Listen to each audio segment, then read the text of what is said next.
There we are. Good morning, ladies and gentlemen. Welcome to our morning slide talk.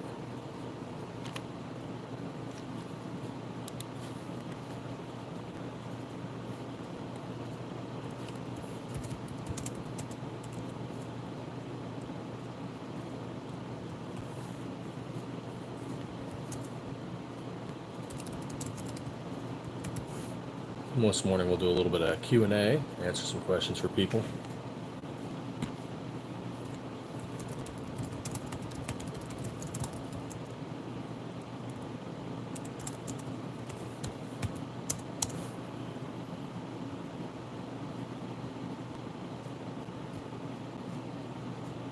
There we are. Hey, Brookside, how are you doing?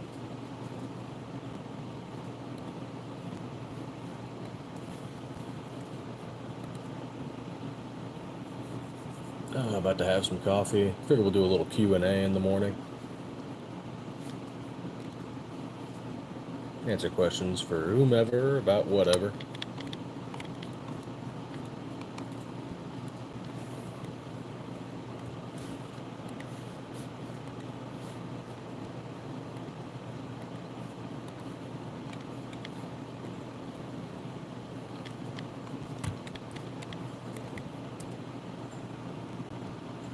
Oh yeah, one of my favorites. Ruger New Vaquero, 45 Colt. My only disappointment is that it was actually made in New Hampshire. Whereas the other Ruger I have, an SR9 semi-auto, was made in Arizona. I feel like that should be reversed.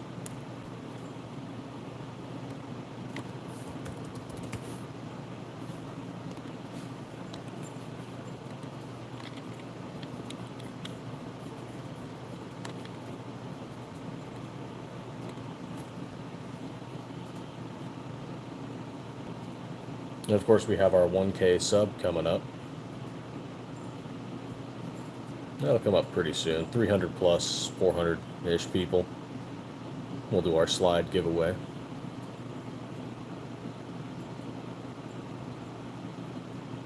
Exactly. Yeah, I kind of want to get a 357 one as well. This one costs around 600 donuts.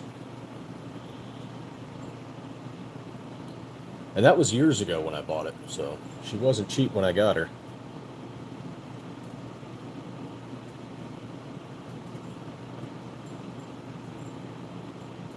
Yeah, we're going to use this one.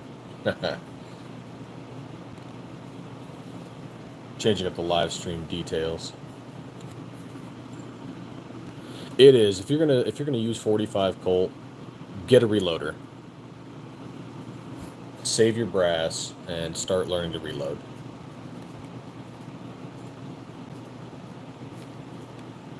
Hey, we're at 633 on the subs. That's awesome. That must have went up sometime last night.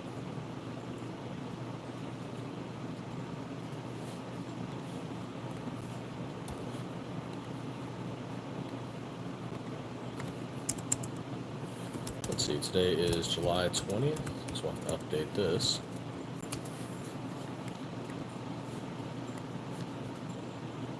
Hey, Daniel Carter, what's going on?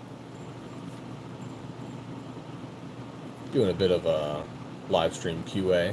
Feel free to ask whatever questions you like.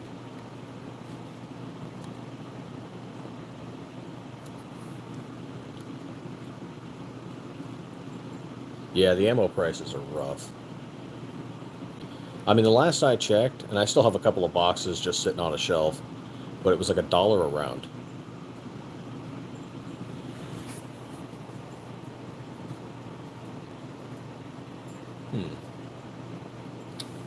Might strew some challenge points down too. I don't have a whole lot of workspace here.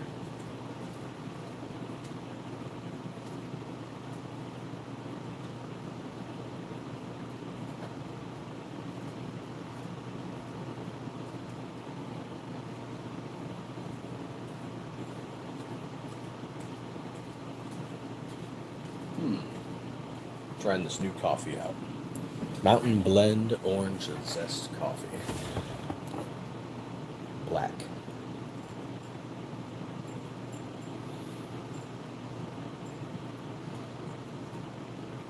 Not bad. Not really getting the orange it's talking about, but not bad.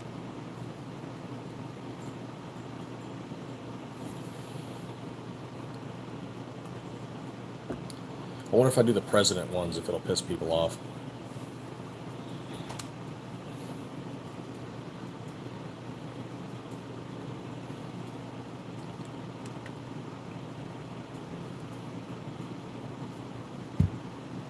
Man, I'm excited for you to try it out. I love seeing people's builds.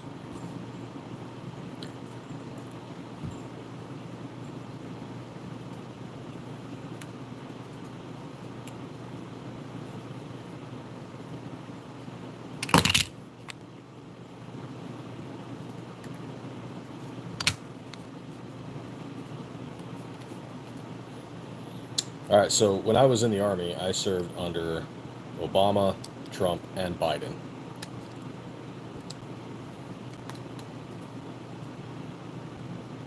And so I've, of course, got challenge coins from commanders and, various units that I served with and what have you. But I also picked up some fun ones just for, like, when I went to go visit a new base. Each base had, like, its own coin that you could go get. Places you visit, you can get them. But there's also, like, presidential ones. Not like the official one the commander-in-chief gives out, but like, what do you call them? Memorabilia, I guess, is a way to put it. So I have one for each president, and it just sits on the shelf along with all the others, like a conversation piece when I'm having coffee with somebody.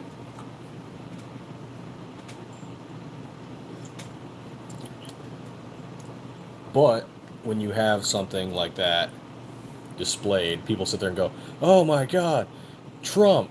Oh my God, Biden!" But they don't know the significance as to why I actually have them. It's not because I care about the politics. It's just I happen to have served under that presidency.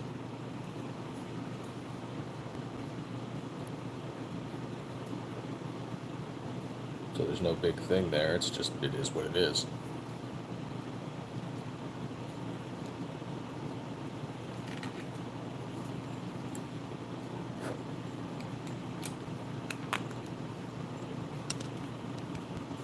Fluffy Bunny Arsenal, what's going on?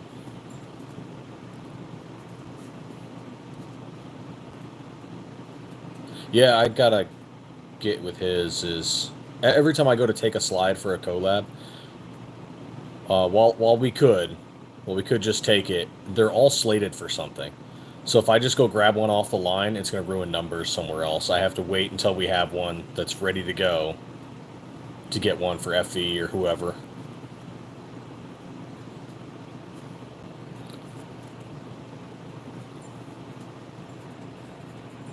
And it's not as simple as like, let's just go mill one out. There's a whole schedule to everything. Keeps us on track.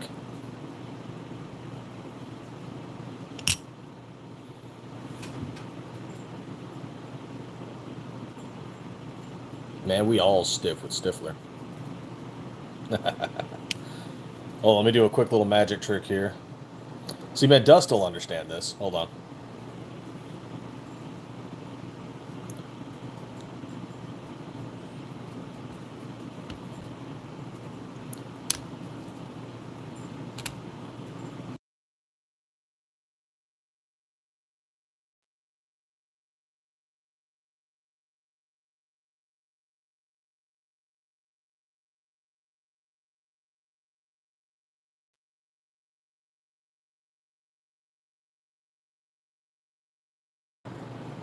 Oh, I was muted.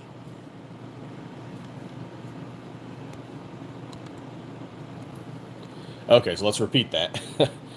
So as I traveled around the country and went to different bases, I picked up various coins. Same thing for the presidents. Every time we got a new president, I picked one up. So those are the presidencies I served under. It's not political. It's not support of one over the other. It's just I happen to have served under that president.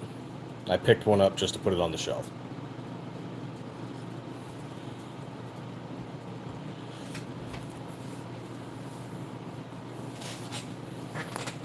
every base has their own coin. You can go get them. Every fort. It's like a little memento.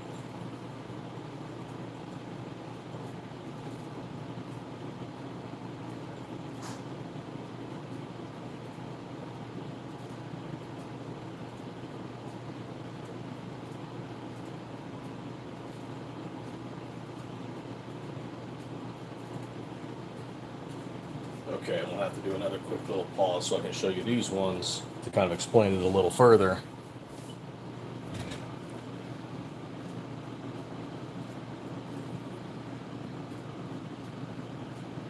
I mean, you can get them. These ones are easy to obtain because they're designed to be obtained.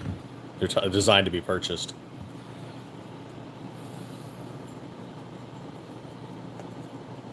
These ones are a little harder to get, though.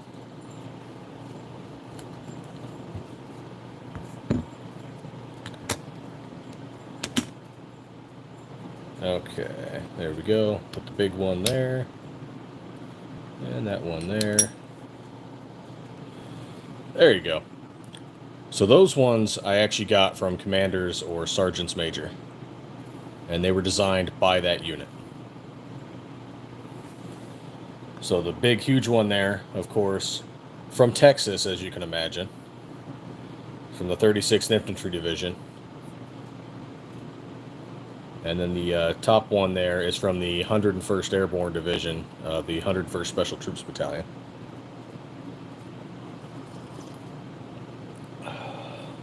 What you got going on, Dust?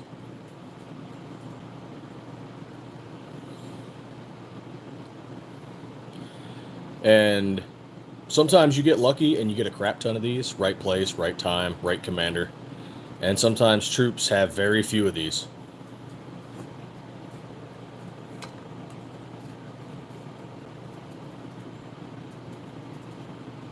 You know, wrong place, wrong time, crappy commander, I don't know. Other times it's just they didn't want to write you up for an AAM, so they gave you a challenge coin.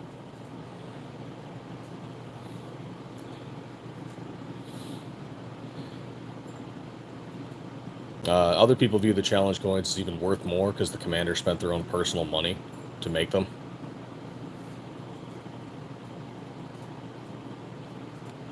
But challenge coins don't come with promotion points, so the medal is actually worth more. So, you know. Hint, hint, S1 and command teams.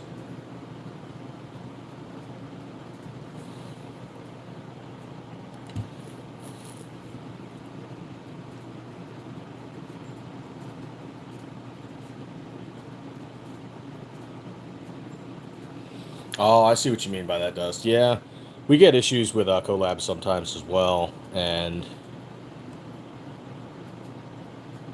best way I recommend is to leave it open-ended. Like, hey, just keep us updated so we can get you on our schedule. In the meantime, if you're not ready, we're going to move on to another collab. Just let us know when you're ready.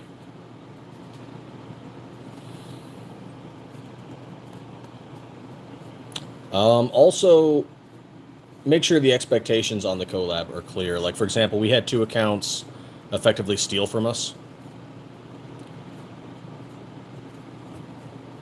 They have ghosted us. They won't talk to us anymore.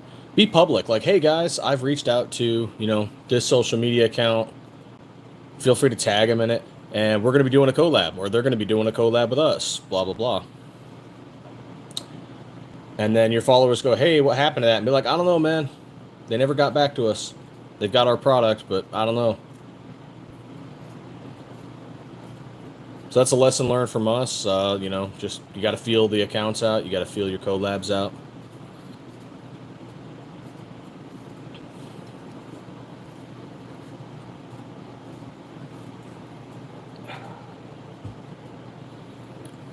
Oh, morning coffee. Good stuff. We might actually do a contract in the future. I'm not sure. Because while we do have enough, you know, communication, we could go after these guys, legally speaking. It's not really worth it. But they are going to step on the wrong toes someday doing this kind of bullshit that they're doing.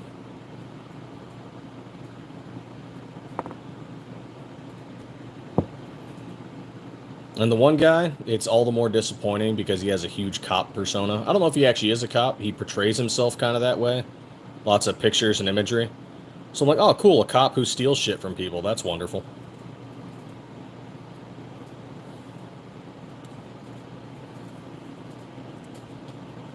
Yep, Fluffy Bunny right there. Document, document, document.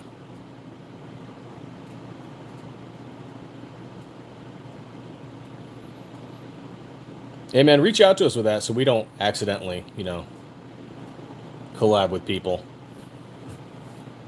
Or if we do, then at the very least, we were warned.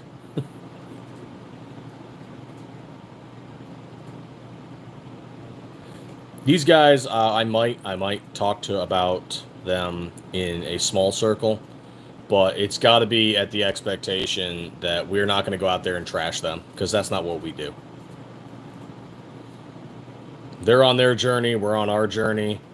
If they're being scumbags, that's their issue.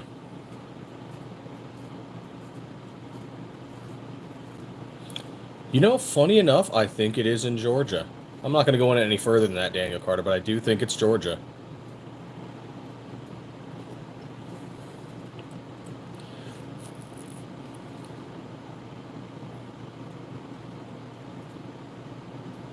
Because, I mean, if you are not fulfilling your end of the agreement for a collab, you have effectively stolen.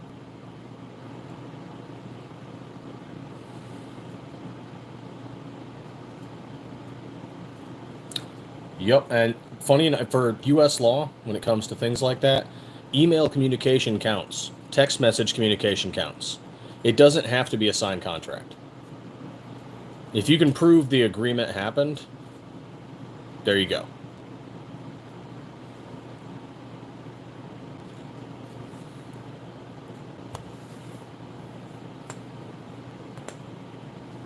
Oh, just popped my shoulder.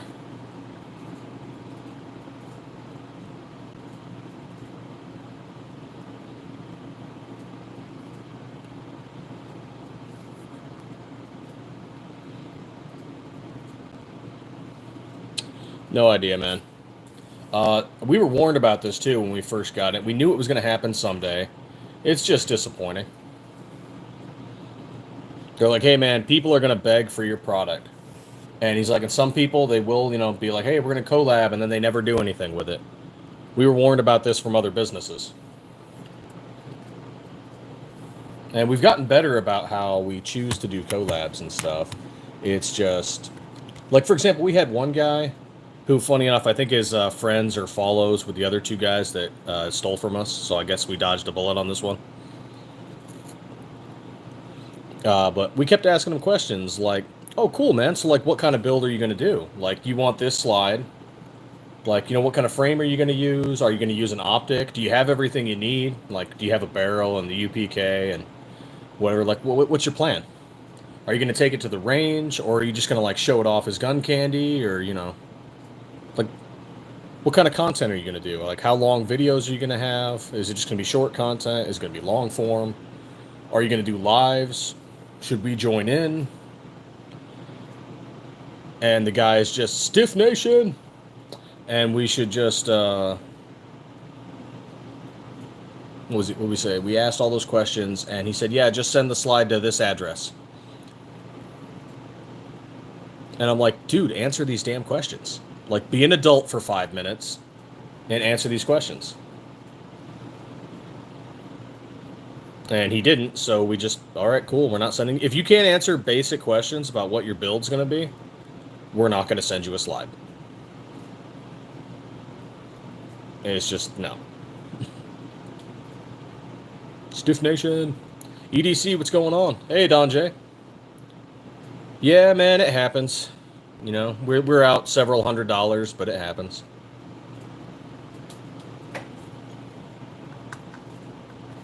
There's always going to be scumbags in the world. Their mothers didn't raise them right. I don't know. But that's not our journey. That's their journey.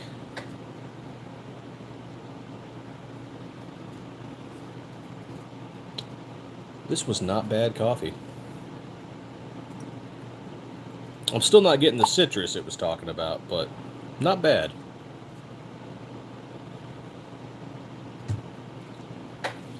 Something called Mountain Blend Citrus Zest. I'm gonna go make another one.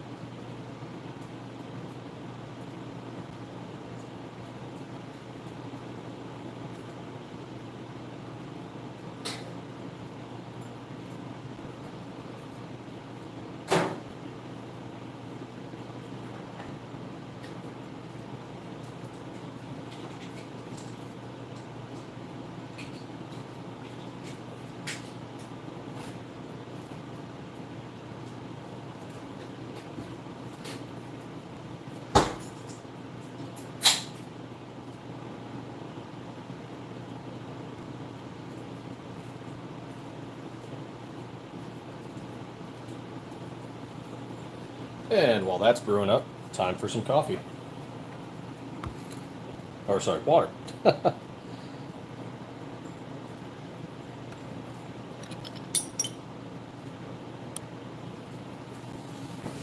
Magic trick.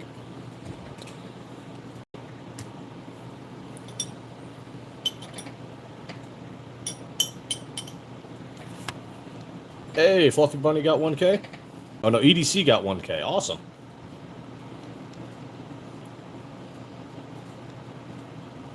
I've tried all kinds of coffee. American, South American, Colombian, Mexican, Brazilian, Arabic, Ecuadorian.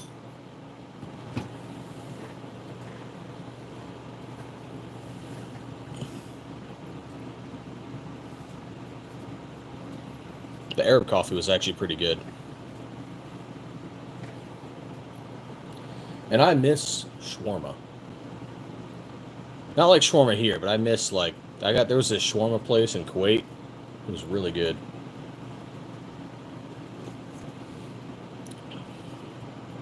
Cuban? Maybe. I don't know.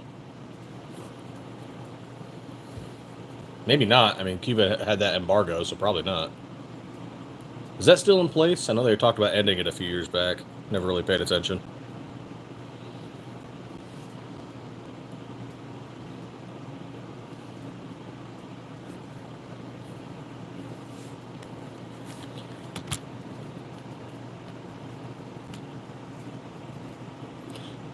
Let's see, what did I miss? You know, Gonzo, we're going to have to add that Stiff Nation to some of our stuff now. We're going to have to add it to, like, our tags and everything. Let's see. Yeah, I drink it. Sometimes I add milk and sugar to my coffee, but usually I drink it black.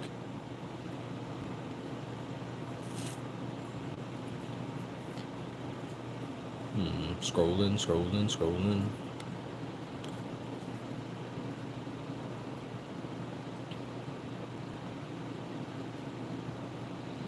Yeah, I'm not going to go after these guys. And that's what I encourage here, too, is that if there's another business out there that's doing shady stuff, and if we start talking about it to you guys, live content, whatever, that's not like us giving free license for you to go and start attacking that business, right? They're on their journey, they'll screw people over, and they'll suffer as a content creator or as a business because of it.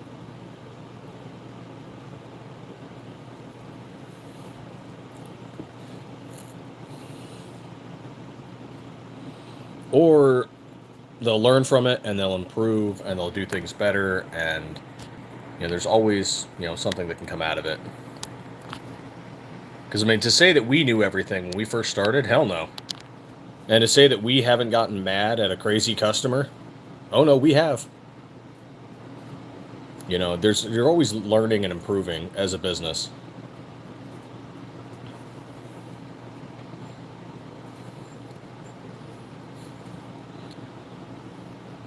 Miguel is asking, or do we recommend the Taurus G3C? I've never fired that one. The last Taurus I had was the 709 Slim, 709T. Anyway, it was a compact 9mm semi-auto with Taurus. And I liked it. It worked fine.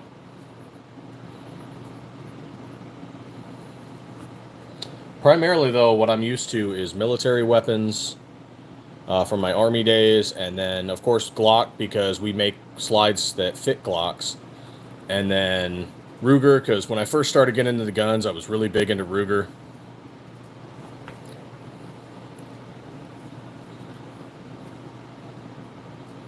I've got a few older guns in the wing, you know, back to World War I, World War II. But no, I've never shot the G3 or the G2, come to think of it.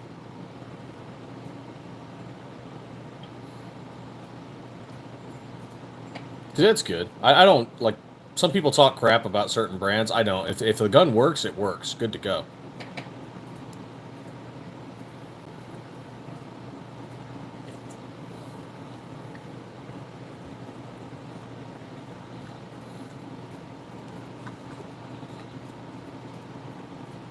There might be better options. There's always going to be better options. There's better options than us as a business. It's just we make a quality product at an affordable price. Maybe there's something better out there if you want to spend, you know, $5 or $6 grand on a handgun. But it runs.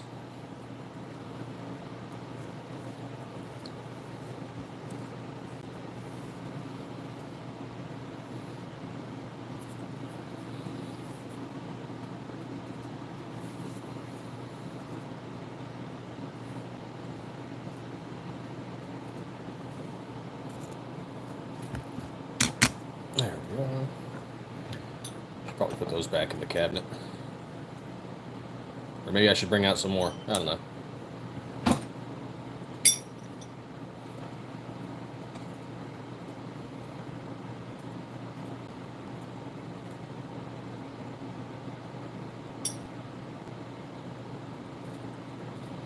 Yeah, honestly, yeah. Spend more money on. I mean, you know, don't go out and buy a Jennings and think you're going to be, you know, the next frickin' Wyatt Earp or something like that. Wild Bill Hickok. Don't think you're going to go out there and just be like, I'm going to be the best pistolier ever. But buy something of decent quality and then focus on marksmanship.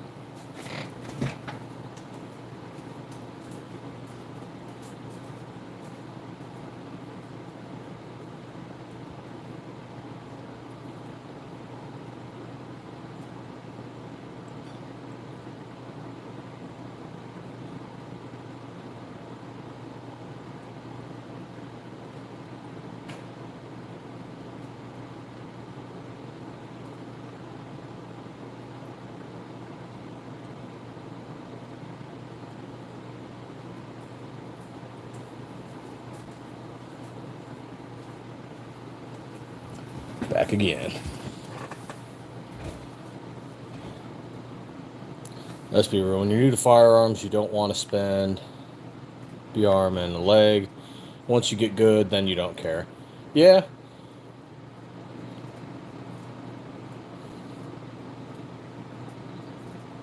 I suggest the G3C mostly because of the availability. Just can find it at the shop. If you're experienced in building, then grab a Stiffler slide and PSA Dagger logo. Hell yeah. That's the same thing with us, right? We want people to buy our slides. But if you're new to this, get a Glock OEM first and then work your way.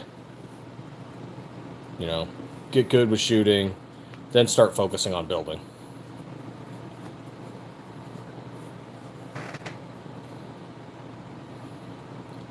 And depending on your FFL fees and whatnot, you can build a Stiffler build with a PSA for anywhere from $300 to $400.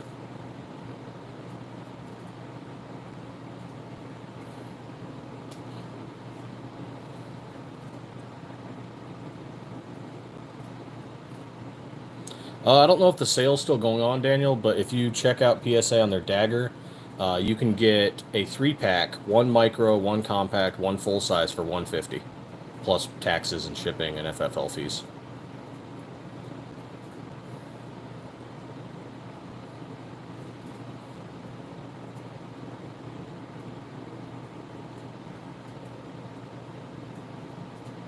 Yeah, that's what we just did. We bought it because we're going to be working on our 43. We need another frame around just to test, 19s as well as 17s. And also sometimes just go to the range. Having more frames helps if we're trying to send us and a few employees to the range.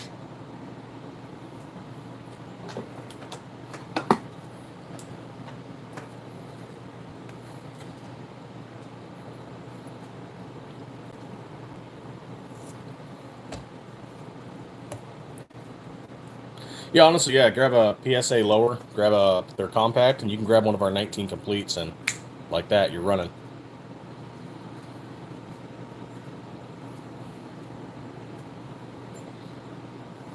I think someone's doing that too. They picked up one of our Viper completes, and they're getting a PSA, and they're just going to go right to the range with it. So PSA says their micro dagger. The micro dagger is good for the 43. The compact dagger, which is what you see here, is good for the 19. And then the full-size dagger is good for the 17. So this one here is the compact.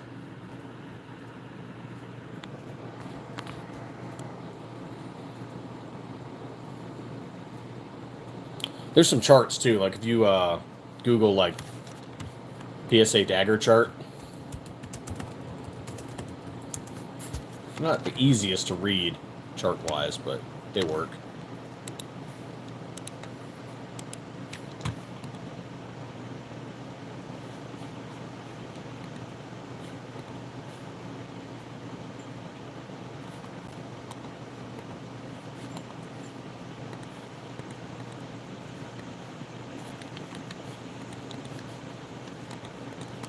Okay, go back one. Open a new. There we go. Okay. So here we go. Alright, so PSA Micro Dagger. That's good for the 43. 43X and 48.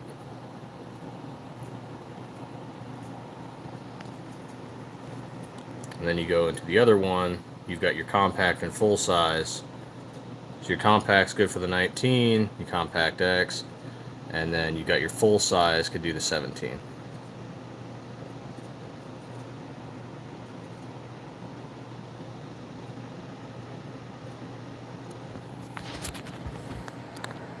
And that's without the optics. I mean, then you can go find an optic somewhere, like maybe Gideon or Siley Optics, and then you could throw an RMR on there.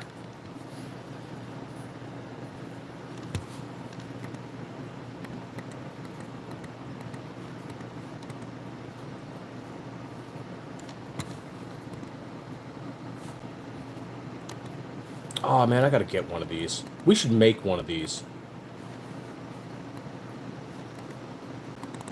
Let's see if I can open the image. Here we go. Okay, so obviously, like below this, you can see I can't touch it, but you can see the Glock mat under all the stuff here, right? Well, Palmetto makes their own, and I kind of want to get one with the Stiffler slide on it, just the slide portion with all the parts.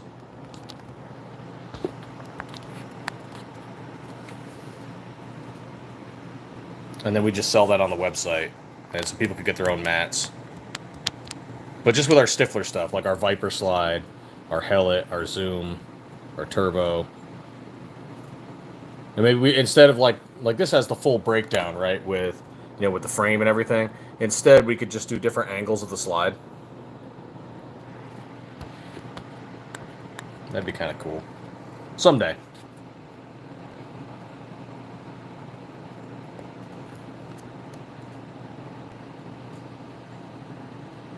There we go.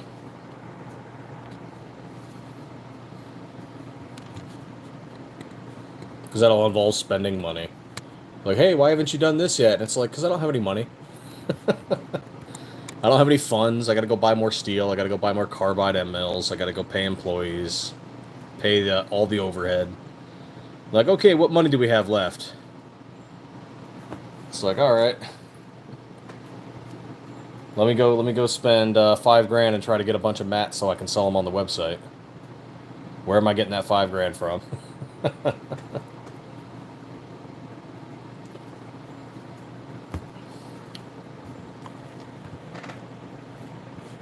Yeah, Gonzo, let me drop the link for you. Actually, I should probably pin that link. Here we go. So you can find us on all of our platforms on our link bio. We do not use Linktree anymore. Linktree is anti-Second Amendment. So if you guys are using a Linktree or you know people are going to use a Linktree, Linktree hates guns.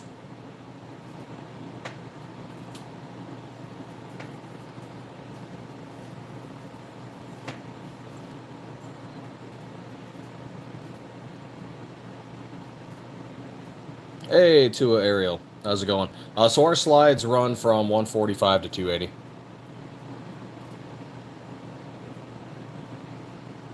And that's depending on what model you get. If it's a stripped slide or a complete slide, you know, what color.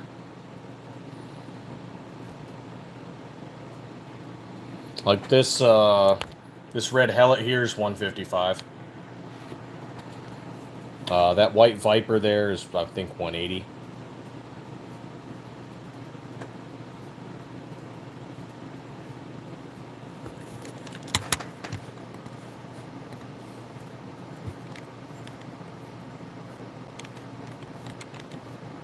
Where are my white Vipers? Hey, I was right. 180 on the white Viper. How much for the Lightning? The specialty ones always throw me off because there's several specialty slides.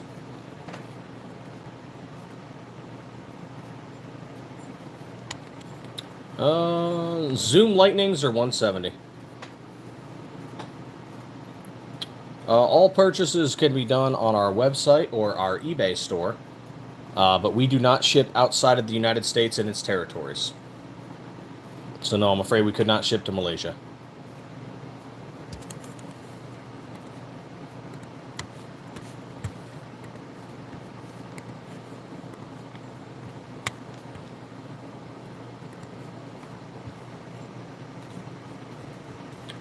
Now, there was a reason for that too. What was the reason? Right. We don't have an export license. So we don't have an ITAR or an export license. And yeah, we are subject to U.S. export laws and regulations. So if we were to ship without those, it would be a federal crime.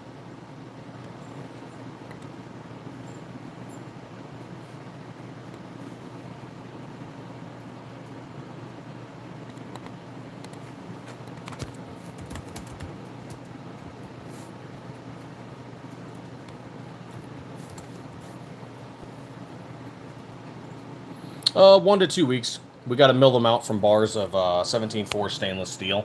So bars just like this one here. And then they need to be cleaned, sanded, and then Cerakoted, then quality control checked, wrapped, boxed, and shipped.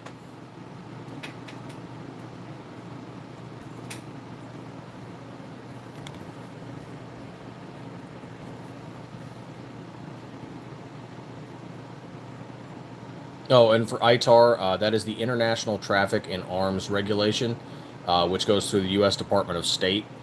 So we have to follow that as well as get export licenses, and we're just not doing that.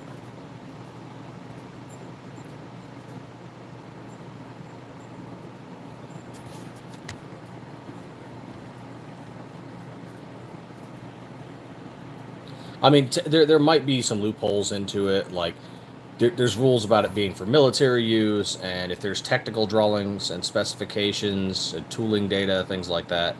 But it's just, we're not going to deal with it. We're, American only for now.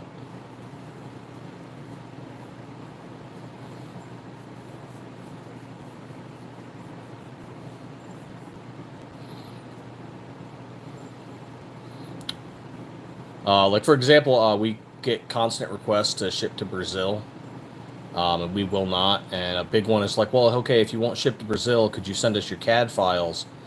Sending CAD files without the license is also illegal.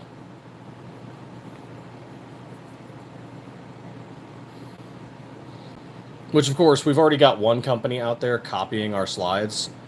We don't need more people copying our slides, so we wouldn't send the CAD files anyway.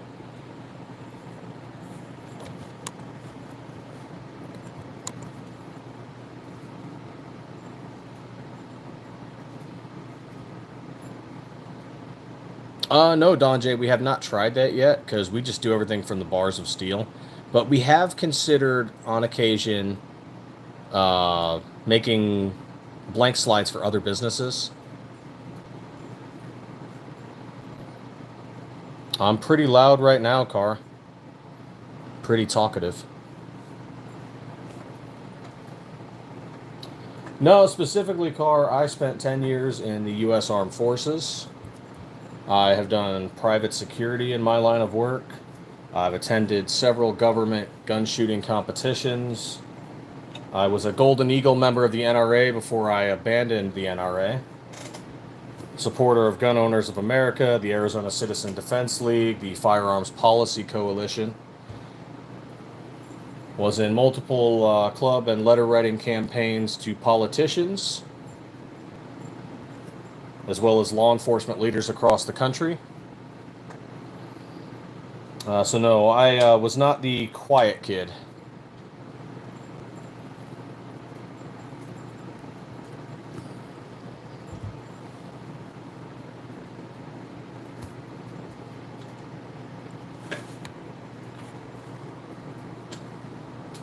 You live in Southeast Asia? Well, welcome from America. Woohoo, the guy with the CIA logo. Fancy. Someone more than the guy pretending to be the CIA. Or some random YouTube troll commenter.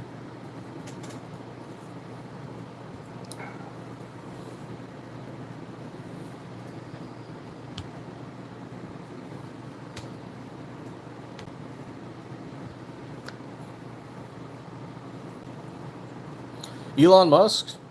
I don't know. Probably don't really know a whole lot about him.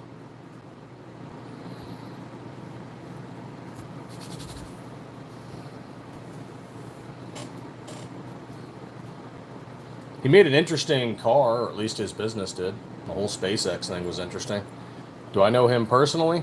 No. So I can't really say I support him or don't support him.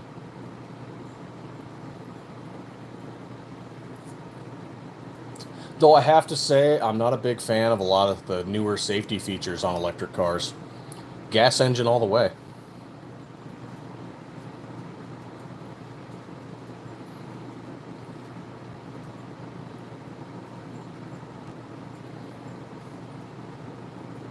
A clean floor is the foundation of good security.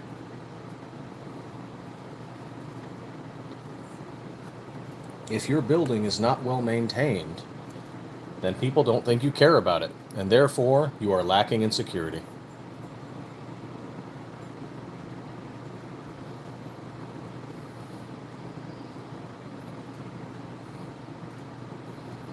He probably does.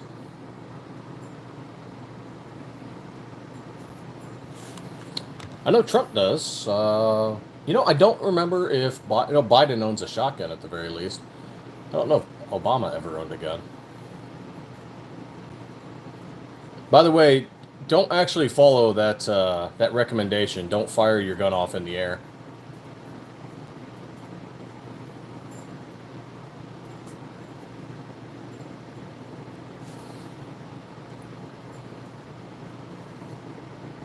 That was a very stupid recommendation from a sitting president. I don't know why they would do that.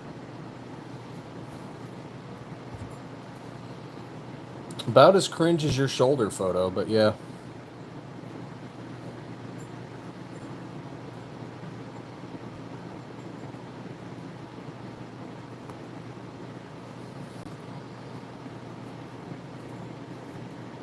He said we could. He said a lot of things.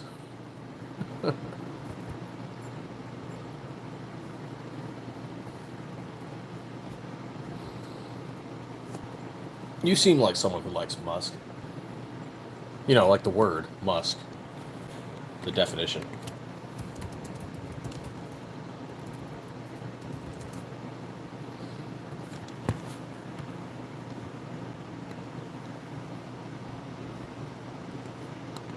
You know, from a Musk beer.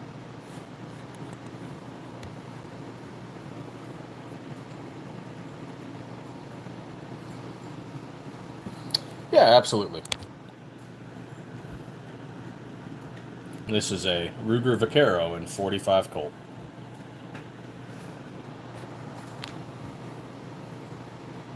Fluffy, it's happening. I'm getting YouTube trolls. Oh my god.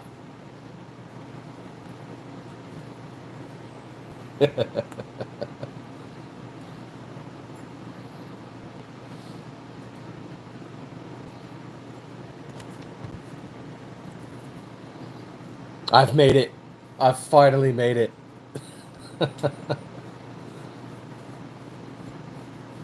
That's true, Daniel. He did say both barrels. 2 blasts, I believe, were his words.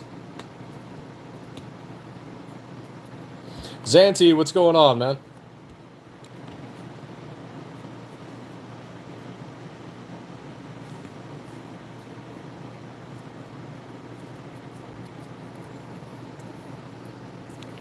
Hold on, let me see if I can pull that audio clip up, because that would just be icing on the cake.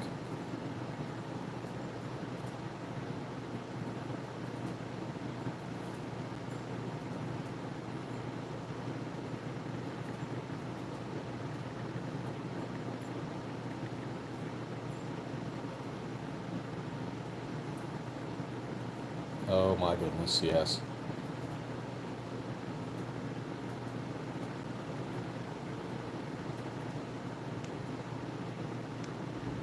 Had the shells a 12-gauge shotgun. And I promise you, as I told my wife, we live in an area that's wooded and somewhat secluded. I said, Jill, if there's ever a problem, just walk out on the balcony here or walk out, put that double-barrel shotgun and fire 2 blasts outside the house. I promise you, who's ever coming in is not going to... You don't need an AR-15.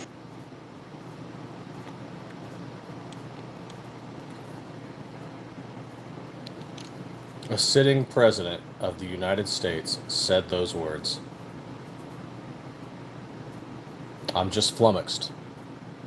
Absolutely dumbfounded that that was advice offered by a sitting president. Man, I don't want an F-16. I just want an A-10. All hail the bird. Right? Yeah, firing 2 blasts in the air, that'd get all of us arrested.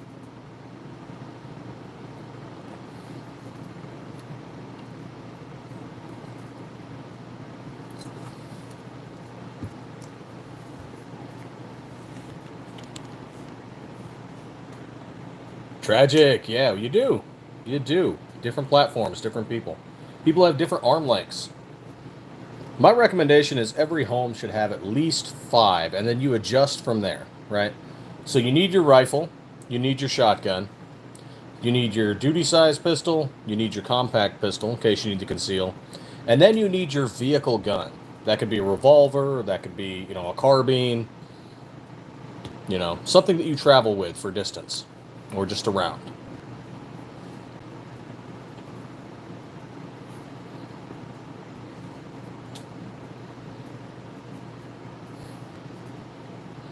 And then, you get more from there if you need them or if you want them. Why? Because the Second Amendment is glorious and 2A is the way.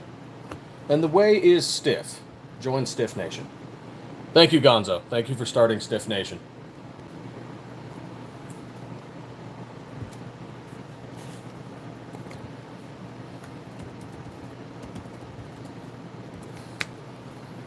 I swear I'm going to put that on a shirt someday.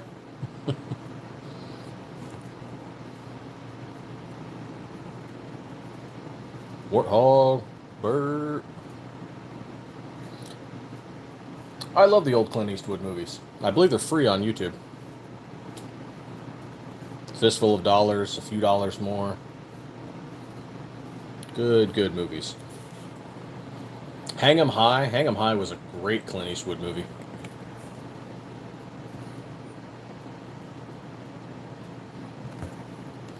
Get stiff like Stiffler.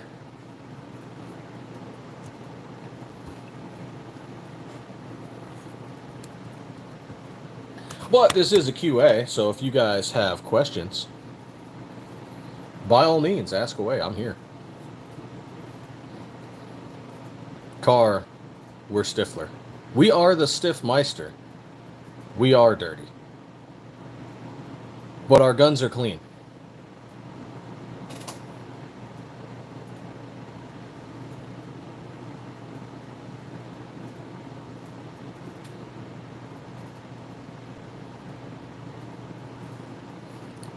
Does anyone remember that old BBC show, Sharp, with Sean Bean, where he plays the unit commander, Sharp? And he's going to inspect these new troops, and the new troop commander that he's inspecting says, "The men are dirty, sir. The rifles are clean."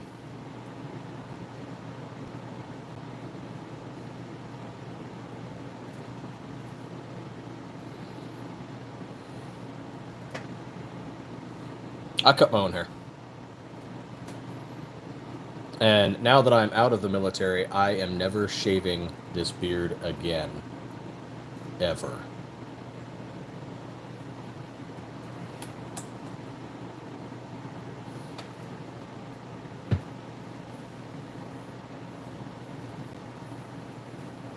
It is going to be thick and glorious, luxurious and silky, and it will get brushed like a Barbie doll.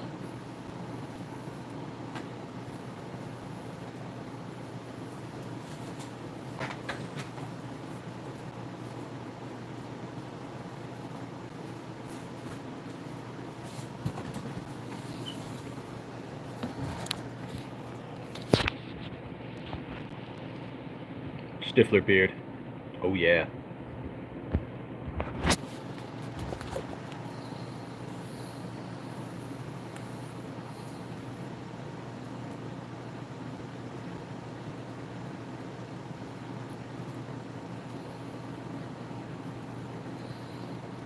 We have multiple face reveals. You just got to check out our content. I've got no problem showing my face.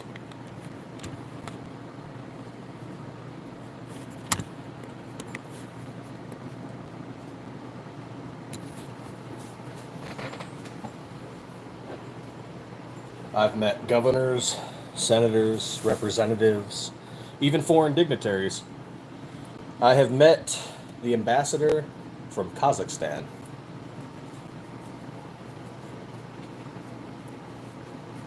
Even did a security detail for the city mayor of some city.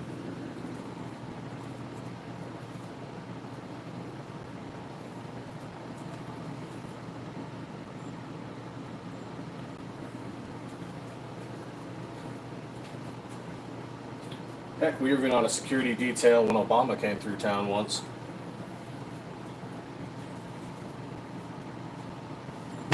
Could have been on the one for Trump, but I didn't feel like it. I was busy.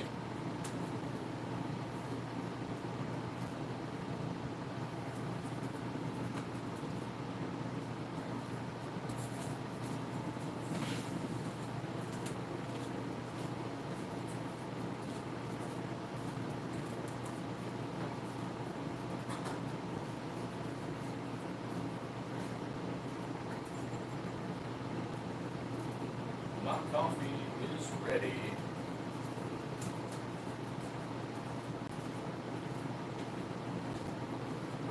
And I've got to read this new book. Maybe I'll do that today or sometime this week. Well, it's hardly a new book. It's been sitting on my stack for a while now. All politicians are crooks. I'm debating becoming a politician someday just so I can also be a crook. Might as well get some money for it, you know?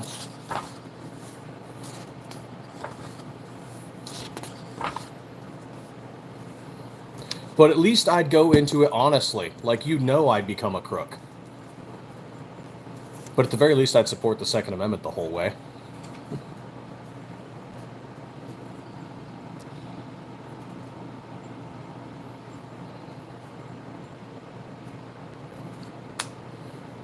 Thank you, Gonzo. We are doing our 1K subscriber giveaway, too. We're going to be giving out a Viper slide.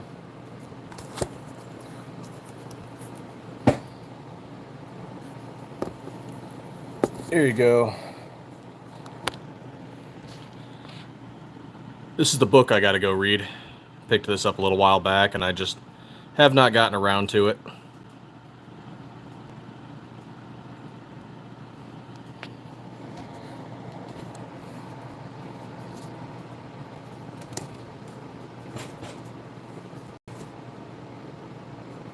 Actually, I've got a lot of books that I got to do that with. Whole stack of them just sitting here. I haven't gotten around to reading them yet.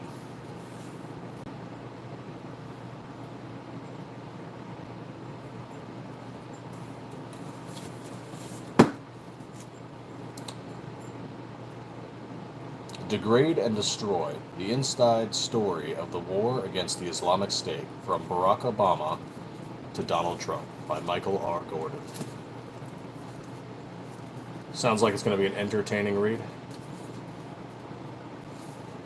400-ish pages.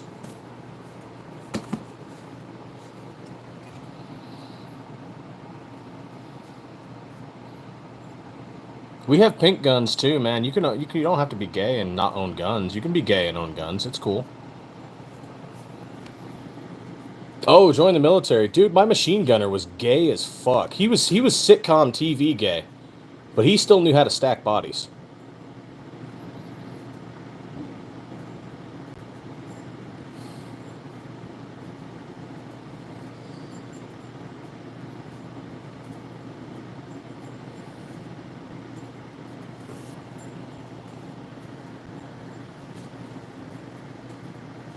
Demon 6 to Demon Actual.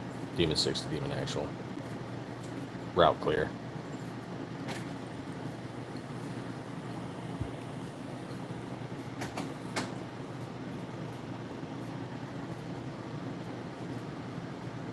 Yeah, I can do radio voice.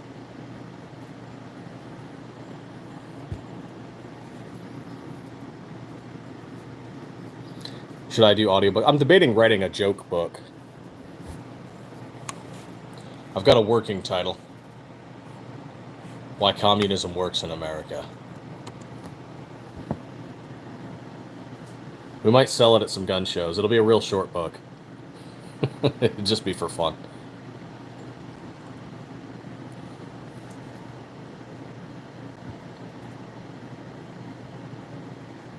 That sounds like you need to join the Navy car.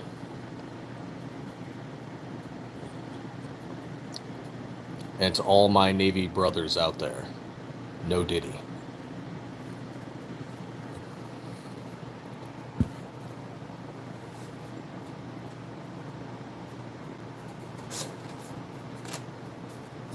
Also, go Army. You Navy fucks. Ah, yes, Meditations by Marcus Aurelius, one of the 5 good emperors of Rome. I've read this years ago, but I've been meaning to reread it.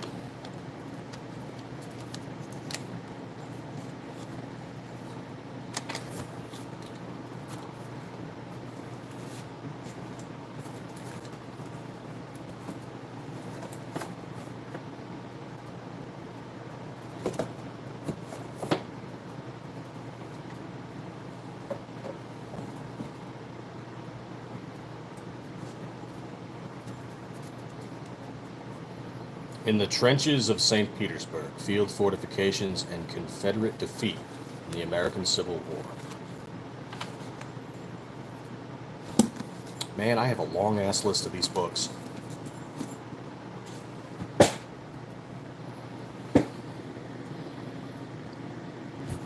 Oh, let's do a refresh here. Let's see. Hey, we're up to 635 on the subs. That's pretty awesome. Just 365 to go until we do our slide giveaway.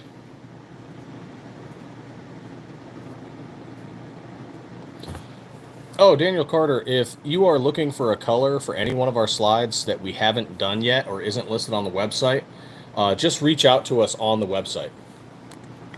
We'll paint it for you. Just tell us specifically which color it is that you want. You can go to the Contact Us tab on our website, fill it out, and say, hey, I see you have this color for the 19. I'd like to do a 17 in this. Just ask how to proceed, and we'll get it painted. We're planning on getting them all painted eventually, but it's a slow-going process.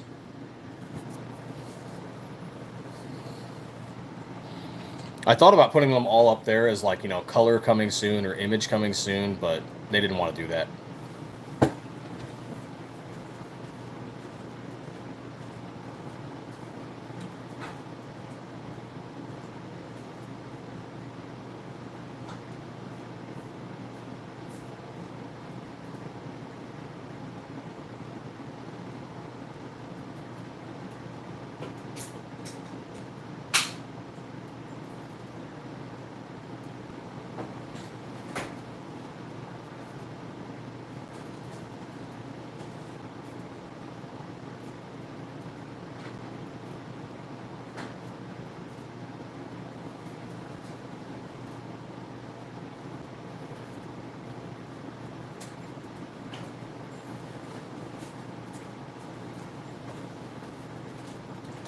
We'll keep part of the military theme going because some of you guys seemed to enjoy it earlier. So we'll do a quick image pause.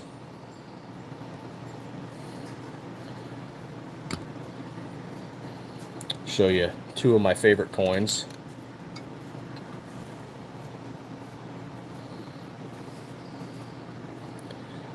So for any of those of you who are military, Stiffler Manufacturing is the E4 Mafia.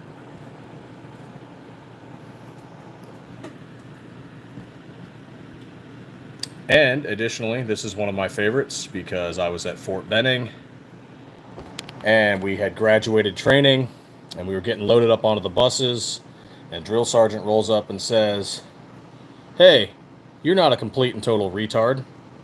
Shakes my hand, hands me that coin, and says, "You're in charge of these people getting off to the next fort.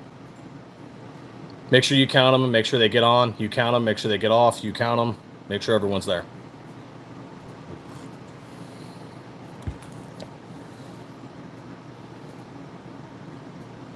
Oh, you can't find the lower color, I see.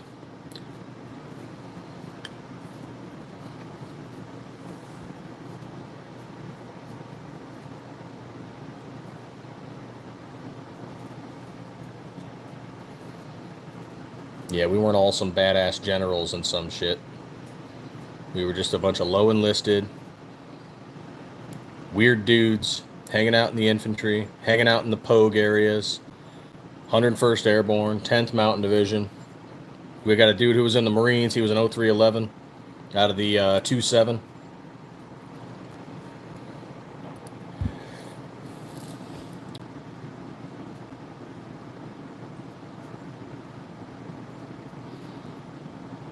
Just some low-level weirdos who shot guns and then still like shooting guns, and now we make gun parts.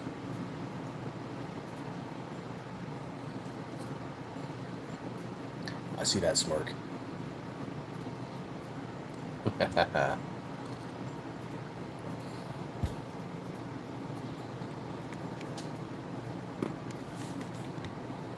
Oh, that was a good neck pop.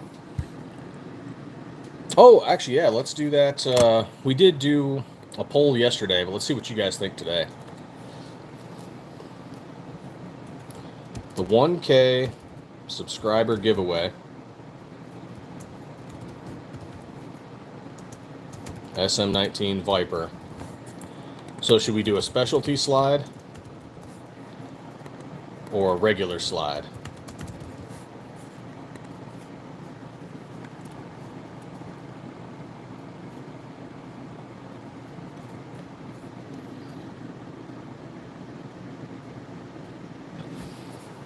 I mean, if you don't do anything special with it, yeah, you could do it. Like, if you're just going to go for black, you could definitely make it under that 450.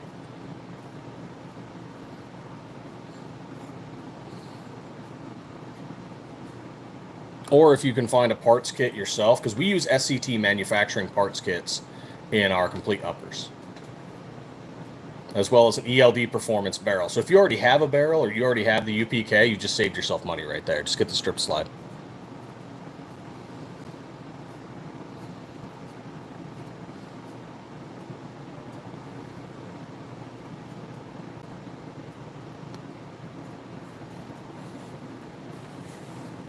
Stay dangerous. What's going on, man?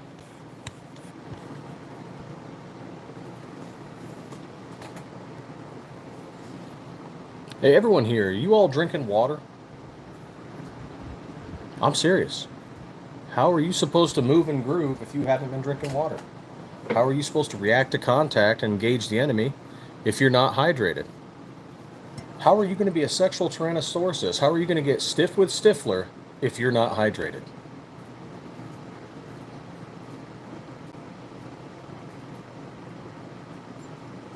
Drink water. Drink water with Stiffler.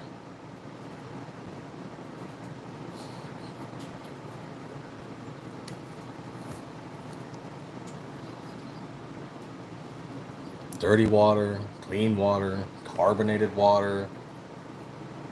Throw some liquid IV in there. Just drink some water.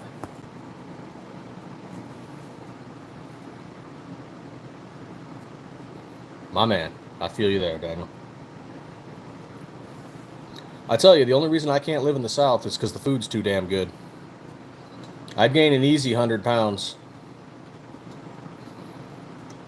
Last time I was in the South, I was in Georgia, I was in Virginia, spent some time in Florida, and that food, I'll tell you, that Southern food, that Cajun food, that's something.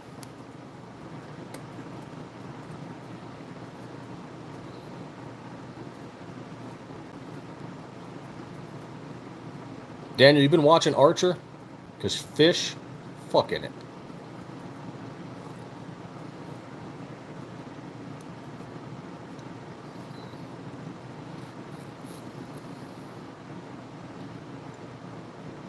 Jalen Lewis, what's going on? I have not tried the Chris Vector.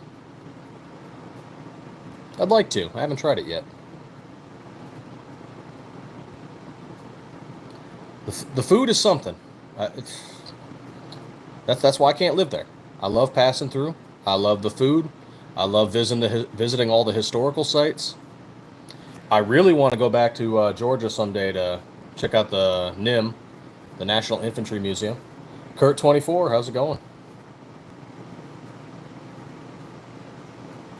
I've not seen the National Infantry Museum since 2016, and I really want to go back.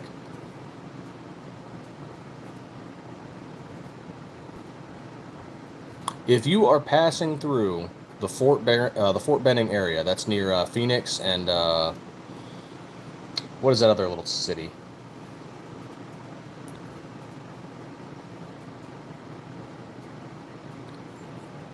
Either way, if you're passing through that area, look into going and visiting the National Infantry Museum. It's wild. And they've improved it a lot in the last 10 years.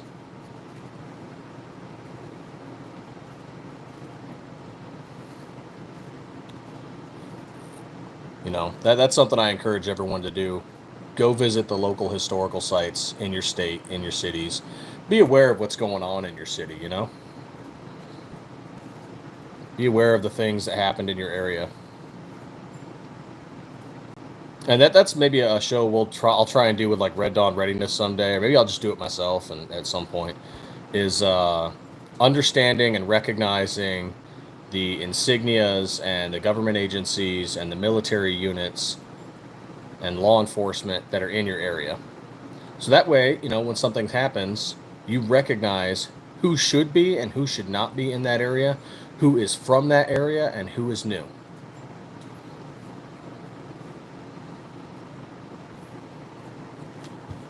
For example, that whole business going on in Los Angeles with the whole ICE and the protesting and the riots and whatever. The soldiers were wearing specific unit patches that lets you identify what brigade they are from, or what division they are from, or what National Guard unit they are from, or what reserve unit they are from. So knowing things like that is like, okay, hey, these guys aren't from our area. What are they doing here? Or, oh, hey, these guys are normal. This is normal activity. They're just doing training. So that's something everybody should know. Or you start seeing cops that don't normally operate in your area. Like, oh, hey, those are different uniforms. Those are different badges. Those are different insignias. Who are these guys?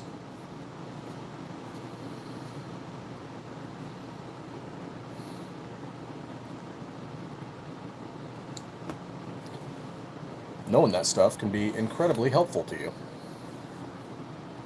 Even if nothing's going on, it's just good for your situational awareness.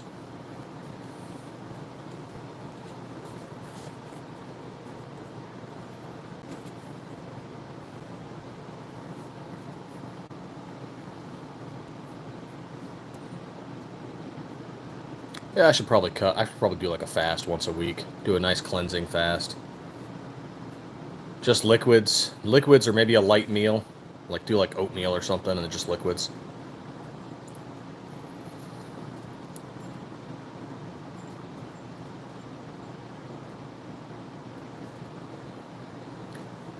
Yeah, here's a decent example. Let's see.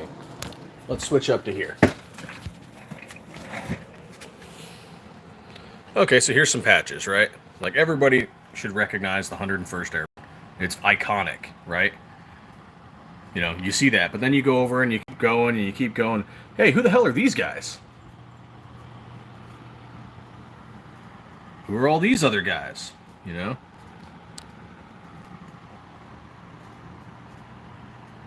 I gotta add more patches to that wall. I gotta open up some boxes and find my other stuff.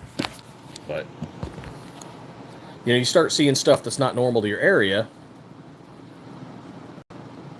Maybe you sit there and like, hey, what the hell are these guys doing here? Is it some kind of training? Is it some kind of whatever? Just things to be aware of. Also, look at like what time of the year it is. You know, is it summer? Are you seeing a lot of military movement during the summer? It's probably a National Guard or Reserve unit.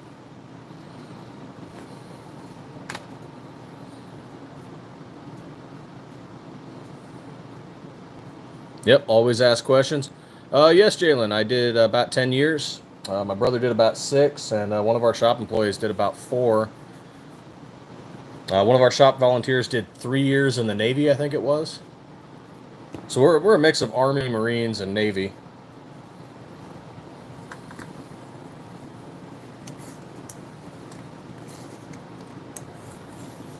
We got some civilians too, some Blue Star family members. Ex-law enforcement comes in and advises once in a while.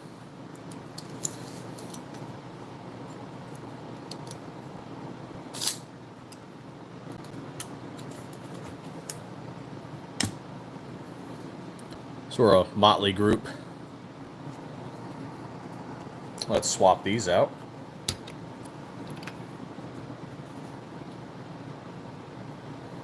Thank you for your support. And any military watching the chat, we do give a permanent discount. Just feel free to reach out and ask about it.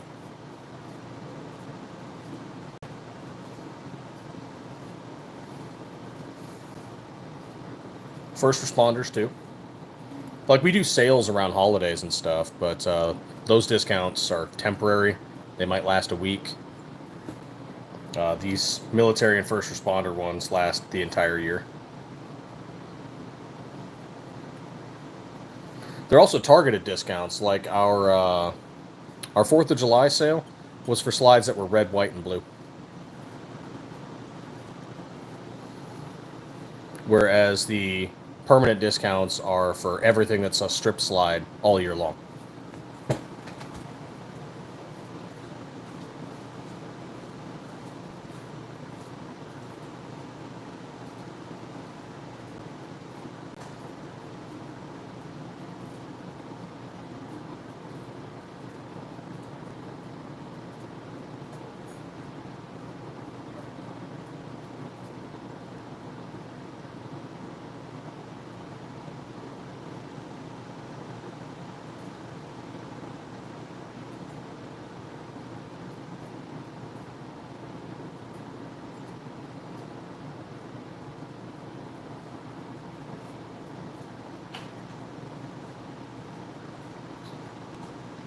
I haven't pulled this one out of the case in a while. We'll show this one off. It is my arguably favorite metal, just for funny reasons.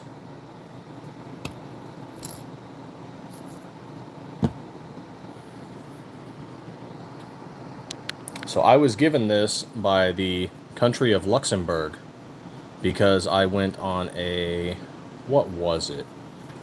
A 20-kilometer foot march. So what is that, like 12 and a half miles? And it has a guy riding a horse on it. But I was also the only guy in my unit, because I was like, hey guys, let's go on this foreign ruck march, and we'll go get a foreign award, and you know, we'll go do some PT. And I was the only one that did it. I scratched that. I did it, and one other person also said they were going to go do it, but then it started raining, and they backed out. And I was like, screw that. It's going to be hot. Like we're going to be walking with weight and boots. So since I was the only one that did it, I was the only one that got the medal. So everyone's like, oh, how the hell did you get that? And I'm like, it was that frickin' ruck march that I went out and did, that I invited you all to go to.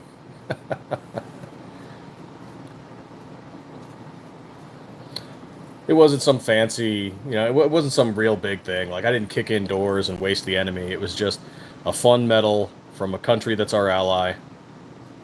and I went out and did something that everyone else backed out on.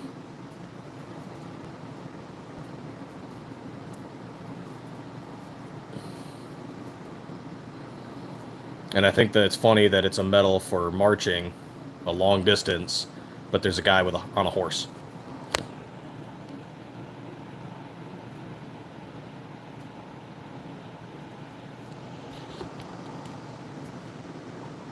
So to me, that's just amusing. Plus, it's my only foreign award. Huh. I tried to go do the German one, but too many people. Couldn't get everybody in on it. I did do the Norwegian one, but I did not complete it in time, sadly. There was a Norwegian foot march that was, ruck march that was 30 kilometers. So it was like 18 and a half miles. But you got to complete it in a certain amount of time, and I was off by 30 minutes.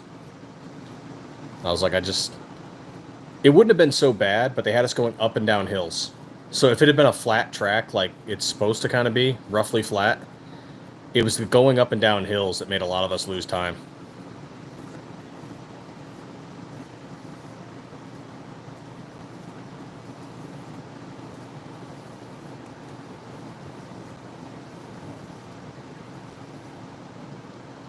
Man, my feet hurt for like a week after that, though. That was fun times. Thank you all for joining us. Let's see what we're at on new subs. We are doing that 1K giveaway at 1,000. Hey, we're on 636. Right on. And we have the poll at specialty slide. Right on. So our specialty slides are like this, lightning stencil one here.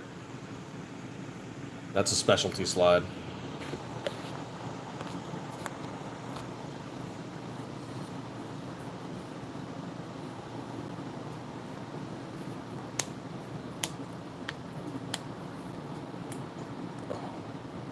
Oh, we got 11 people in here.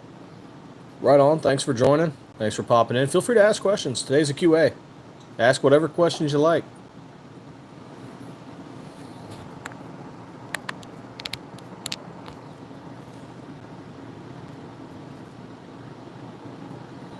Oh, yeah. There's someone at the shop right now.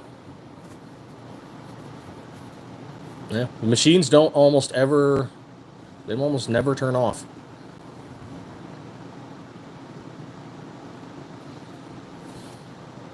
Like, obviously, they shut down so we can change parts and tools and swap in new metal.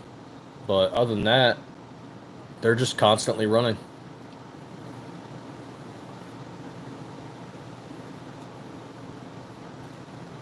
Seven days a week. Almost, 24 hours a day. They got to, shut off for changing parts, but yeah.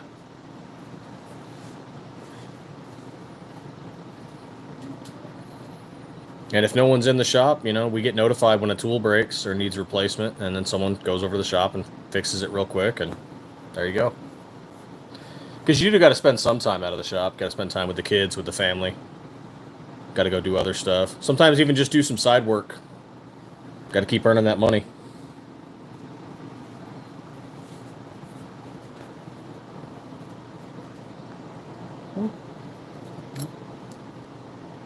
Back in the case.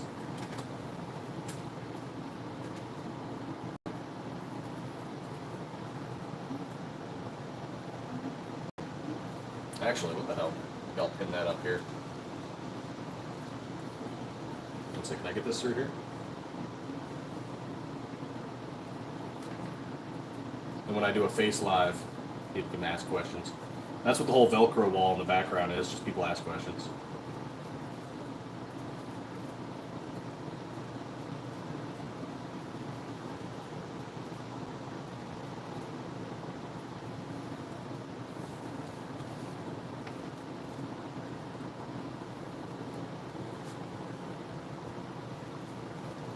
I should put my VFW one up there too.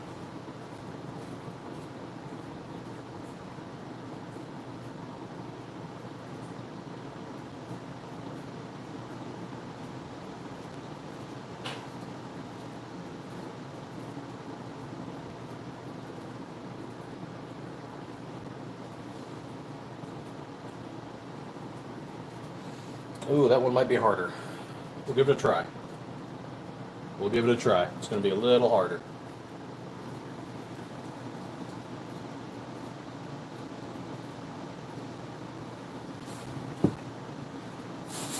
Such a small pin.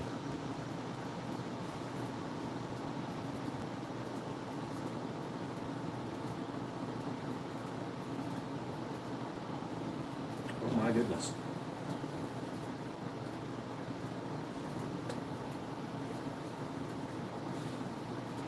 It's like a real pain in the ass, actually. Who designed these?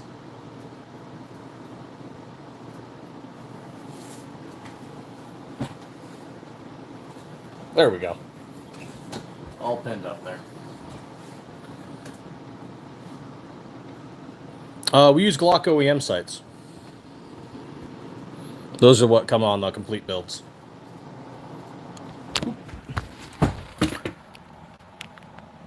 There we go. Ooh, our little Siley Optics patch up there. Kind of looks like a French medal.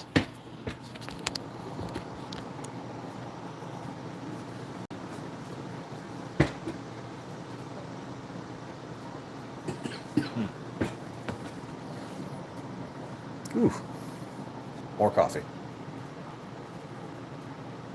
Oh, thank you so much for everybody popping in.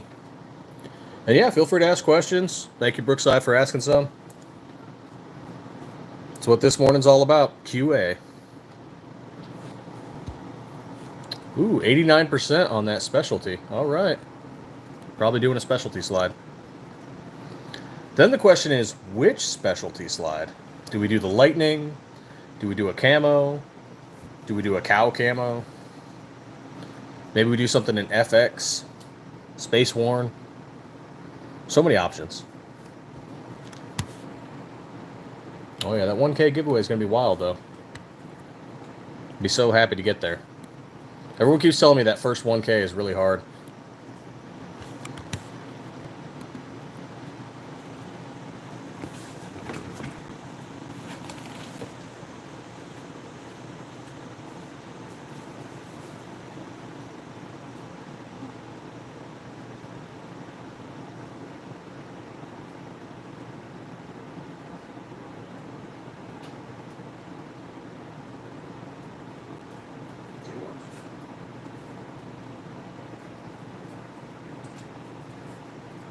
It might. I don't know. See if it works. Let me know.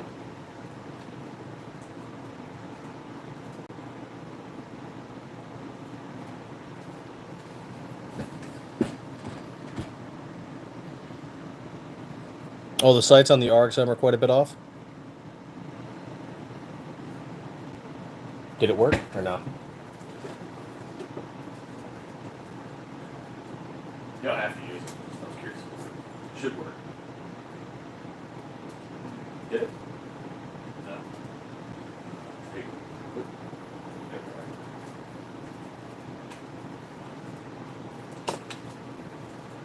It worked on the old controllers. I don't know.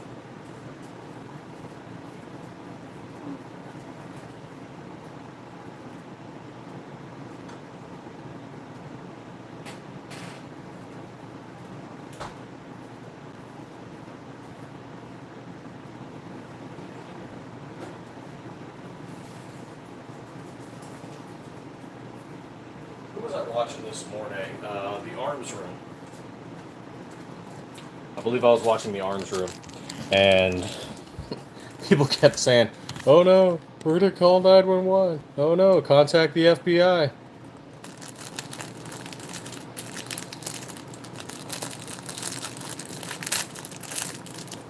It was pretty funny. Hey Dom, welcome to Brazil from America.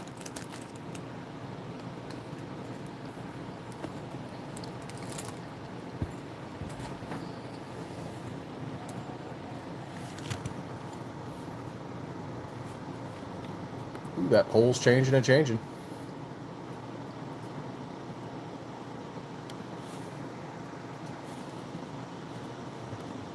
Right on. Yep, feel free to ask anybody or ask any questions. And that's what I'm here for today, Q&A. Ask about the guns, ask about whatever.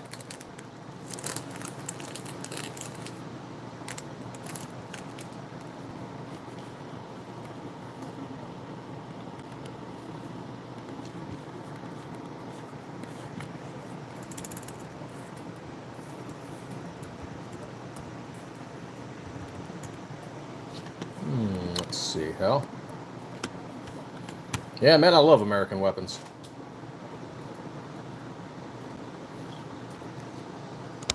We make the slides ourselves. Yep, we make those slides ourselves.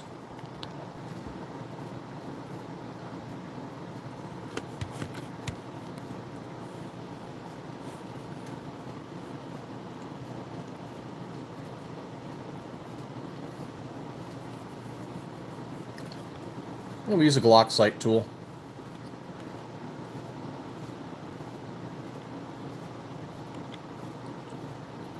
Though that's not really adjustable so much as, you know, it fits into the dovetail cut and the front sight post.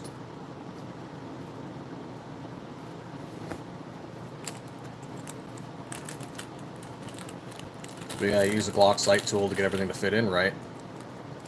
Easier to do with the red dot. You just adjust the red dot for your zero. Which I have to admit I like with the Siley optics, that they come with a guide on how to adjust your zero for people who've never used red dots before.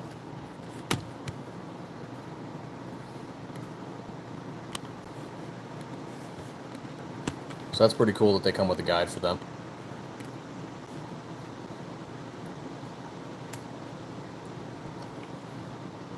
Oh, you're going to manufacture your own 357 barrels? That's pretty cool.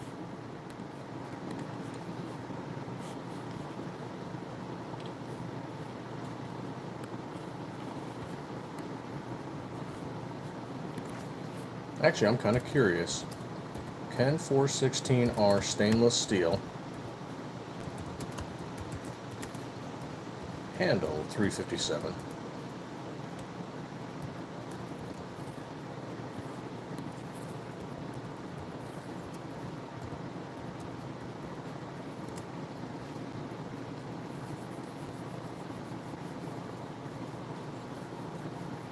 Hmm.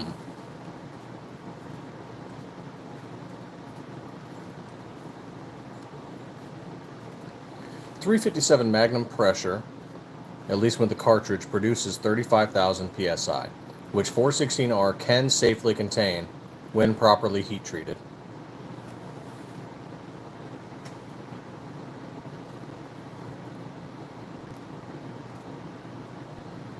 However, if sustaining rapid fire, which unlikely since 357 will be with a revolver,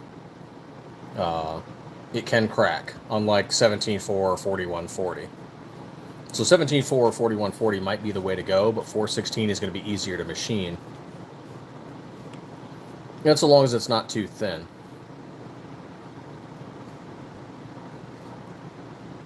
But if you're going to use like high round count revolvers, so like anything above 6, though I don't know, is there an 8-shot 357? There probably is.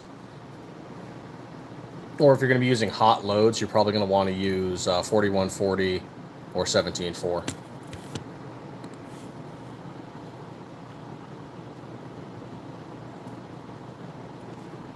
Yeah, Brookside, the slides are Trijicon RMR flat optic cut.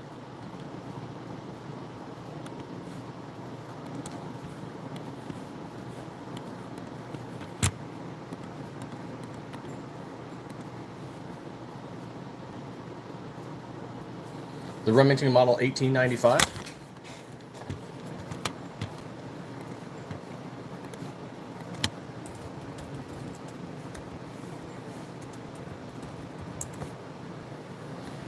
Yeah, I'm a fan of classic revolvers. I wish I had more.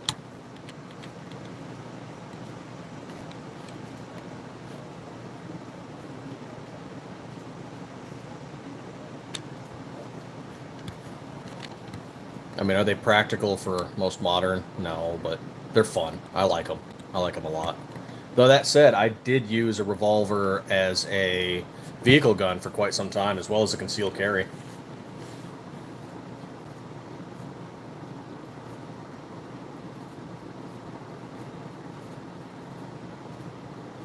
Hello, cowboy dude from Yellowstone. We are from Arizona, and we are a gun slide manufacturing company.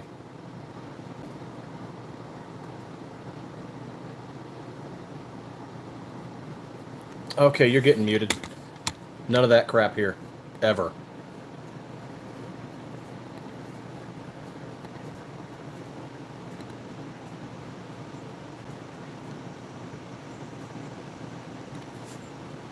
You sick little fuck.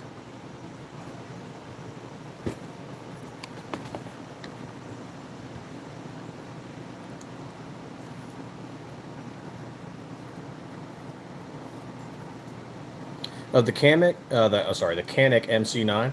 I shot some of the larger Canics a while back. I haven't shot that one yet.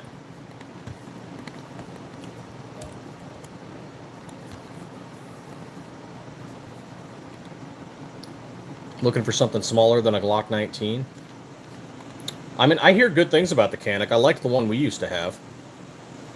What was it? What did we have? We had the Canic T... Was the TP9, I think, was the old one we had? Yep, TP9.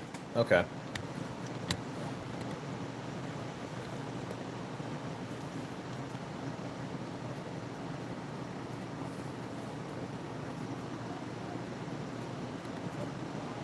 Yeah, man, as long as it feels good in her hand, that should be a great gun. I have heard good things about some of the newer Canics. I haven't shot some of the newer ones myself, but it should be fine. Other options you might like are the Ruger LC9 or the Glock 43.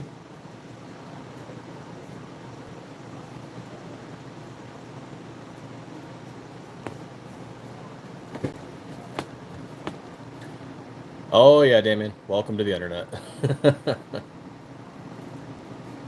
was starting off fine until he started talking about little girls, and nope, none of that here.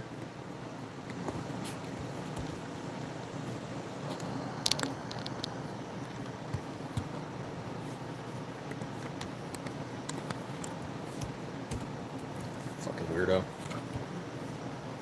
Oh, the Mark 14 battle rifle? I've never shot one, but I kind of want to. Mark 14 EBR. Is it still... Who makes that? Is it still Fulton?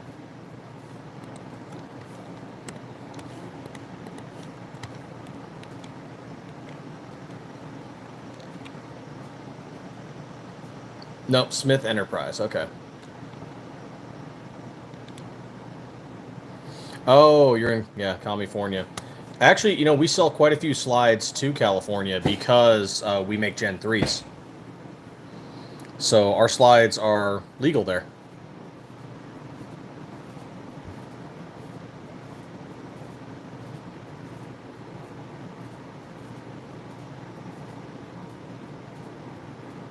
Oh, the Pit Viper slide, Gonzo? Or the Pit Viper gun? The 43, because it's not... The 43 technically doesn't have a generation. It's kind of like a Gen 4, Gen 5. But it doesn't exclusively say what generation it is. It's on... I think it's on the California exclusion list.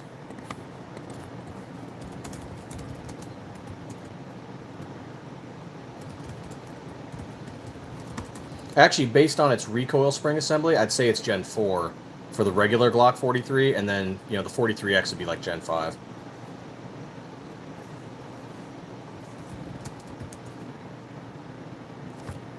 Though I guess some people consider it like a Gen 4.5.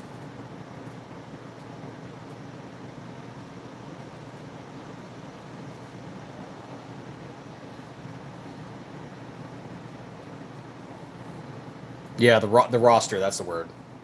Yeah, some states have a roster of firearms that are not legal in their state.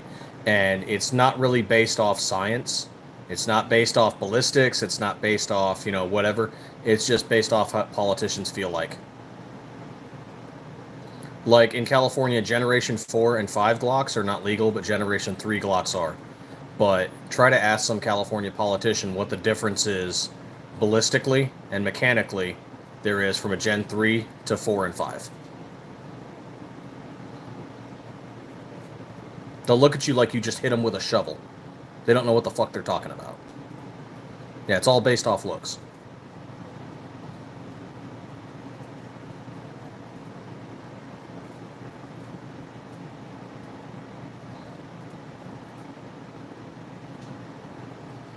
Oh, just put the right side slide release cut so it's not ambidextrous. Yeah, Californians hate lefties. California politicians, sorry. Not all Californians.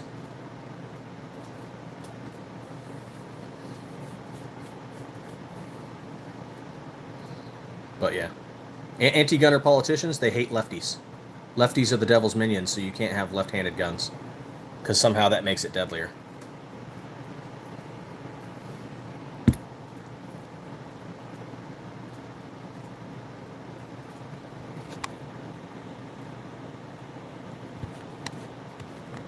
Just got back into my whole campaigning for Second Amendment sanctuaries like I used to do. We don't do that anymore, but it still pisses me off.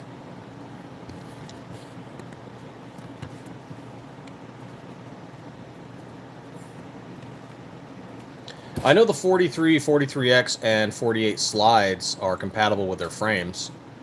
The barrels should be as well. But isn't the 48 longer?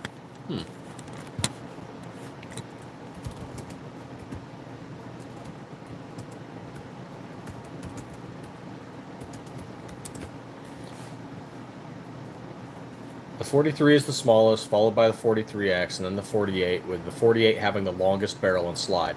Okay, so yeah, you could not use a 48 barrel in the 43 and 43X by the looks of it. That's going to require more testing on my end.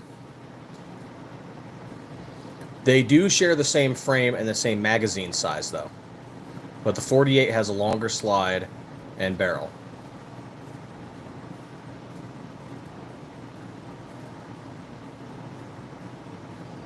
It looks like, well, the 48 will still have a longer slide, but it looks like they can fit on each other's frames.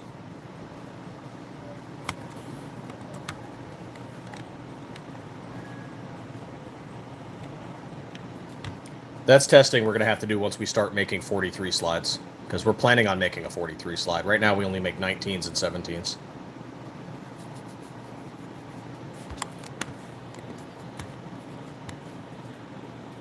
We just picked up a PSA and an SCT frame to do testing. And we'll have to get an OEM frame too.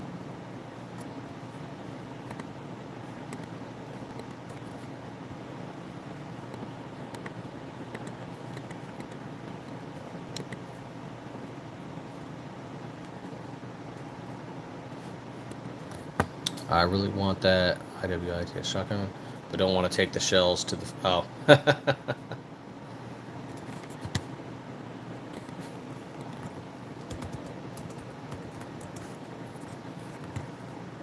Bullpup shotgun. You know, I kind of want the Keltec, the one where you can swap back and forth between the tube magazines.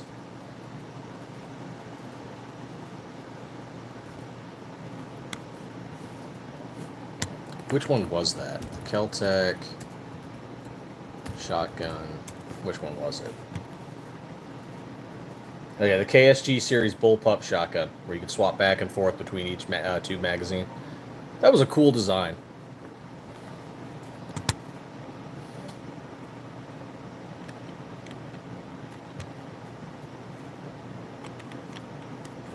I want to get one. I want to shoot that thing. Not so interested in the Shockwave. I see why people were interested in it, especially once they started making the mini shot shells. But I heard there were cycling issues with those.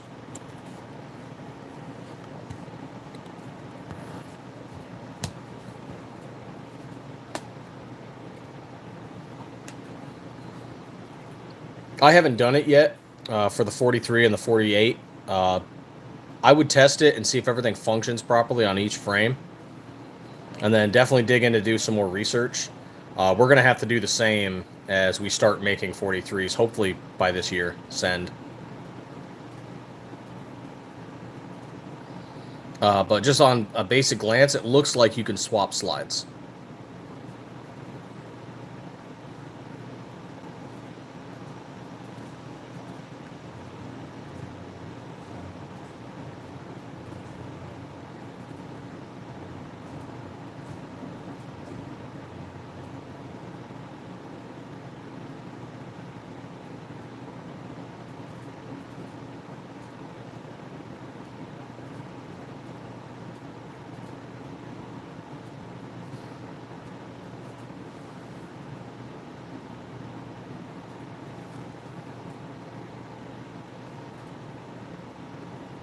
My favorite gun that we have, or that we make, is probably the Viper, and used to be the Leonidas. So this here is the Viper.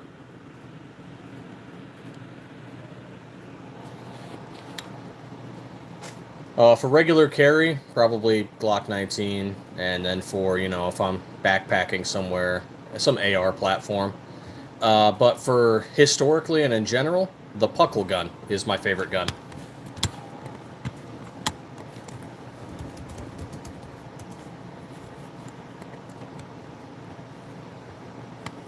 And it's just because it blows people's minds historically. Because they try to say things like, oh, the founding fathers never could have conceived of bullshit. This was invented in 1718.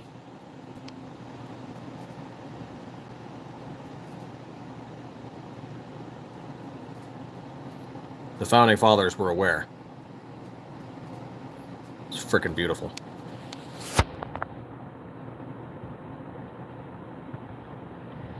By this weirdo English dude who probably should have been American.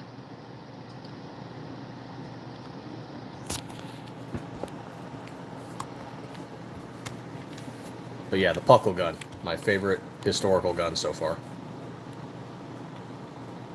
My biggest gun? Oh, probably... Let's see, I have a British Lee Enfield from World War I. That's chambered in .303 British. I also have a Mosin Nagant from World War II. That's chambered in .762 by .54. And then I have a Springfield from World War I as well. That's chambered in .30-06. So rifle-wise, those are probably my biggest. Biggest that I've ever shot. I've shot an M107 50 caliber rifle, the M2 and the M2A1 50 cal machine gun, as well as the 40 millimeter grenade launcher, the M320.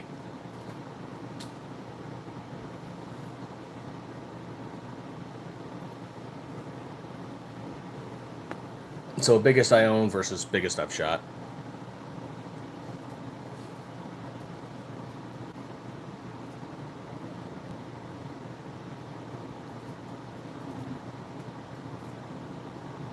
I didn't know they made FRTs for the subcompacts. Thought it was all like 19, like compacts and full size.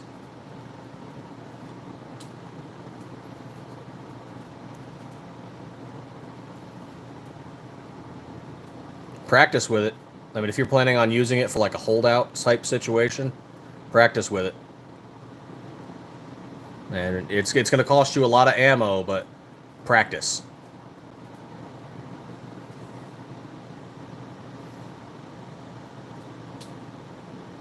I used to run a machine gun when I was in the Army, and FRT isn't quite up to that same cyclic rate, but you are shooting beyond what is generally semi. It's quicker, so practice to control your recoil. FRTs, G-flexes, binary triggers, switches, all that stuff, practice. I mean, they're fun, but if you're not practicing, when the situation calls for it, you're going to miss a lot.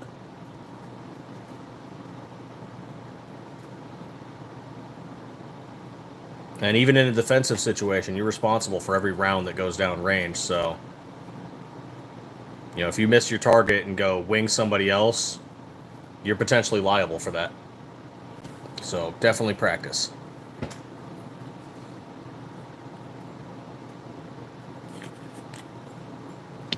My biggest issue with a lot of the reset triggers and like switches and stuff like that is just a lot of people don't practice enough. A lot of people treat it like a range toy, and it's like, if you're planning on carrying that around, you need to be practicing.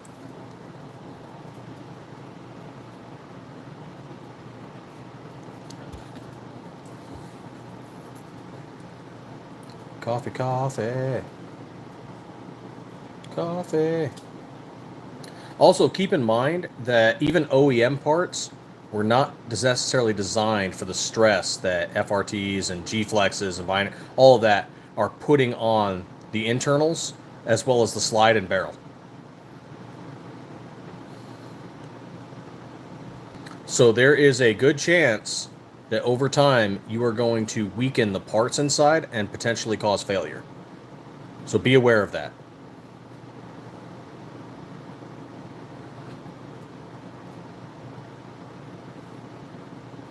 Because we've known guys who've broken even strong slides like 17.4, running switches and things on them because the materials weren't designed for that cyclic rate of fire.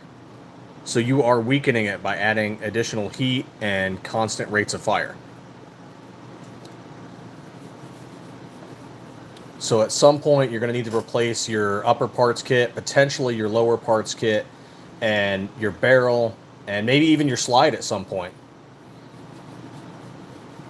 So just as long as you're aware of that, you're good to go. You're going to be aware that you need to replace parts eventually. Because guns are machines. They don't last forever. They're tools. Just parts will eventually wear down with use. Competition shooters can tell you right now that they wear out barrels. Your average shooter doesn't wear out a barrel. But once they start adding, switches and reset triggers, people started realizing they were wearing their parts out a lot quicker. And some of them idiotically tried to blame manufacturers. And it's like the manufacturer didn't design it for that cyclic rate. So you're going beyond what is traditionally expected. So just make sure you're planning for that.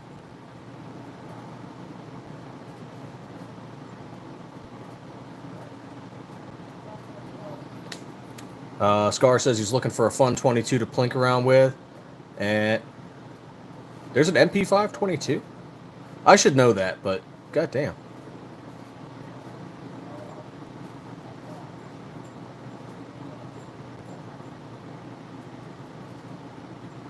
And since it's rimfire, freaking California, man, and their dumbass rules. Have you seen the side breech loading magazine? Because now correct me if I'm wrong, Scar, but if I remember right, Californians can't have detachable magazines. So someone went out and invented a side loader that feeds into the breech and then loads down into the magazine, so you can do quick reloads.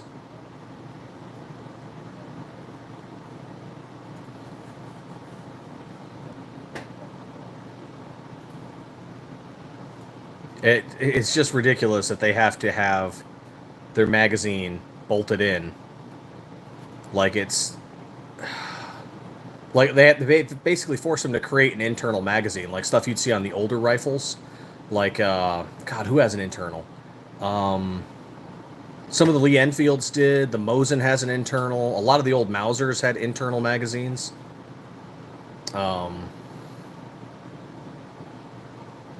Does anybody even make modern internal magazines anymore for rifles? It's all detached, right?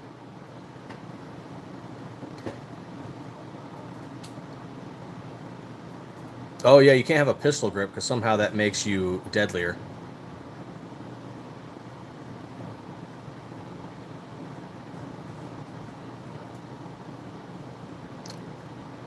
I'm sorry, man. I just call it Cali tarded sometimes because it's just so many people.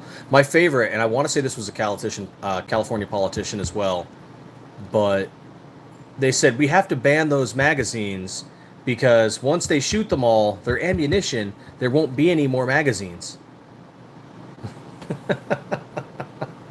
Oh, like they just don't understand stuff. It's hilarious and incredibly sad at the same time. Hey, right on.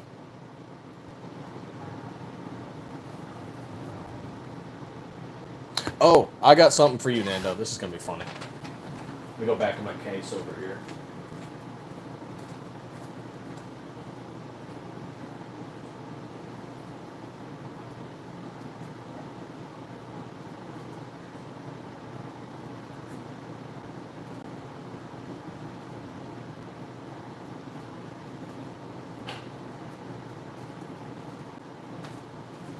Okay, so for those of you that served in the military, you know things that we have called challenge coins.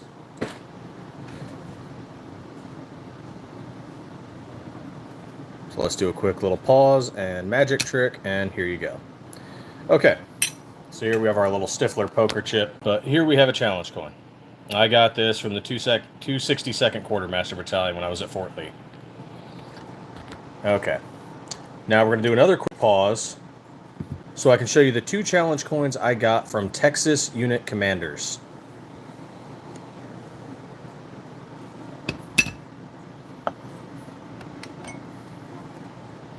And we'll just show you the size comparison.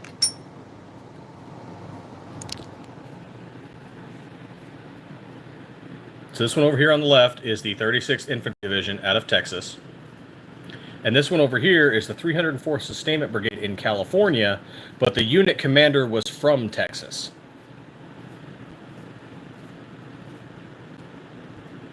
They don't fit in my case. My coin case was designed for stuff like that and around the same size.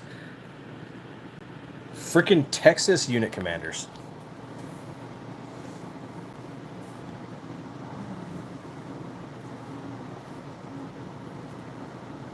Bigger is better. You know, when you're carrying that damn thing around, you could feel it. The other one is just a, it's a small coin, whatever. But freaking Texas.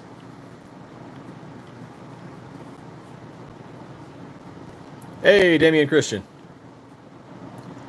Comp mags on the ARs and my AL on the SIV. Right on, man. Ordered a ramjet compensator barrel and trigger, pin thumb rest for the 48 FRT build.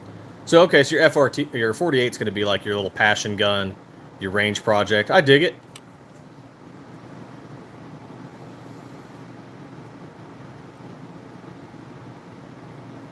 We are going to make 43 slides someday. Hopefully before the year's end, we'll hopefully have 43 slides. Then the first one we're going to make is going to be for ported barrels. Yeah, those things are freaking huge.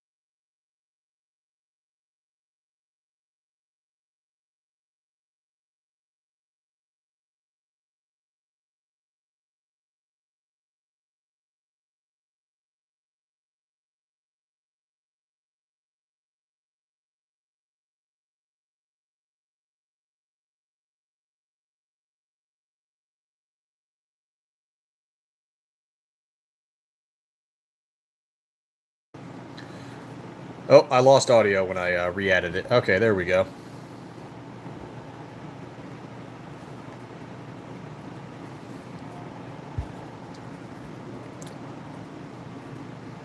Actually, just to show a little bit of what we offer, here's one right here. It's one of the cases they come in.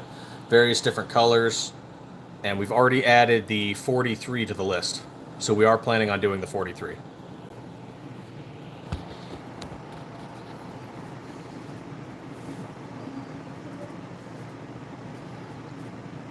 Oh yeah, a Glock is like the Lego of guns. Like, for example, if you go get a Glock 19, actually let's back up a little bit. Okay, so Glock Generation 3, 4, and 5. If you swap out the back plate, and sometimes you might need to do a little bit of a swap with the slide release, you can make it fit, and you might need an adapter for your Gen 4 recoil spring assembly. But you can fit a Gen 3 slide on a Gen 4 frame. You can fit a Gen 3 slide on a Gen 5 frame. You just got to swap a couple things. Done. That's how little difference there is. And then in the case of the Glock 19, you can make it fit on the Glock 45. The Glock 17, you can make it fit on the Glock 47. The Glock 43, you can make it fit on the Glock 48. You can fit a Glock 19 on a Glock 26 frame, and then it becomes a 26 long.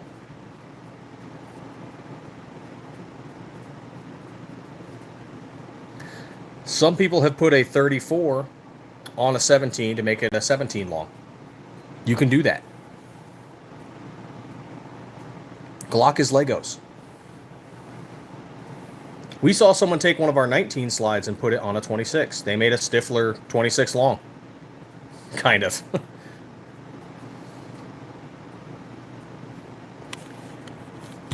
Ooh, the votes changed. 67% say specialty slide. So for those of you with us, this white slide here and this red slide here are standard slides, regular slides. Specialty is like this lightning slide here with the stencils. Or camouflage, or, you know, things like that.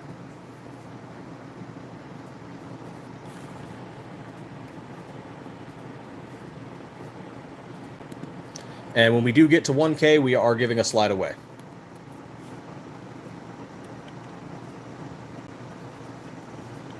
Specifically the Viper, that white slide there. It will be a Viper. I just don't know, you know, is it going to be what color? What stencil we're going to use? Reaper, what's going on, man?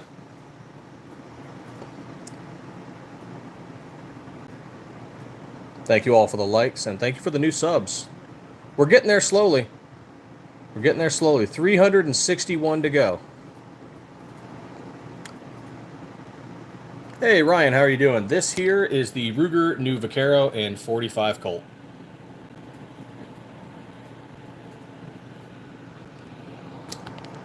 Got that years ago when it was still $500-600. I don't know what it is now.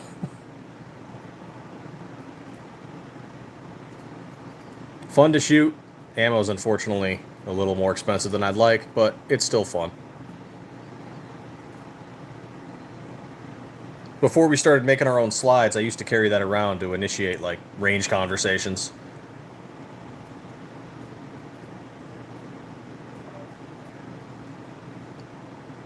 Just be like, oh, hey, 2A is the way. Man, what revolt? You know, like, what is that? You know, walking around Arizona. Be like, oh, man, this guy's got a cowboy gun. It'd start up all kinds of fun conversations. Focus, what's going on?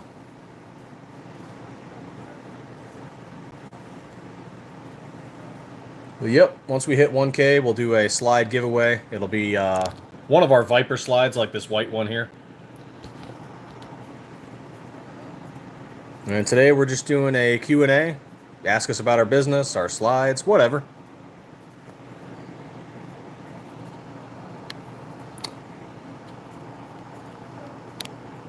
Heck, let's throw this guy in here.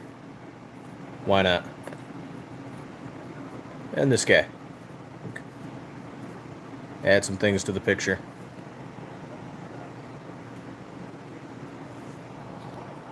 There you go. Can a fluted barrel be ported? I can't say, I don't recall ever seeing a fluted barrel be ported.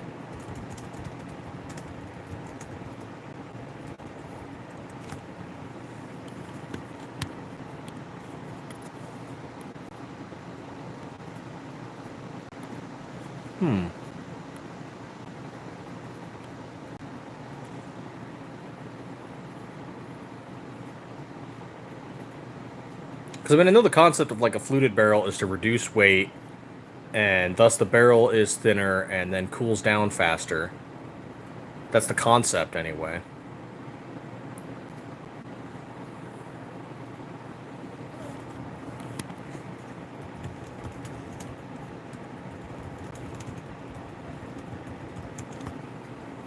And, you know, having a ported barrel is designed to reduce muzzle flip and recoil. Well, the felt recoil, because it's venting the gas. The downside of that, of course, though, is it creates additional flash, right?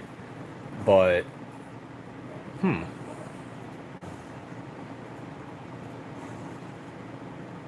which is why you need ported windows when you are doing, you know, a ported barrel. You need places for that gas to escape. But a ported fluted barrel.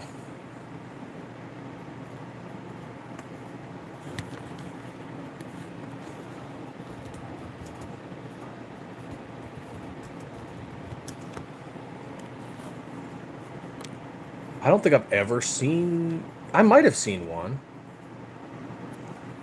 Norso makes ported fluted barrels. Yeah, let me pull those up. Yeah, here we go. Norso makes ported fluted barrels.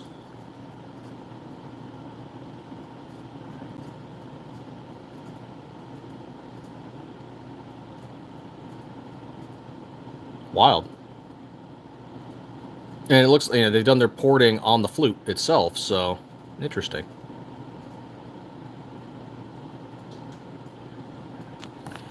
I guess you can. I'd never really thought of that before.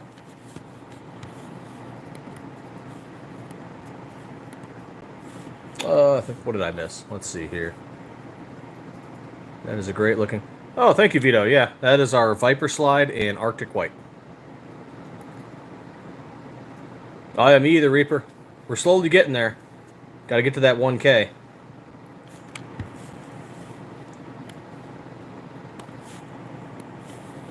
Actually, I will show the wheel we're probably going to use.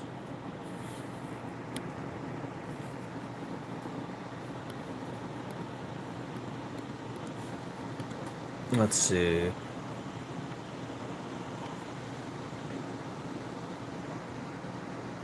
Oh, yeah. Yeah, that's the concept of it is... I mean, yeah, there is an aesthetic, pleasing design to it, but the concept is that the barrel's thinner, and so therefore the heat can escape better rather than being retained in the metal. And then I suppose if you designed that, or combined that rather, with a ported slide, the heat would escape even better.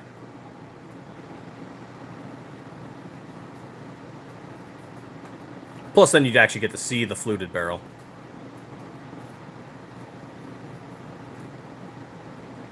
Ryan's asking how much a Glock 19 slide costs. That depends on which model you get. So they range from 145 to about 280, depending on if you're getting a strip slide or a complete slide, and which colors and designs there are. So like this Hellet red slide here is 155. That Viper is 180. And that Zoom with the stenciling is 170.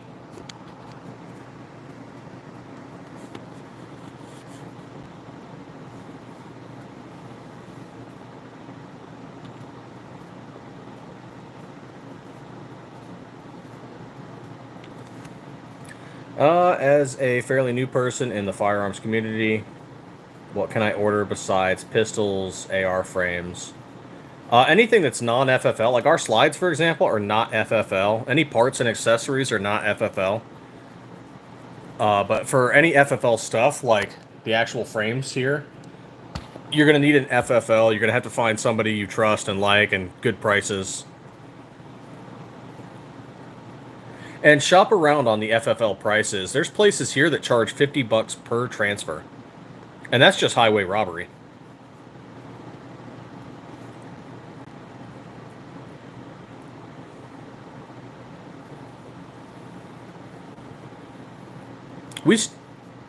Handsome Face Q, we stock threaded barrels on our website for our 19s and 17s. They are ELD performance barrels, and they are coated in black nitride.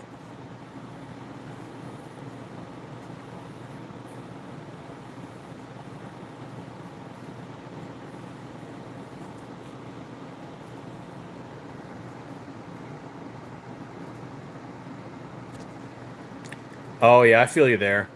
Our price range is pretty reasonable, but some people just have been around longer, and so they charge more for their namesake. It's not that they haven't earned it; it's just people trust the name.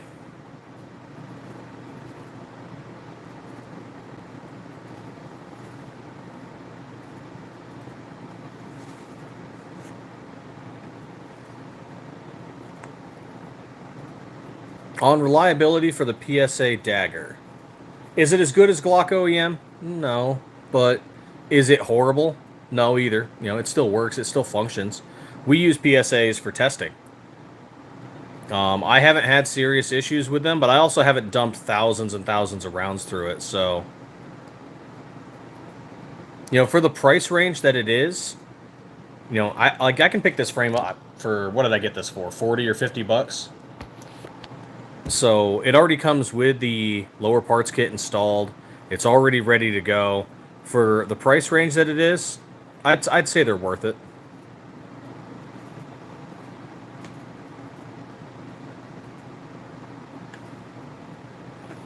Oh yeah, $20 is a great price for an FFL. If we ever start an FFL and we do gun transfers for people, that's about the price we're going to charge. 15 to 25, somewhere in that range. But $50 is frickin' robbery.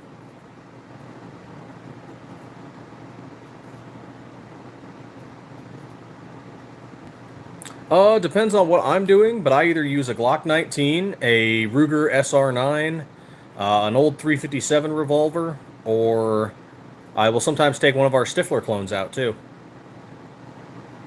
So that's what I do for my daily self-defense.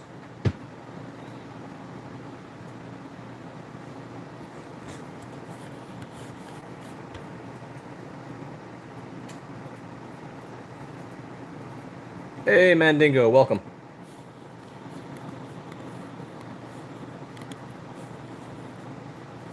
Hey, 641 on those subs. Thank you. Thank you so much.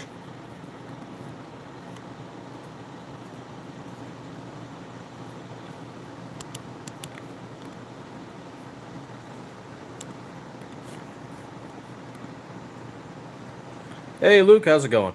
Oh, but this is not Luke.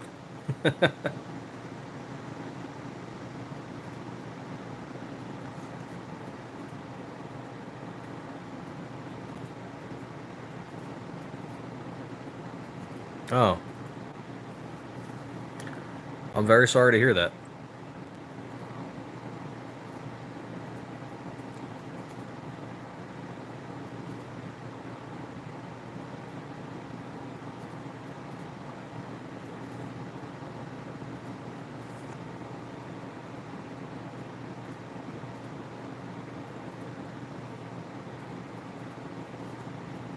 Luke popped into our lives pretty often.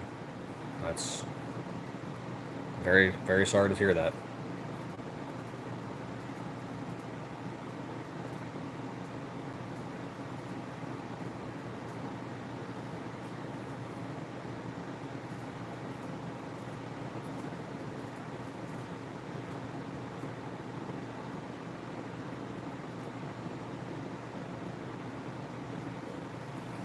Thank you for letting us know. That's incredibly unfortunate.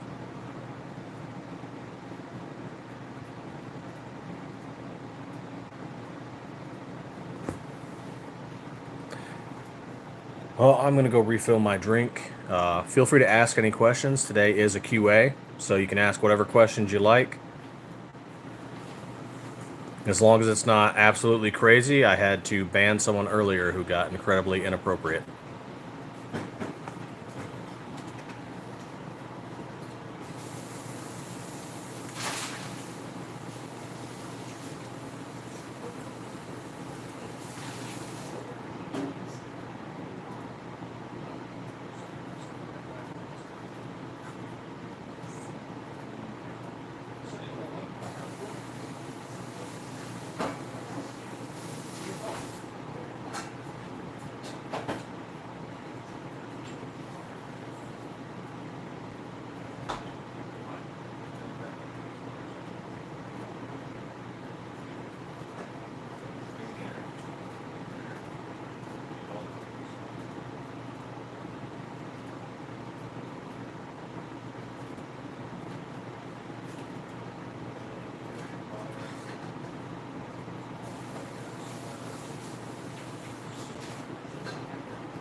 Okay, I'm back. Getting me some carbonated water.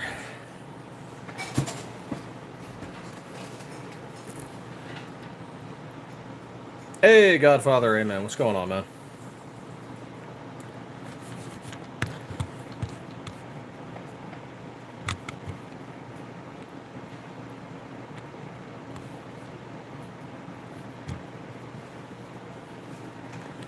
All right. Anybody have any questions while I was gone? Had to go get some water, go talk to a couple of people.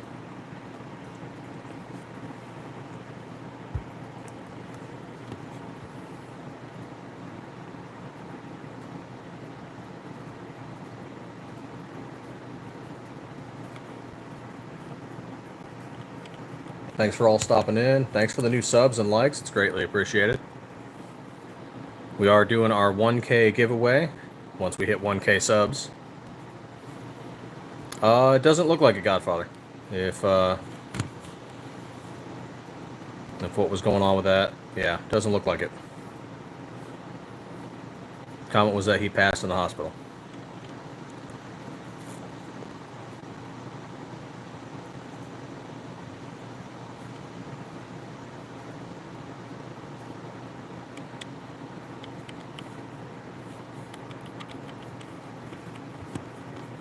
I don't know any details beyond that. It just seems as Luke passed.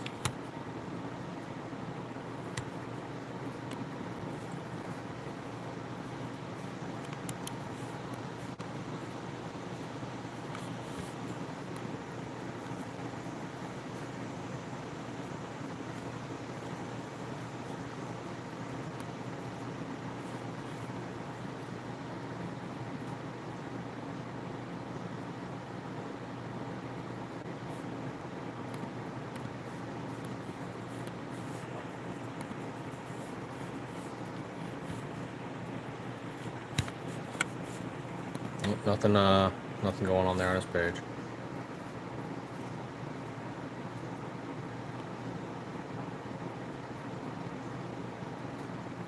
Yeah, he popped into our lives pretty often.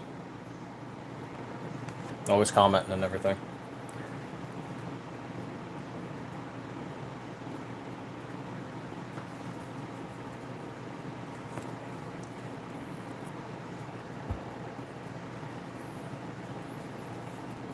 I've reached the age of life where you just start losing people. Lost soldiers in my time. It's everybody deals with it in different ways.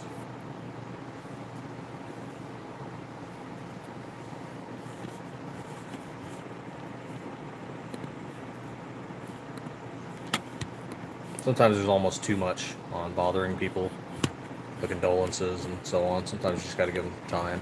But sometimes you got to check up on them too. It's kind of a no right, no wrong answer.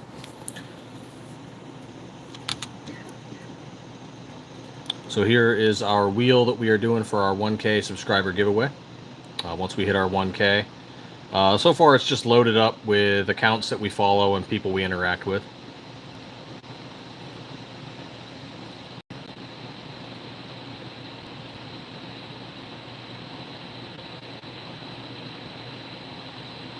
So this is how we're going to decide, we're going to put everyone up on the wheel. And, when we 1K subscriber video, or our 1K subscriber live, rather. And that's how we'll decide who gets the slide.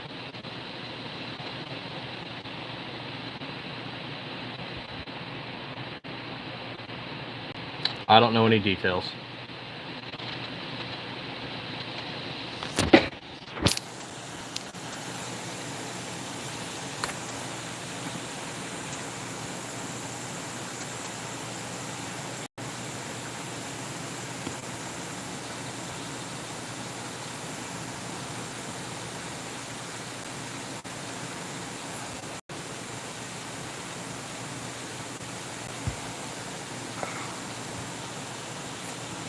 Yeah, we're going to do, that's a test spin. Nobody officially won anything there. But the way we're going to do it is everyone who is entered has to be subscribed to our channel. Then we are going to do a live stream when we pick somebody on the spinning wheel. and you have to be in the chat to actually get put on the wheel.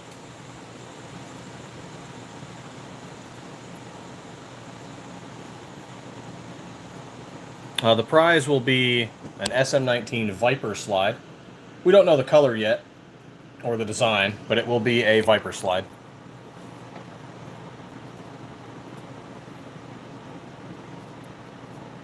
Yeah, Nando, it's something all mankind must go through. It is the way of things.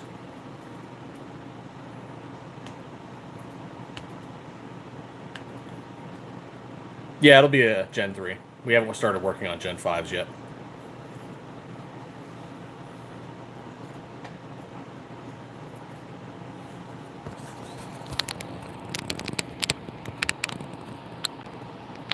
Oh, need to plug my phone in. Doing live streams really drain the battery on it.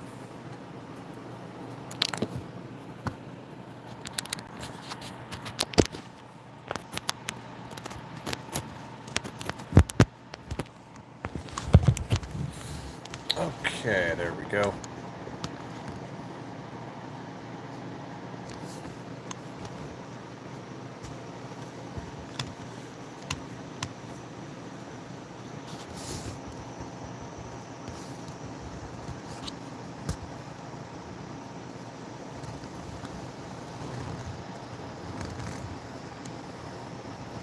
There we are. Oh, you can fit a Gen 3 on a Gen 5, Godfather.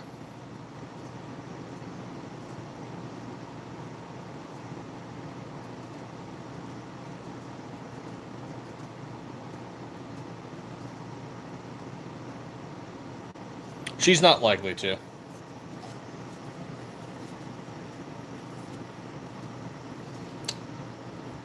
Yeah, just swap the back plate. You might need to swap the slide release because the Gen 5s are ambidextrous.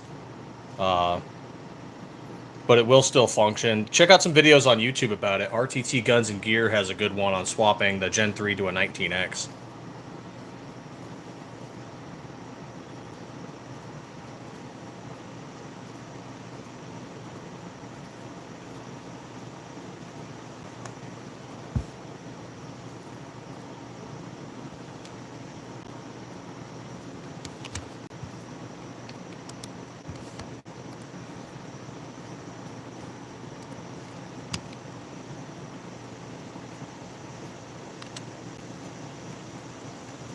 $641 on the subs, $339 to go.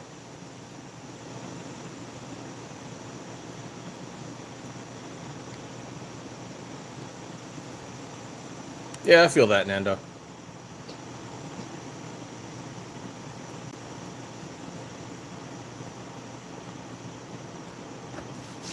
Yeah, Glock really is the Lego of guns, of how much you can swap and play with.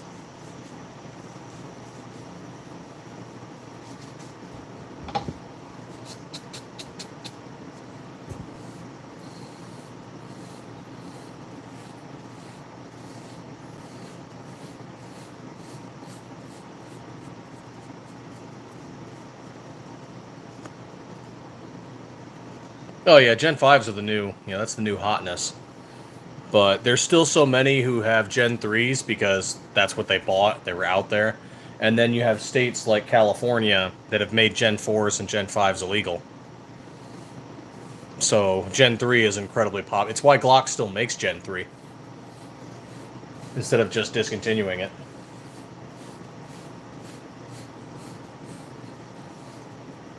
Yeah, Glock's not going to discontinue all their Gen 3s until those laws change.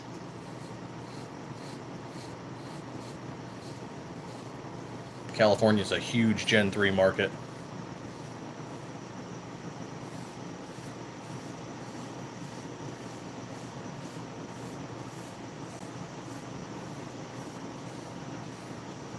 Oh, heck yeah, Daniel, that's awesome.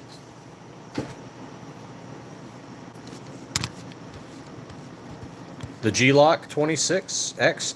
Oh, so I've been hearing lots of conflicting stories on the Glock 26.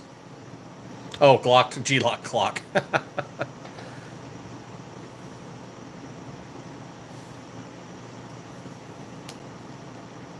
$80 on Palmetto? Really? Huh. Feels like it should be cheaper than that. I mean, I got 3. I mean, I know they were doing a sale, but I got 3 on there for $170 after taxes and shipping.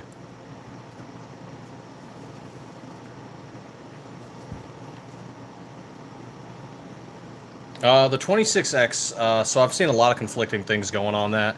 Some say it's going to be a Glock store creation. Some say that Glock themselves is creating it. But I support the concept of it. But if what I've read is correct, it's not going to be really any changes to the slide. It's just going to be changes to the frame.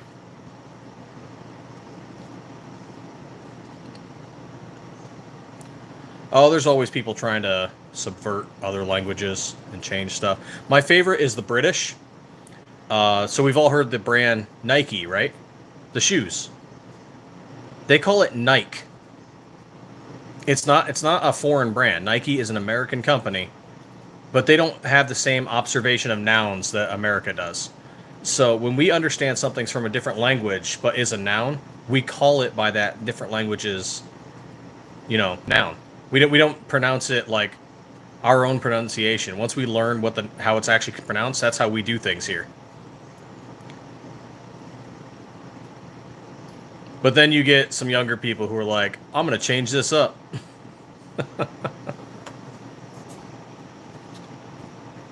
As if the English language itself wasn't so versatile and aggravating to learn anyway.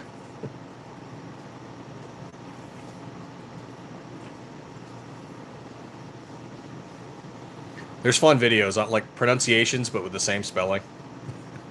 Or similar spelling. Besides just the there, and there rule.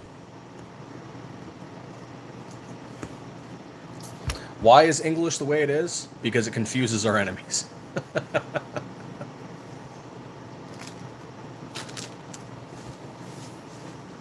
It does not always make sense.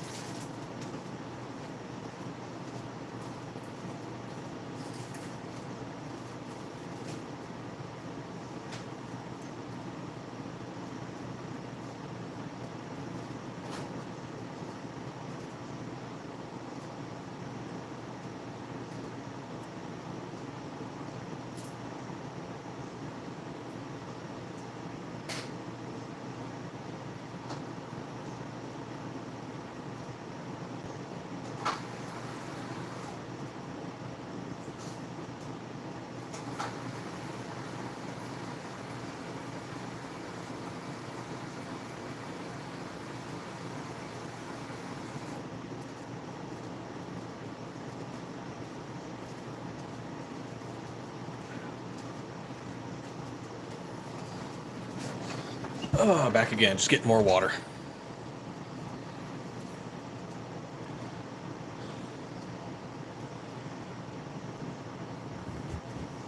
Yeah, British people are fun. I first found out just how weirdly they pronounce things from, British English to American English when I started listening to audiobooks. And you'd get, and especially if it wasn't like, highly published, huge, highly funded audiobook. It was just like they did like an abridged, or they got somebody who'd do it for a little cheaper, and they didn't do any check on pronunciation. So they'd get a British voice actor or audiobook reader. The voice is nice. They have a great voice. It's just then you hear the pronunciation differences. And the book was written by an American, and Americans recognize it. And then it's British pronunciation on the audiobook, and you're like, wait a minute, wait, what?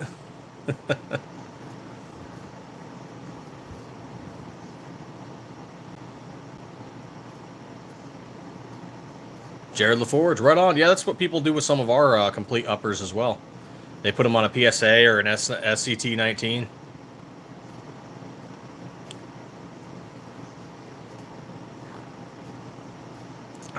DF, yeah, we did. We have our own Cerakote paint booth at the shop. You can see all the colors we have on our website, stifflermanufacturing.com. And we have some of our painting videos on YouTube and Instagram.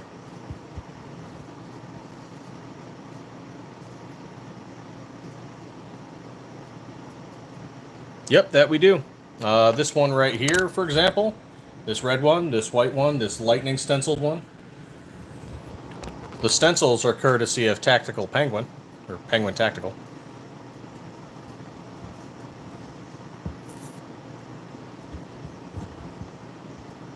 Maybe I have, Godfather. I've seen so many videos over the years. Yeah, we sell Gen 3 19s and 17s, and we're planning on working on the 43 next.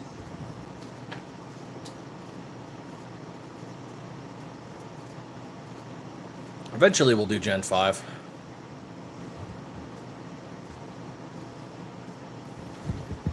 And shout out to Ghost Dad Tactical. That's his gun lube there. He makes gun lube that smells good.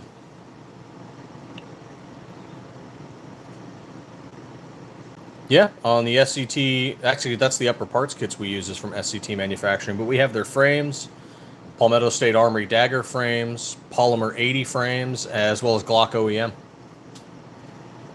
And then I know our customers have tested their builds on Grit Grips and Geisler, and they work fine.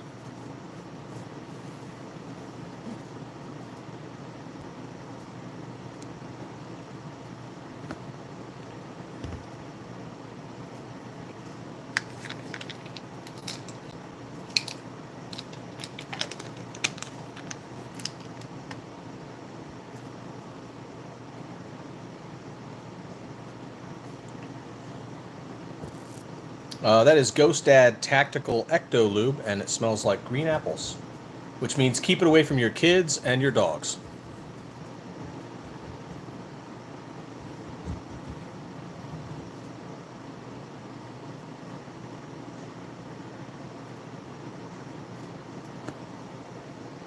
This cut here, that's for ported barrels.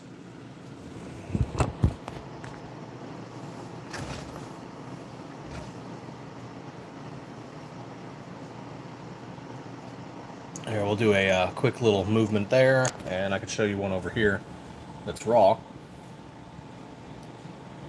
So that's one of the 17s, and that's to accept ported barrels.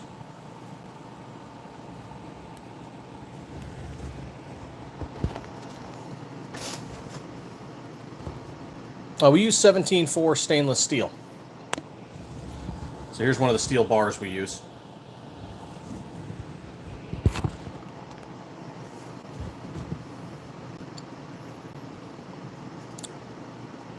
D, that is Ghost Dad Tactical Ecto Lube. The green one smells like green apples.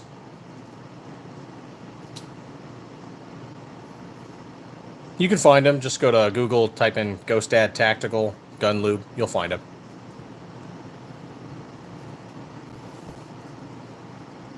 It smells good. I haven't tried it at the range yet. I'm trying to go to the range sometime soon to test out a few more of our slides.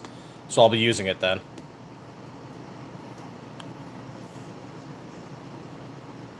Matt Mullen, no, we don't make anything with frames. We just make the slides. We do have barrels we've procured through ELD Performance, as well as parts kits we get through SCT Manufacturing. But we only make the slides.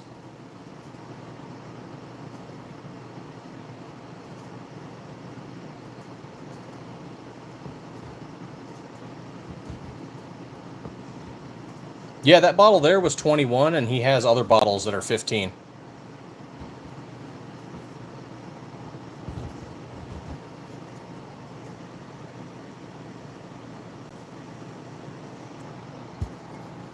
Jared, yes, we do. Any of our complete slides come with... Actually, this one here's a complete. So it comes with an ELD Performance barrel. It comes with an SCT Manufacturing parts kit. And then it comes with Glock OEM sights.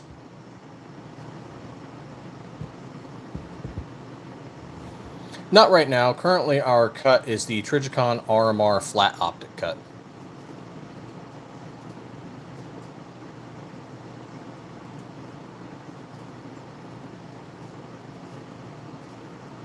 Oh, sorry, I misunderstood you there. But an early morning.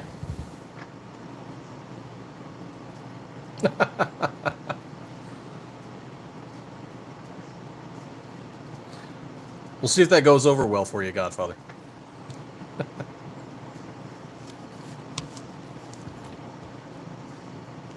We're also doing a 1K subscriber giveaway, so once we do get to 1K, we're giving away one of those Viper slides.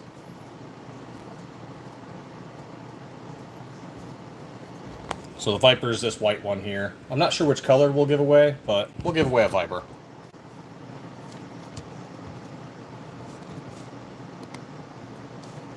And once we hit our 1K, we'll do the giveaway live stream. And we'll get everyone who's in the live stream and is subscribed, we'll get them on the wheel. And whoever wins, you know, they'll get the slide.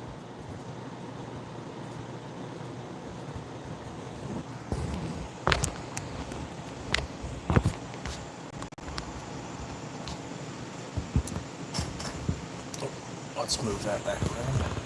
There we are.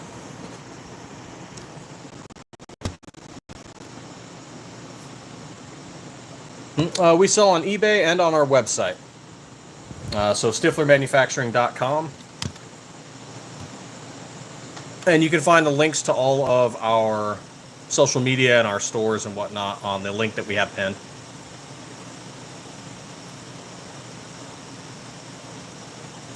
Transferring the iron sights can be a little bit of a pain. You might need a sight tool.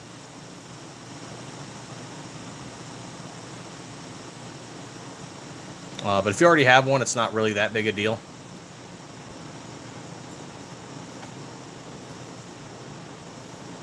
And sight tool will just hold on to the slide while you slowly twist and push the sights out. Or the rear sight, rather. The front sight's easier to get out.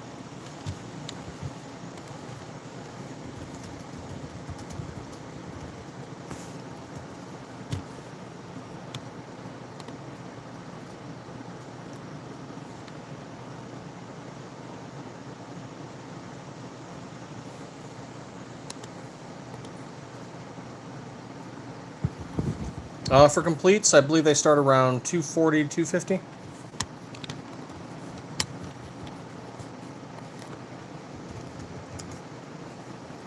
And then strip slides start at 145 and then go up from there.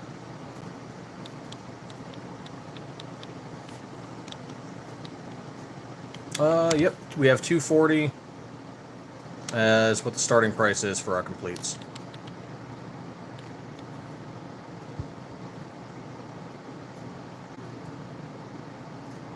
We don't sell full Glock 19s, we just sell the slides there below. And they start at, then you can't get one.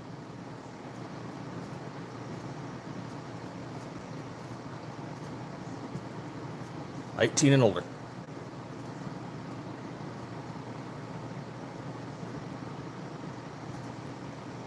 No, we don't have any 19X grips.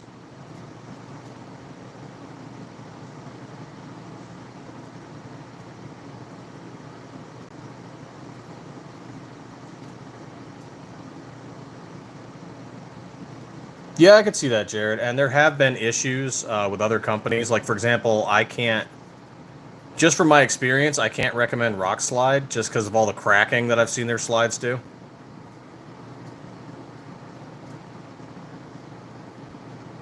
Maybe they've corrected that over the years, but from the ones I've seen, and we even helped someone out with one, it's their slides crack. Yeah, DF, we are planning on making other brands eventually. The next one we're going to work on is the Glock 43. We might do a SIGS 365 someday.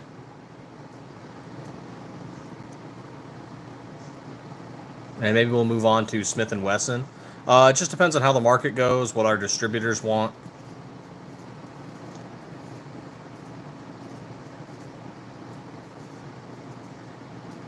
Daniel Carter, you do not need an FFL to transfer slides. They're considered a part and or accessory.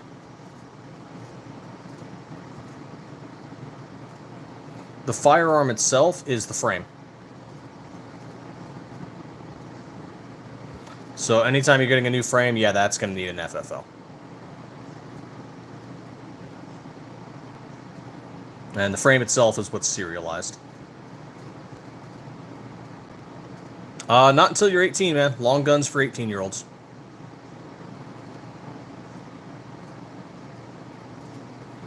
The Caesar Kevlar? Yeah, we only do slides. We do procure barrels and parts kits, but we only manufacture slides.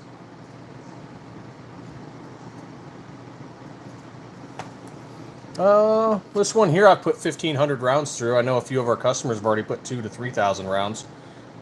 No issues. So I'll put this here for you guys to look at. Give me 1 second. There we are. So this blue one here, that one has about 1,500 rounds through it. Still working just fine.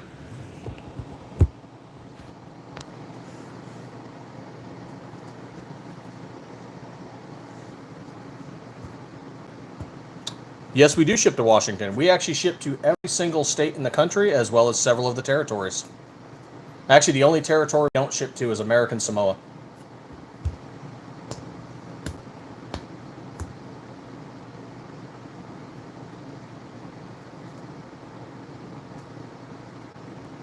Just whatever fits your hand best is where you start with. And then you work your way from there by doing training. Gonzo, once we get more chips and when we get more stickers and stuff, they will start coming with them again. We gave out all of our product, all of our stickers and patches and things at SHOT Show, and we've been trying to find the company that we ordered them from previously upped their prices kind of hard. So we've been trying to find another company that's local here in Arizona that we can work with to get stickers and patches.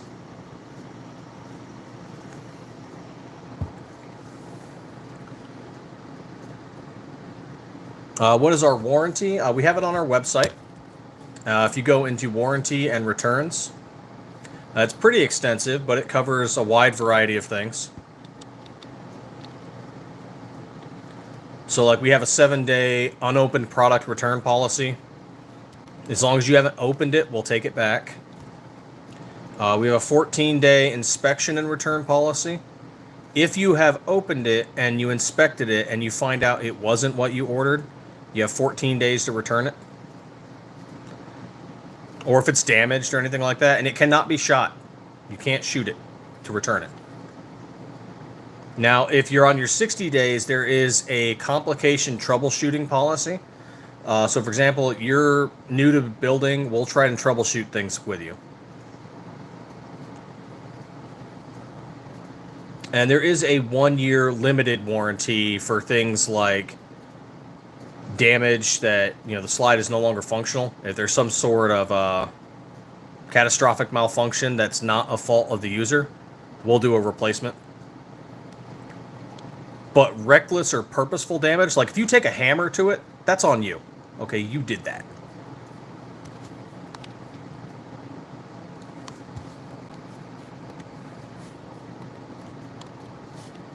Yeah, we don't replace slides that you purposely damaged. We had one guy try to do that. And it's like, he showed us, like, it has all these dents on it. I'm like, how the hell did our slide do that from range function? Dude took a hammer to it.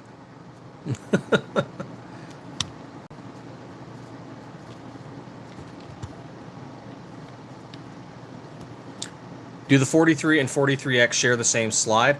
They are different slides, Godfather. So the 43X is a little bit longer. But they all fit on the same frames. So the frames work together. I might have answered this already. We do ship to Washington State. I'm sorry, I put you instead of they. I was asking you if you with me having an FFL, if Palmetto State Army could ship to me directly. Oh, in theory they could if you have your own FFL.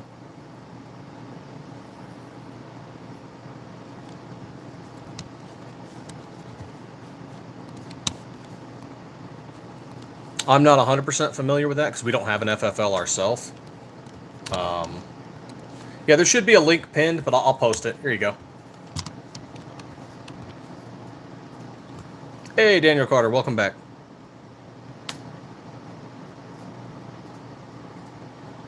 We do have a mil-spec OD green slide on the website. I don't have one with me, unfortunately. I'm not at the shop right now.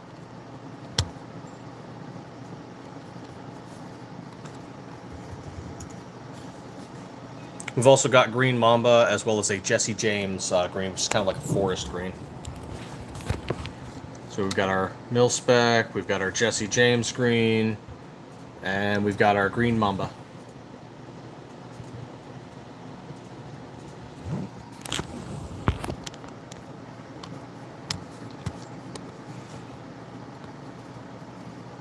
How do these match up with a comp? That would look sick. Some of our customers have used them with compensators just fine. I saw someone use them with the Radian Ramjet and Afterburner. They said they liked it. I don't have one on hand to do testing with, but some of our customers said it's pretty good.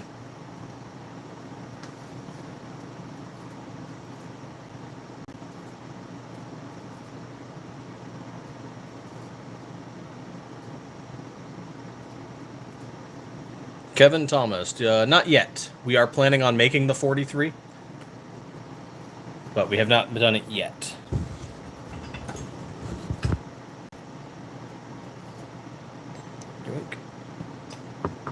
Let's get that out of the way, and I'll show you a little bit of the list. So here's a wider range of colors, models, stripped or complete, and then we have 19s and 17s, and we will be doing the 43.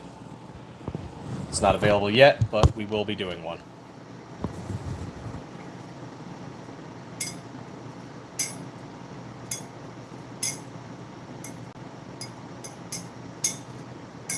That's weird. I wonder why they want a third party for it. But we've never used buds. Thankfully, we know a local FFL, and they're pretty cool, so we do it from them. We might make comps someday. We might make a lot of things. There's always new things that we're looking at. It depends on how the business grows.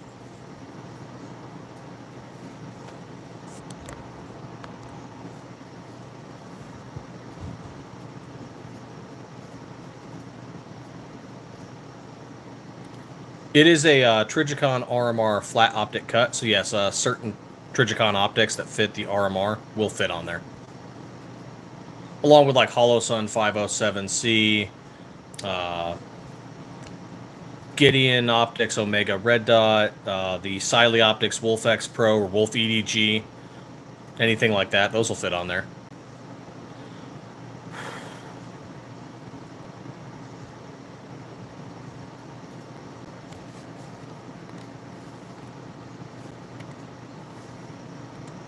$6.45 on the subs. Thanks so much, everybody.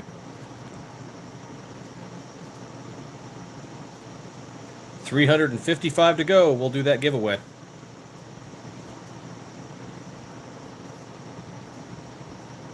One, Generation 3, Stiffler Manufacturing, SM19 Viper Slide. 17.4 stainless steel, Trijicon RMR flat optic cut. Comes with an aluminum RMR cover plate.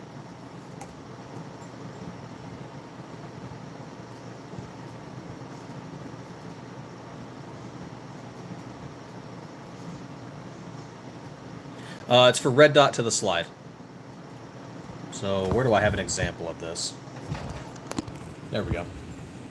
So you don't need a plate for, if you can see it there, you don't need a plate. Actually, this is a better option.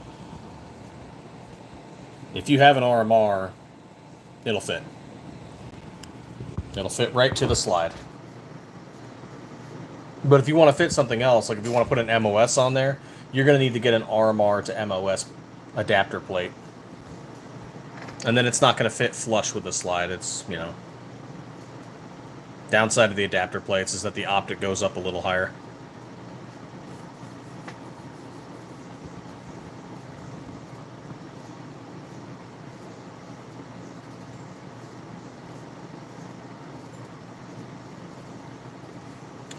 Water, water. Make sure everybody's drinking water. The barrels that come with it are an ELD Performance barrel, and they're made out of 416R stainless steel. Typically, you will get a black nitride, but we also have copper PVD, and we are getting ported and threaded options for the completes as well.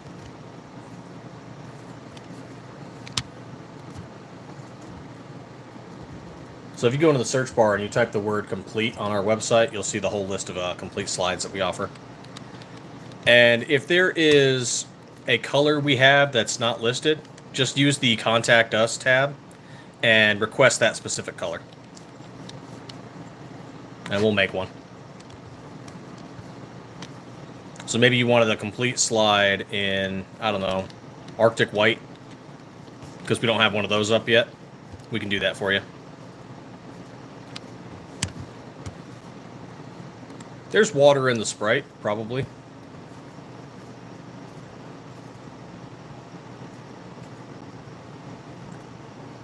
I mean, there's other things in it too, but there's water in there.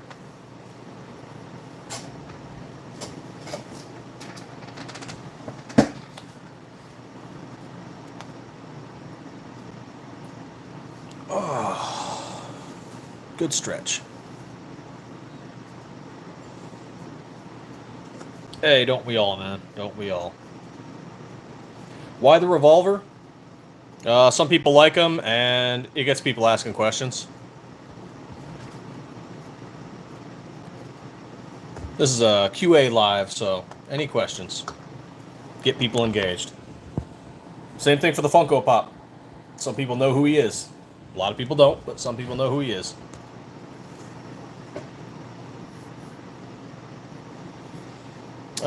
Yeah, I do and I don't. I do and I don't.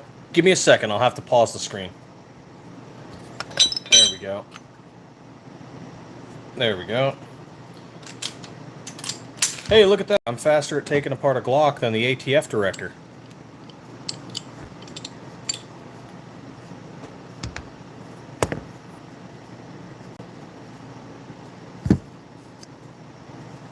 There we go. So here's one that we use.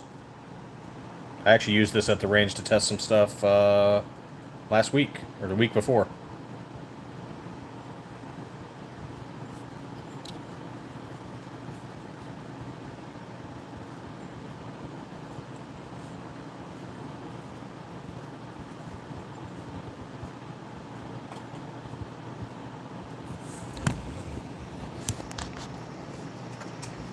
Hey, Chanson, what's going on, man? Oh, you want to see the inside of the slides? Give me a second.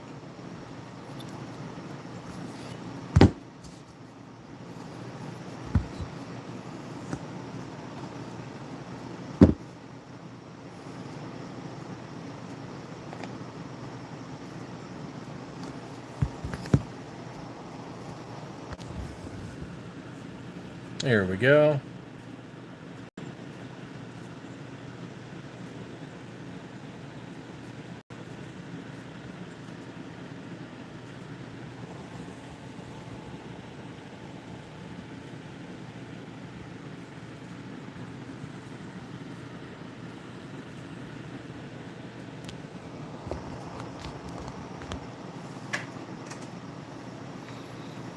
I used to have a Charter Arms 38.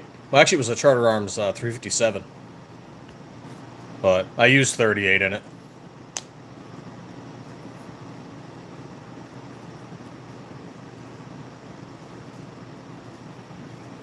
We're getting closer, Chanson.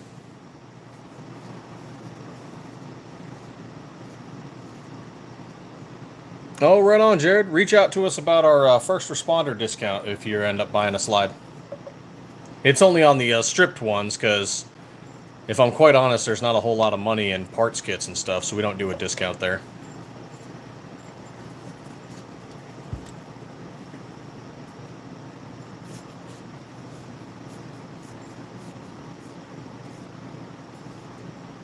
Yeah, buddy, Gonzo.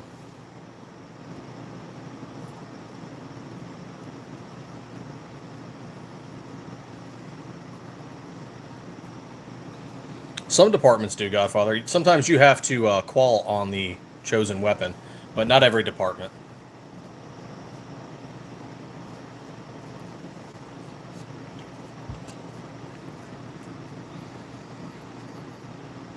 Some do it, make you use a department-issued weapon as a matter of tactics. That way, officers, if in need, can grab weapons from their fellow officers. Some do it as a matter of liability, where they won't let them use outside platforms. But some departments do, where all they have to do is just show that they're proficient with the platform. Officers with staccatos. Or in the case of, like, for example, Immigration and Customs Enforcement, ICE, they sent out a memo that says all of their officers are not going to be using the Sig Sauer P320 anymore, and they are switching over to the Glock 19 Gen 5 with MOS.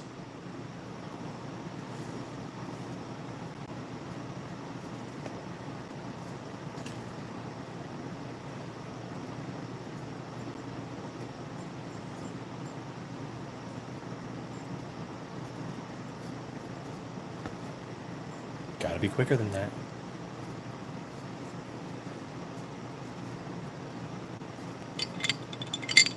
I have an M17 320. I got that after my deployment. Got my unit logo and stuff stenciled onto it. I love that pistol. Never had any issues with it, but it's a definite concern.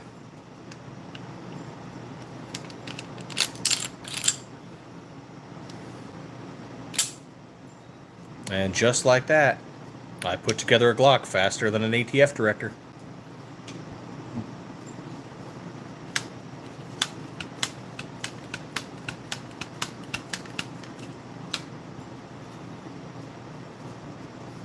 No, that whole thing was an embarrassment, and I know law enforcement who were shaking their heads when they saw that video.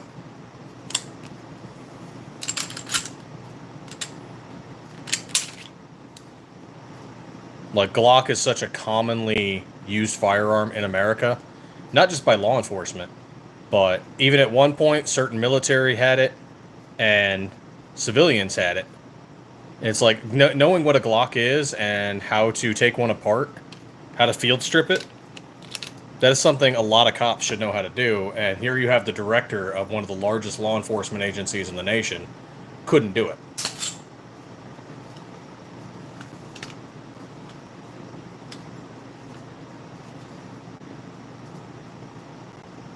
Sometimes I have to give mad respect to, like, the cops that are in the background when they do press releases in, like, anti-gun states. Like, there's that one in California that was talking about the ghost gun, and there was one of the officers just standing there in full uniform, straight-faced, and the guy's just talking about his, like, literally just talking out of his ass. You can tell he doesn't know shit about guns. And the cop is just standing there so straight, stone-faced. Like, I couldn't have done it.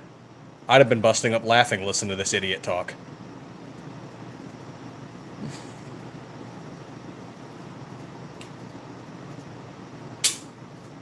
So kudos for being able to stand there and just, damn. Bill Poole asking if we're going to bring back the Leonidas cut. I don't know. It's on hiatus right now. We might. It got moved away because we had to start focusing on the 17s and the Future 43 and the turbo slide.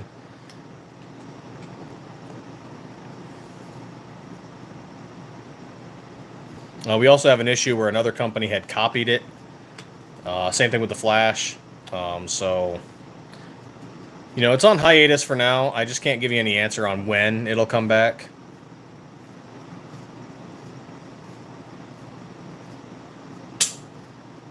I know there's some out there in the wild.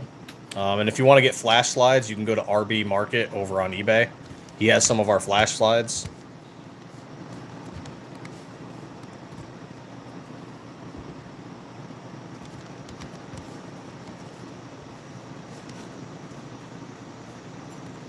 Actually, I'll show that link too.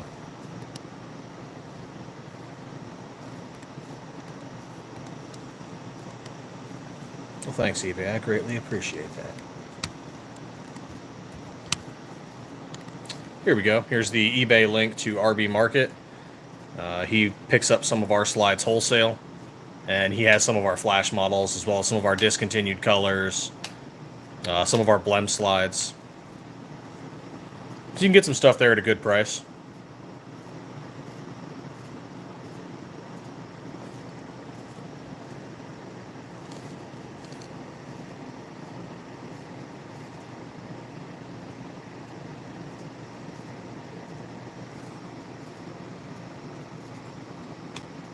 But I mean, keep asking, Bill. You know, if there's interest in it, if there's significant interest in bringing it back,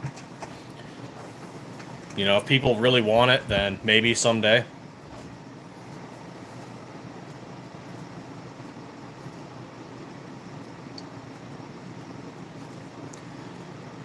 All right, let's flip all these around again.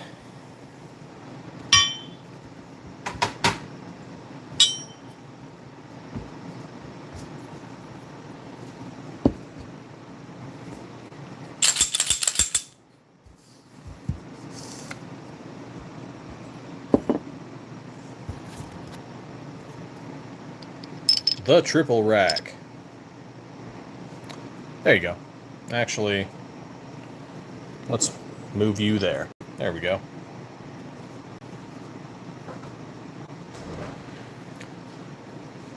All right, there we go. That's much better. Oh yeah, Aaron Wilson. I love that revolver. Ruger New Vaquero 45 Long Colt.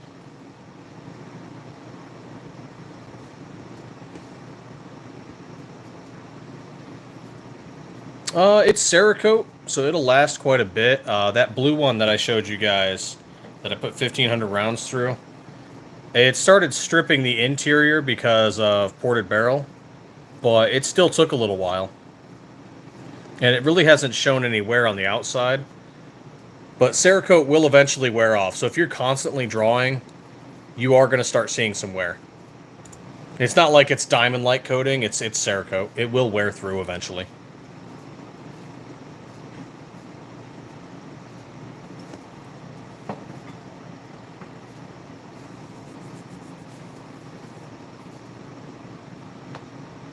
I want to say, who was it? Rando Wayne, maybe?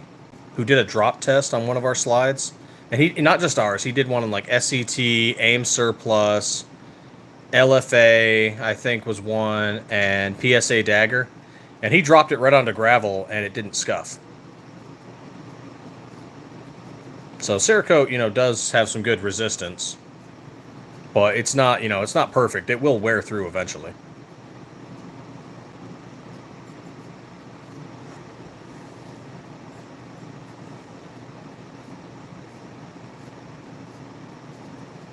How close to 1K? Let's see. Looks like we're 355 away before we do that 1K giveaway. Oh, nope. 353. 353 until that 1K giveaway.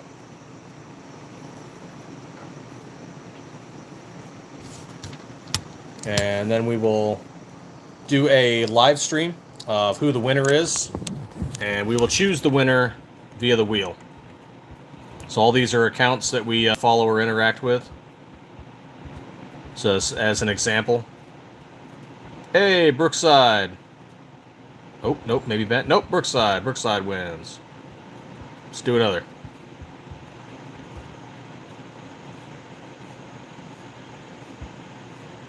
Dust cover actual. What?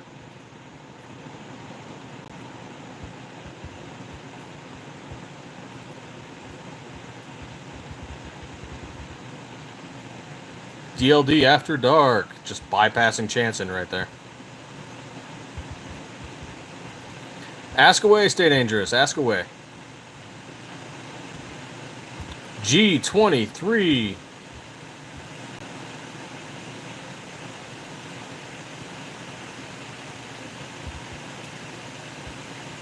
Got Gamage. Yeah. He was at GunCon in Ohio on the panel. He tested one of our flash slides a while back.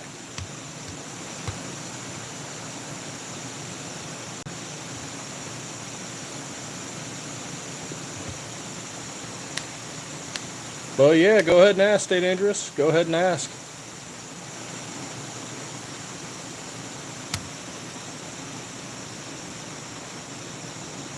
Yeah, we do both. We sell strip slides and complete slides. And the complete slide comes with an ELD performance barrel, an SCT manufacturing parts kit, and Glock OEM sights.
Back again. Do we have to be in the stream to be on the giveaway? Probably. We're not 100% on that, but probably.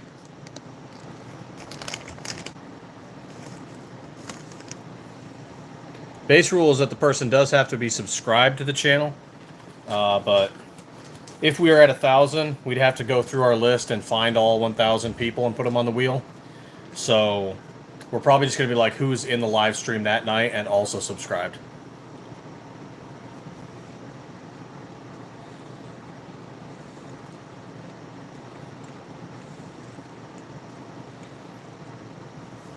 Purple, black, and a little white.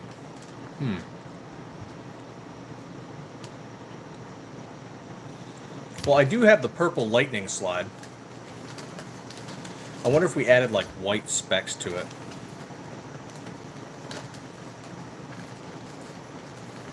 And then we just charge the same amount we do for the Liberty slide.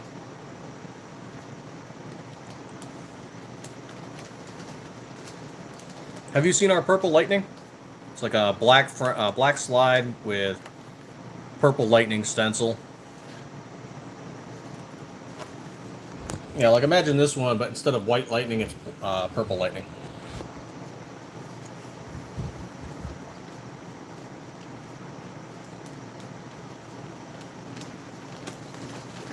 Yeah, I think we've got it on our website. If not, it's on our eBay page.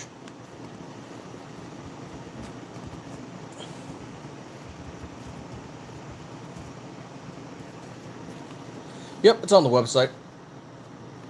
White lightning, red reverse, shimmer, and purple lightning.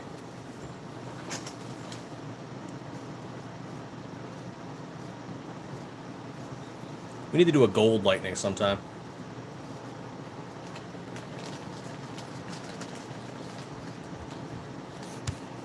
Oh, how are we at that poll? What are we at? 75% say specialty slide. Okay.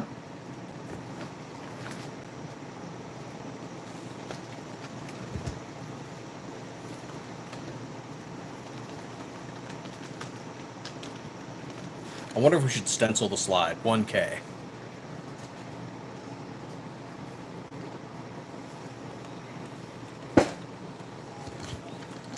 No, that's just a wheel of people that we follow or interact with. That's not going to be like the actual wheel when we do the giveaway.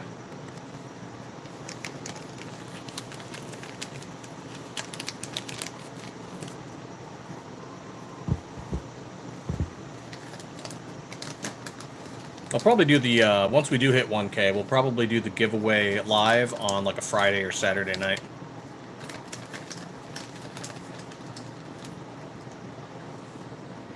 Yeah, it'll be posted. We'll post about it on Facebook, Instagram, Twitter, Blue Sky, Truth Social. We'll post about it across all of our social media. And we'll make announcements in our lives like, hey, it's going to be on this date, this time.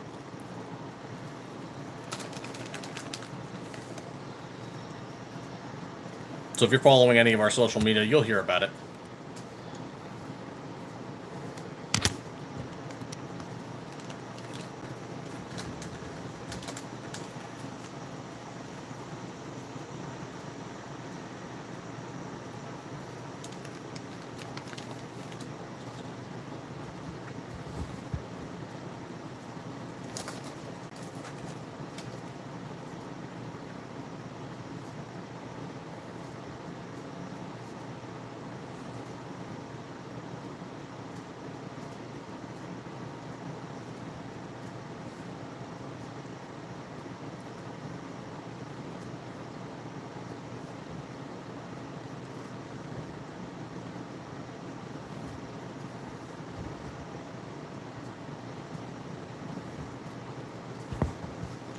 Orange smoke, what's going on?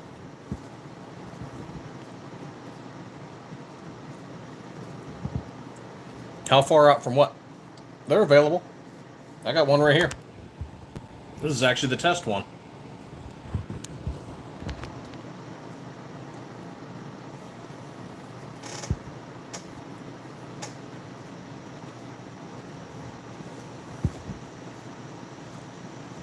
If you order one, they take 1 to 2 weeks to process.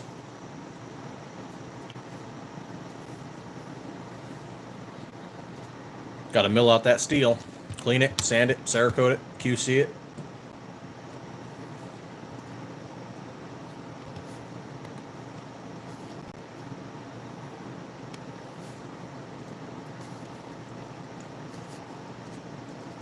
Actually, I was just looking through RB Market stuff right now. He has a 17 for sale on his right now.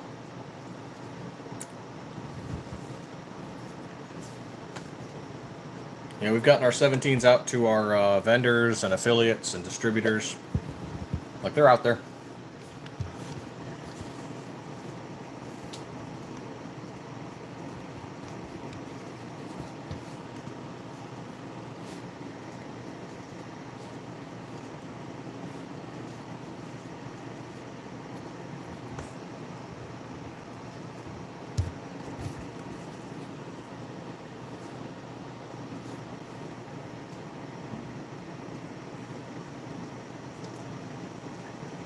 Oh, thank you all so much for liking and subscribing. Getting us closer to that 1K for our giveaway. Feel free to ask any questions. That's what we're doing this live stream for. Questions and answers. Hey, 648. That's awesome.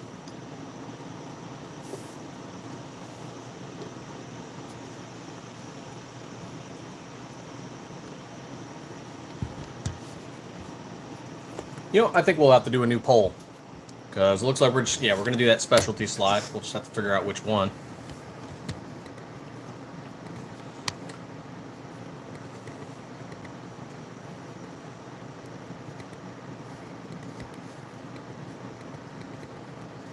Why isn't it letting me do a new poll? What the hell?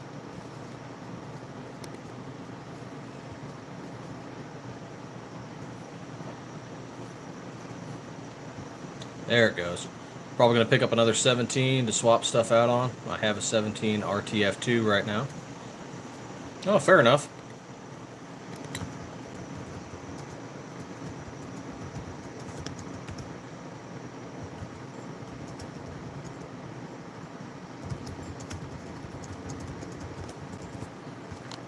So after we make the Stiffler SM43, which slide should we make next? Glock 26 or Sig Sauer P365?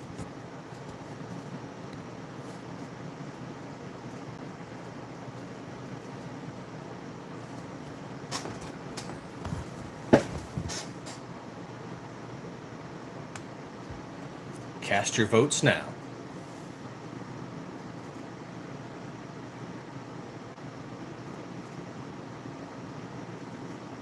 Glock 20 or 34.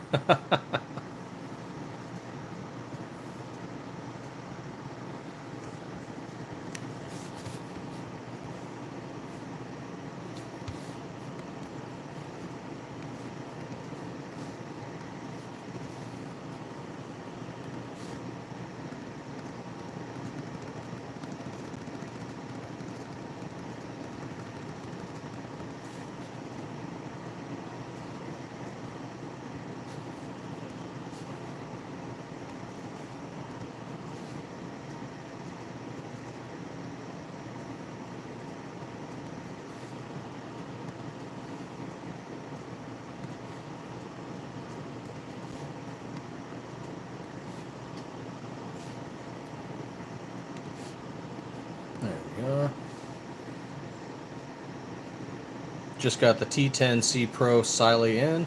Anxious to try it out since the reviews are so good. Hey, Cody.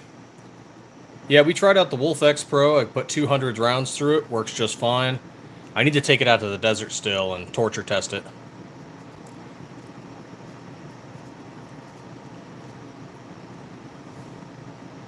Yeah, we definitely want to get that 43 done at some point. We've been getting a lot of requests for it.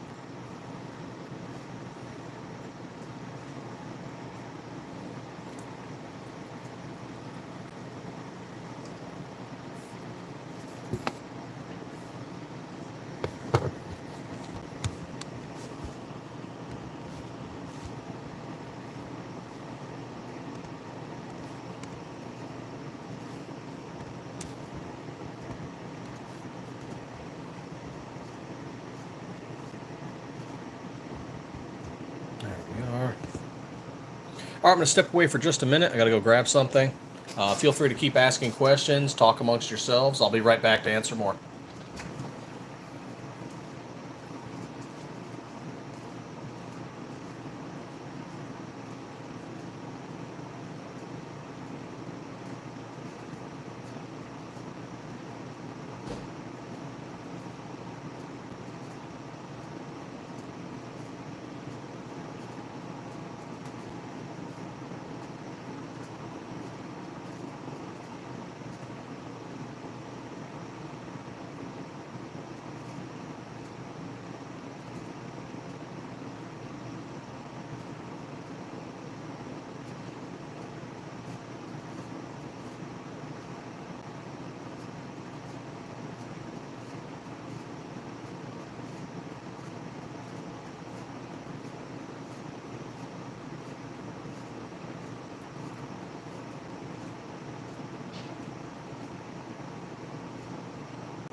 Okay, back again.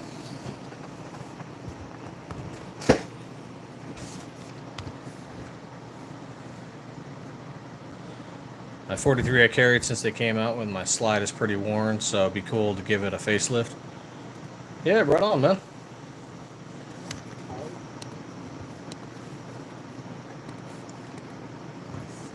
Probably the first 43 we'll do will probably be ported.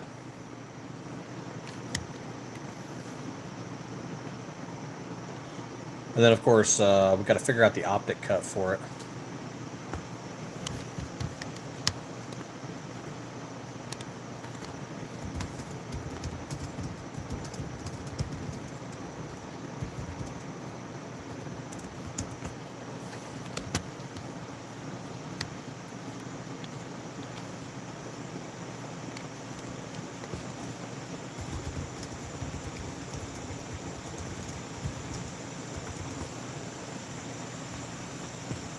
Probably the 507K.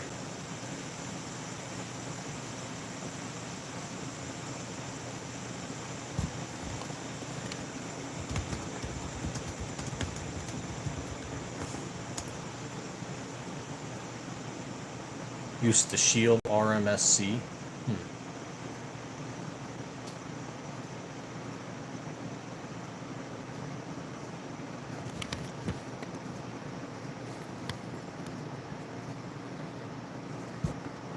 Both, eventually. It'll start with strip, but we'll do completes eventually.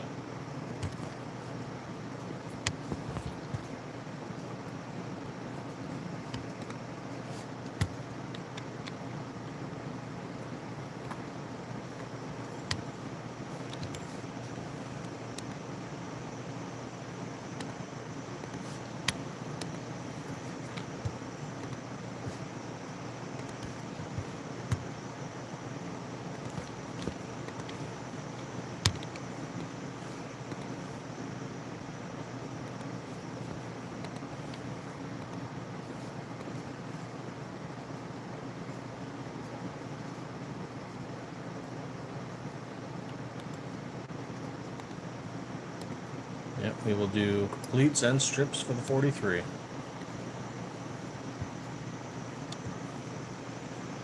Oh, no worries, man.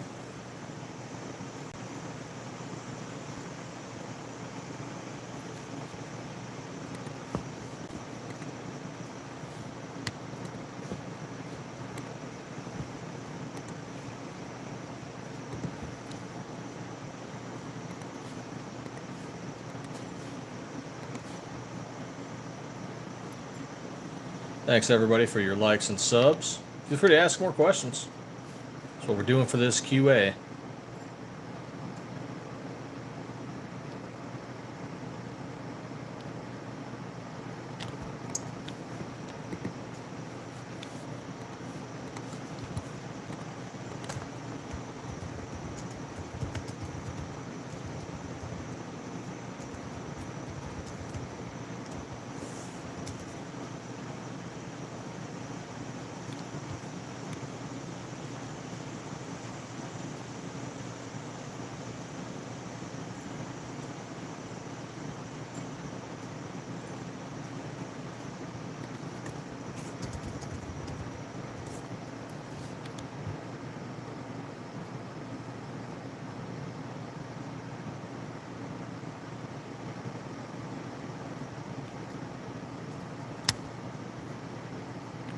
Gotta cook that chicken.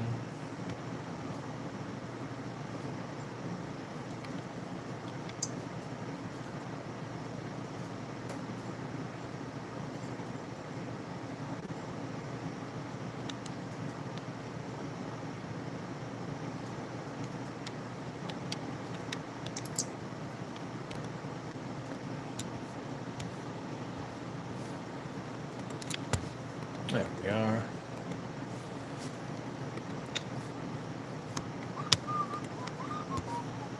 Doing pretty good. Doing pretty good. Got some good engagement on this one, guys. Greatly appreciated.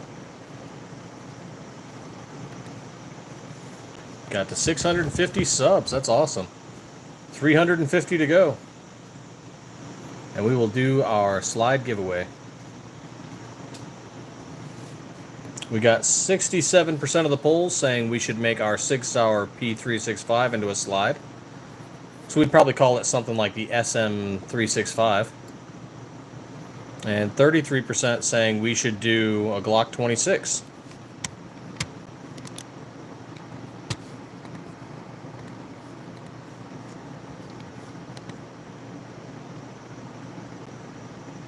What do y'all think?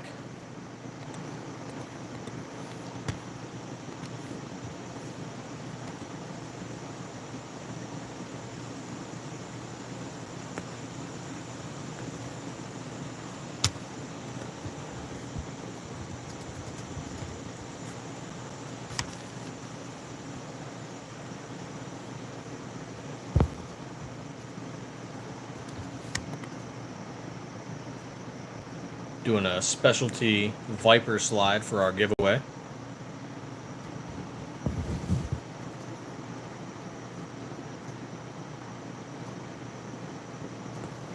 So let's see. Let's maybe do a little swap up here.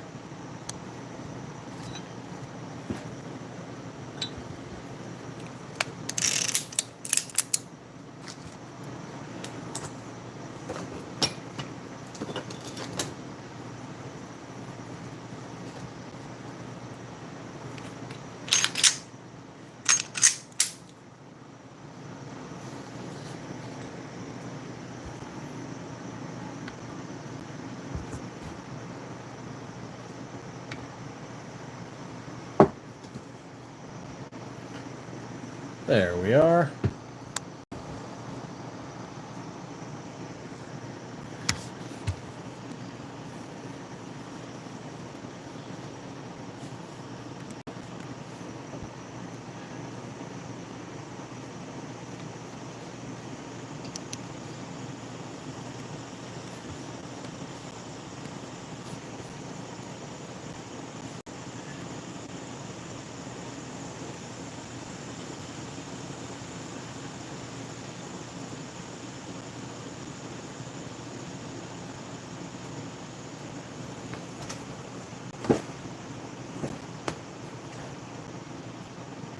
All right.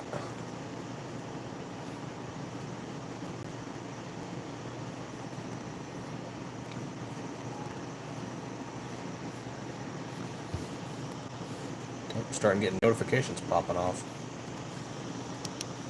Cool. Check those out. Check that out. Thank you all for stopping in. Probably do this for a few more minutes. If we don't get any more questions, I'll probably cut it at the 3.5 hour mark.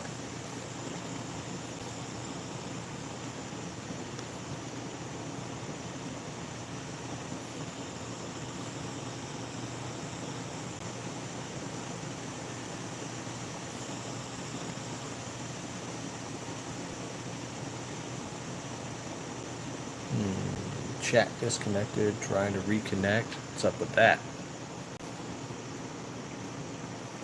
Successfully connected. Okay. Weird.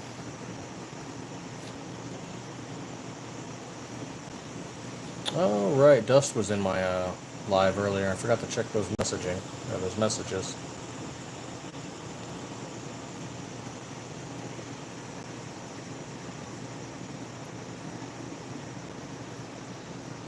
Hey, Jared LaForge. Oh, yeah, he's been to our shop. Yep, he's tested out one of our Viper slides. Done a couple lives with him.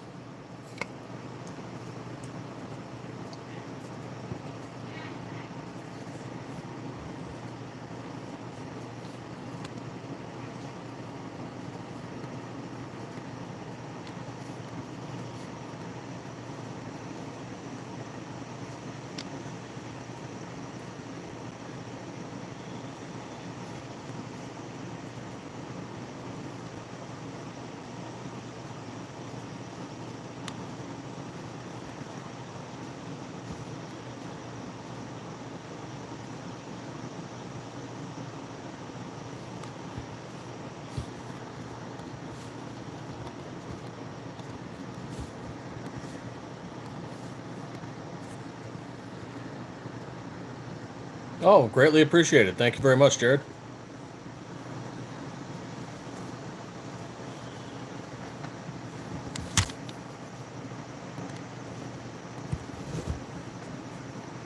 Yeah, good guy. Tested our slides, gave fair review. Has good videos. Oh, this tan lower, that is a Palmetto State Armory Dagger Compact. We're getting some more from PSA. They're doing a sale right now for 3 frames for $150. So we're going to use them for testing and range days and whatnot.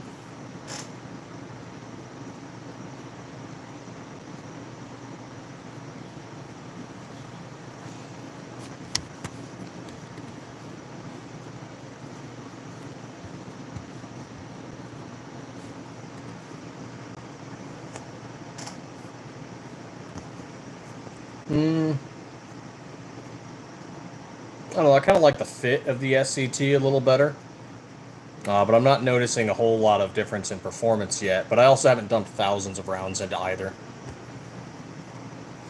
Price-wise, the PSA is definitely good for people just starting. Because, I mean, I think I got this frame for like $50. And then we're getting a 43, a 19, and a 17 frame from PSA for $150. So they really are good on the pricing. Plus it comes with the LPK already installed. So at that price, it's hard to beat.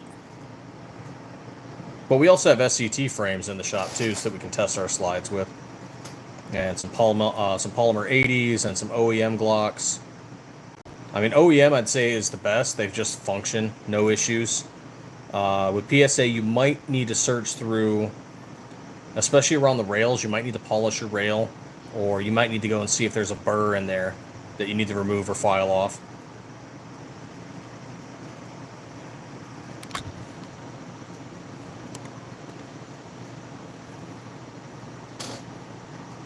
Yeah, polymer 80 was good for like the gun building, like really getting into it, you know, filing and Dremel work and whatever. Feel-wise, it's not as good as other frames out there.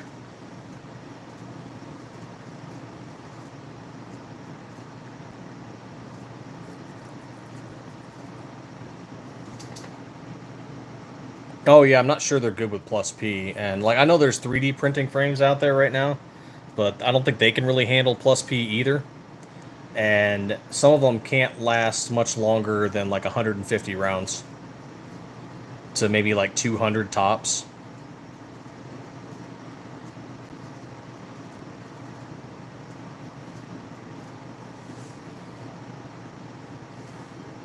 I haven't done a whole lot of extensive testing with plus P, but I do know they've taken it just fine before, because we're using 17.4 stainless steel, so we're not using cheap crappy steel on these. My favorite, he was just using regular 9mm, but a customer once took one of our hellet slides, so kind of like this red one here, and he put it with a ported barrel. Customer made a mistake and used the wrong barrel. Our slide took it just like a champ. His frame did not. His frame cracked in half. But the slide took all that pressure, no problem.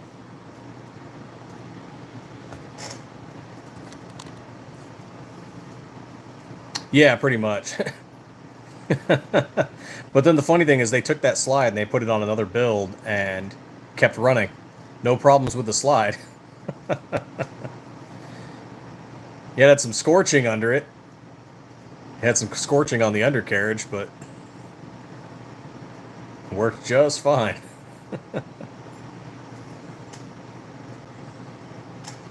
And I was like, yeah, check your barrels. I mean, you know, mistakes happen. Glad you're okay. That was wild. Yeah, I did about 10 years in the Army. My brother did 6. We got another shop employee who did 4 in the Marine Corps. I was a legal eagle. My brother was a combat medic. Our resident Marine was infantry.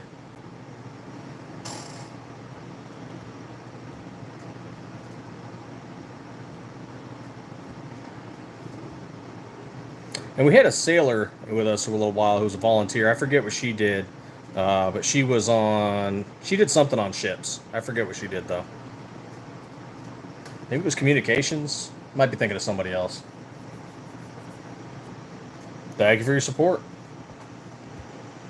And yeah, reach out before you make your purchase. Feel free to reach out to us sometime for first responder discount. We have those. If you're getting a strip slide, we don't do it on the completes just because there's not a whole lot of profit on the parts kits and barrels. We'd lose money if we discounted those. But we can discount the strip slides.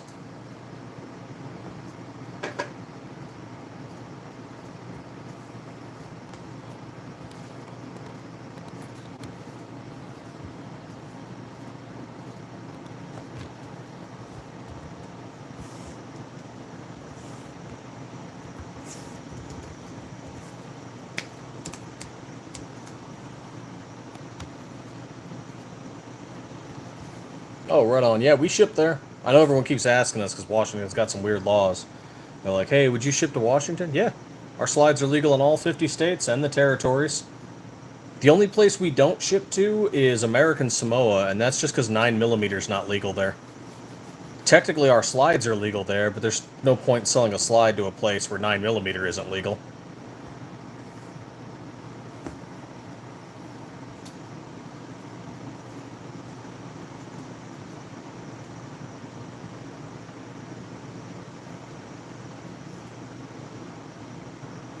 Also, they don't have a right to have a gun for self-defense there. They can list it for hunting and other reasons, but they need to get a license, and they have to list a reason why, and self-defense is not an acceptable reason to them.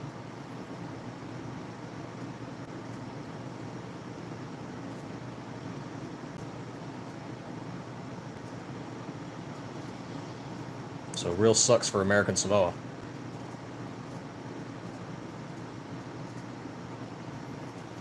God, I don't understand how they could just, like, redefine definitions like that.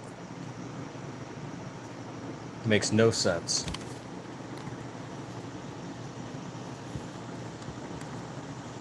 Like when the ATF was just making shit up, I was like, how I get it, it was the civilian bureaucrats doing a bunch of dumb shit, but I'm like, you guys are technically a law enforcement agency. Like, don't just start making shit up.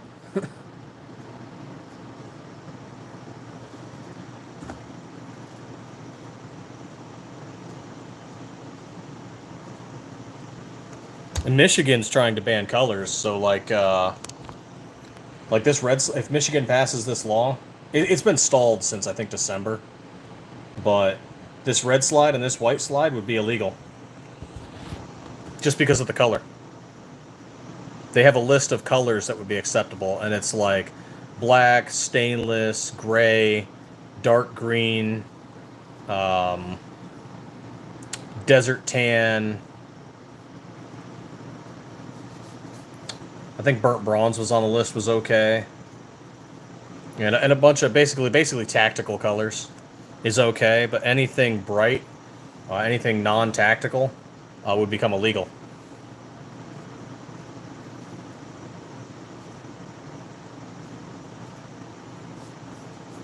We're from Arizona.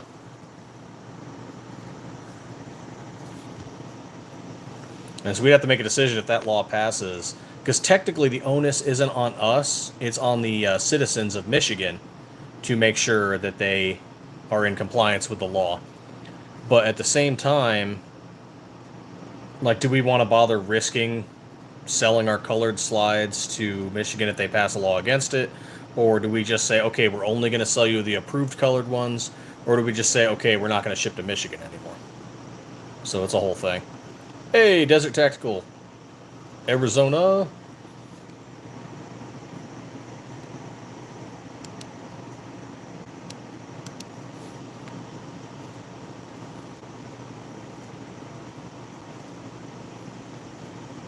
Oh, cool, man. You got a gun channel? Subscribed.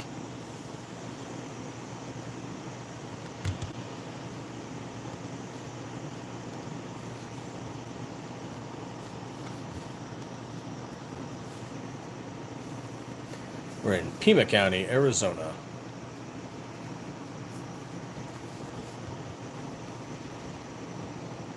And even the blue counties here are just like, yeah, guns. There's no waiting period. Concealed carry is legal at 21. 19 if you're militarily affiliated and get the license.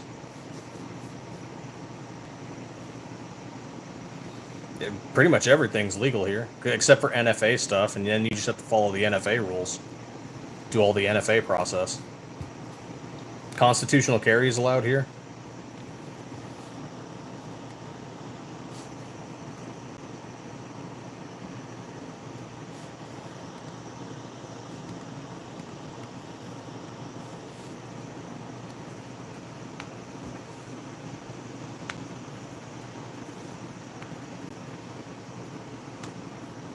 Oh, no worries, man. All gun content. It needs to be supported.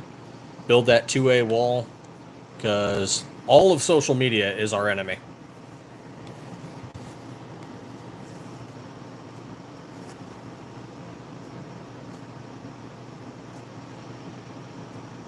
That's just wild. How can you have a state named after George Washington? Washington on your state flag and hate guns. The man owned guns. The man supported Americans owning guns. The man owned dueling pistols.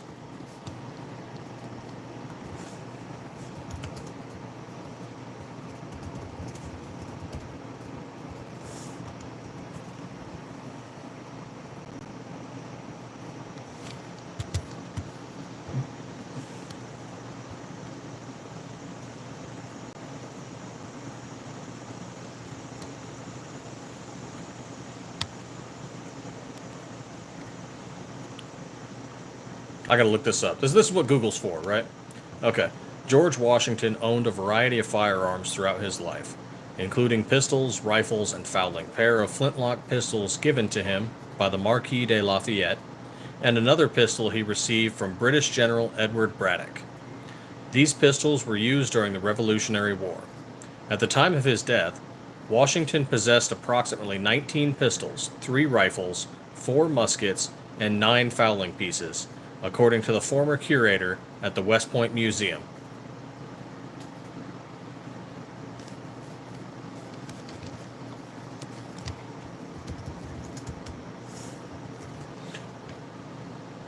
A fowling piece is a term for a type of smoothbore long arm, typically a shotgun, called a fowling piece because it was used for hunting birds.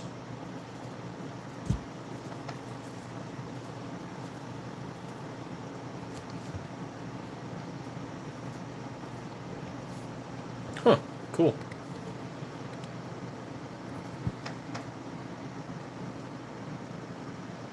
Yeah, we have that problem here too, Jared.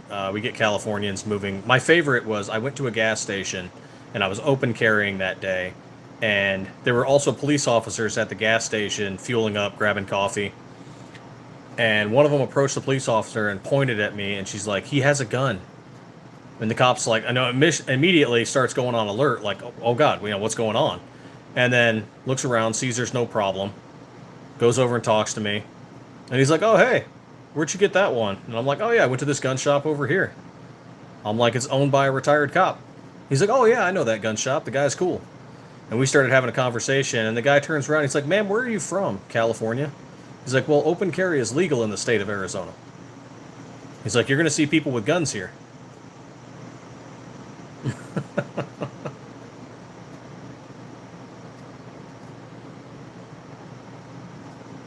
Oh, nice. Do you do slide cuts, laser etching, and coating? We do them on our own slides. We don't do them for customers' slides or third-party slides yet. We might do that sometime in the future. We have access to a laser engraver, but we haven't really done it for customers yet. That's also something we might do in the future.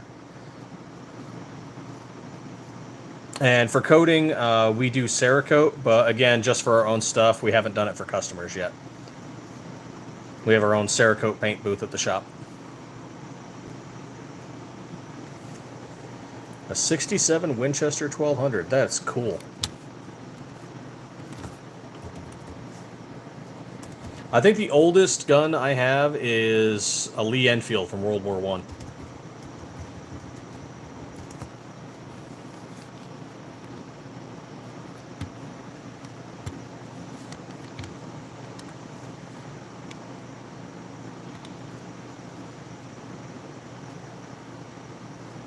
That makes no sense.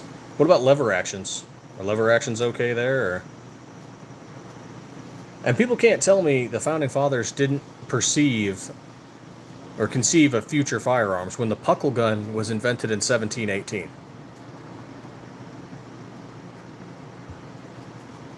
No lever actions?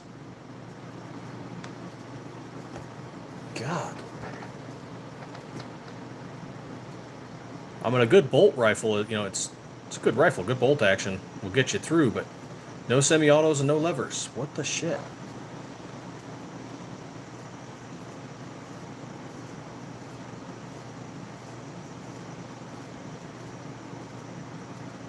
Seattle should be demolished and begun anew. That is just so wrong. Hey, 653 on the subs. That's awesome. Oh, the poll shifted. We're at 55% on the Glock 26.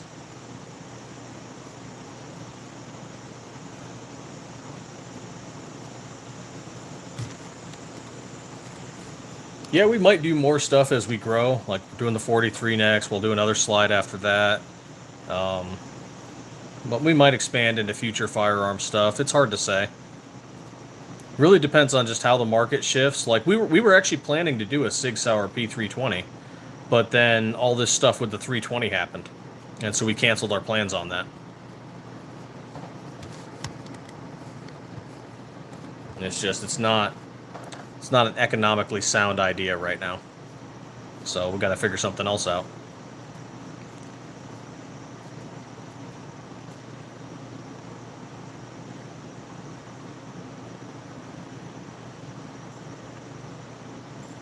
That is so weird.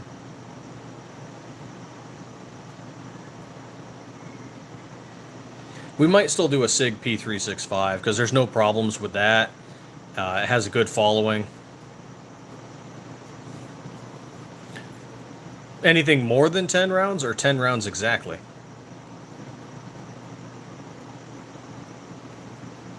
I mean, that kind of limits you to revolvers and 1911s. Okay, you can't buy more than 10 round guns. Still, that's ludicrous. Especially once you realize, you know, what's going on with the magazine. Because gun manufacturers, parts manufacturers, they're not going to go make a whole brand new magazine. Most of them literally just took the magazine apart and then stuck a block in it and made it harder to take the magazine apart. You can still take the magazine apart, they just made it a little harder.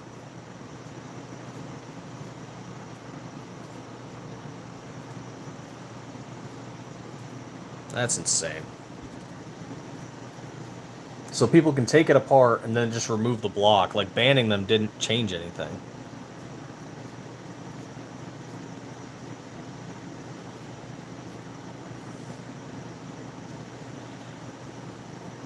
That's just wild.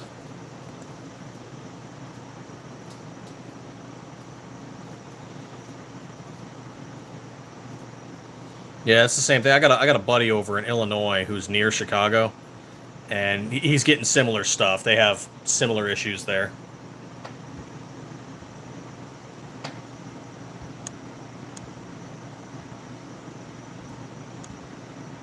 It's just insane. The real sad part is the people that are writing the laws about them don't know anything about guns. So the gun industry turns around and designs and engineers something to get around it. And the laws aren't affecting crime at all. Like the ban on the AR-15 proved that it doesn't actually work. DOJ released the statistics. Banning the AR-15 for as long as they didn't affect gun crime.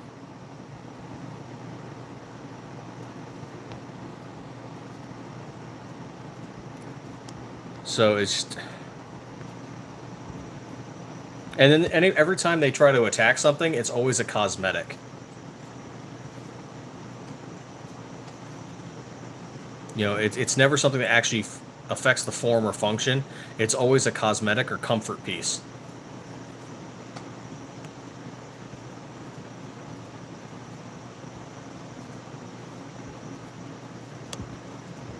Makes no sense.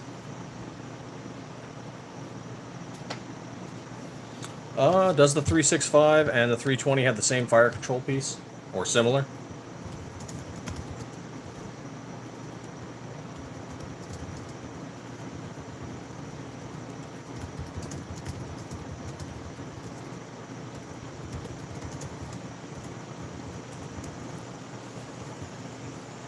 Note they do not have the same fire control unit. While both are striker-fired pistols and share modularity around the FCU, their internal and specific components differ.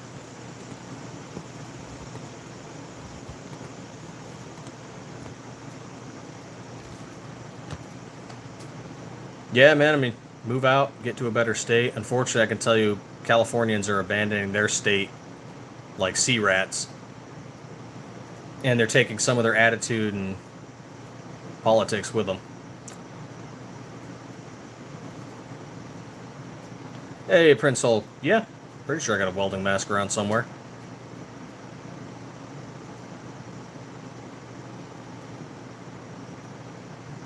No. I'm not going to put a welding mask on. Chris Smith, 26-27. That's what the vote is. Looks like 26 is what people like, 62%. Yes and no. And don't ask about it again. Already had one freak in here earlier asking about kids. So, tone that down.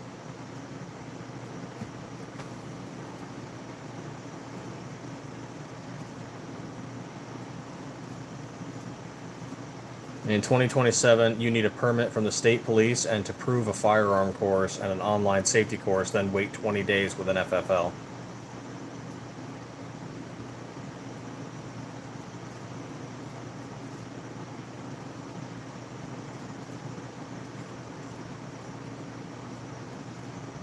Arizona, Texas, Wyoming.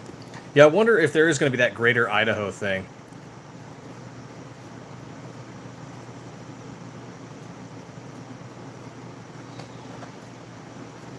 Because wasn't like Idaho was trying to take a chunk out of, was that Washington?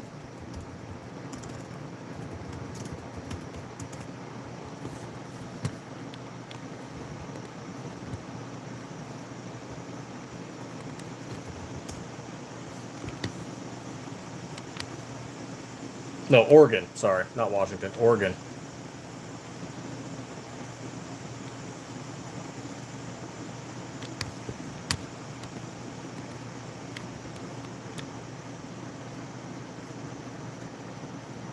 The Glock 27 with the 357 SIG barrel.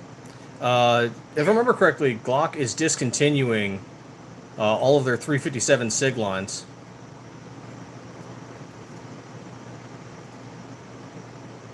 Along with the 45 gap.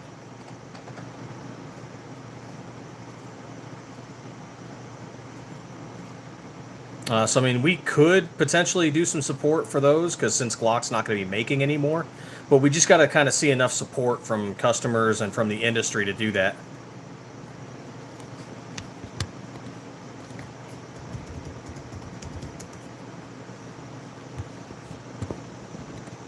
Yeah, best instrument I ever played was an M107.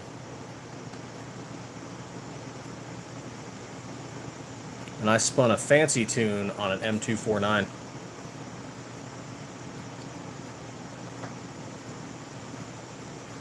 It wasn't half bad with the bongo drums either.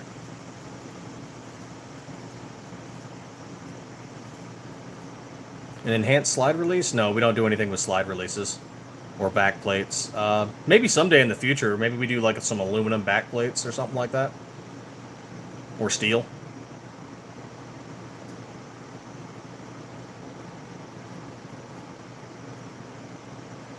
I mean, we've seen precedent for counties forming their own state. That's how West Virginia formed. So, it's possible. I guess they just have to get approval from Congress to do it. And then if Idaho was willing to accept them into their state, so they could either become their own state, and then they'd have to, yeah, secede from Oregon, and then, or in Washington, become their own state, and then petition the neighboring state to cede their territory.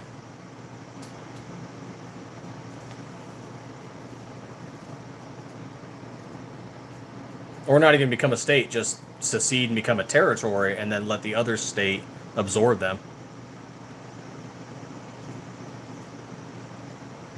Not even have to go through the process of becoming initial statehood.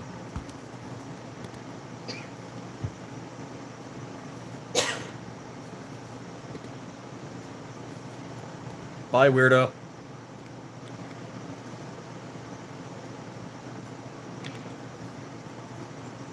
Sick fuck.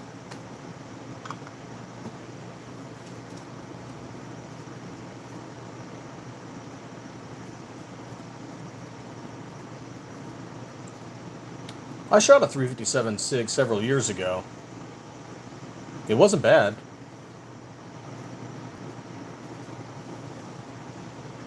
But yeah, we might do some support for that if we just see desire from customers. Yeah, he's a creepy fuck. And he can fuck on all the way out of here.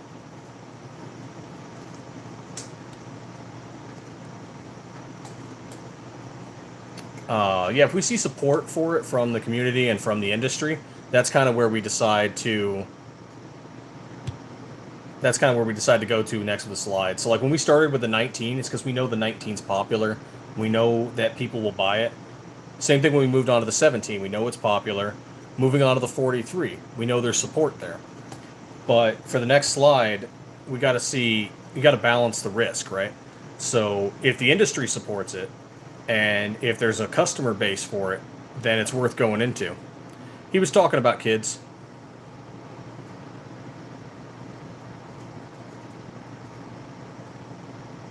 Wants to see the kids and want to touch the kids. Yeah, so no, he can fuck off.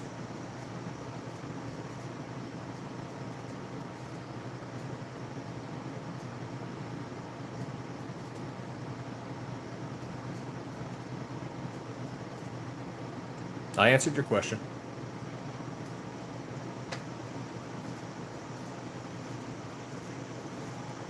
Smith M&P 40 or MP40 converted to 357 SIG. How did that barrel swap work for you? I've never done that myself. I've heard people have done it.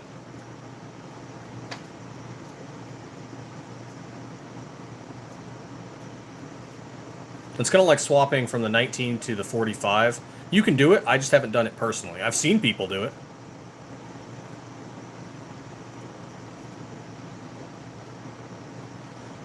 Desert Tactical says, Cali CCW instructor left me on red because he was posting about how full his classes are, and I asked him, well, don't have them take a CCW live fire training course.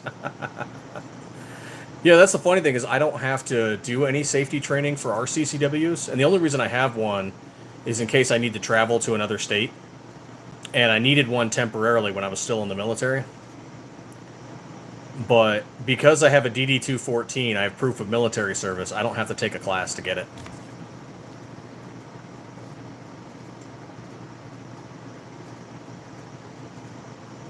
Which is just kind of messed up, but I take advantage of it, of course. Because, I mean, I don't want to go take the class. Like, I already know firearm safety. I'm good to go. Yeah, man, I watch Marvel movies. Iron Man's awesome.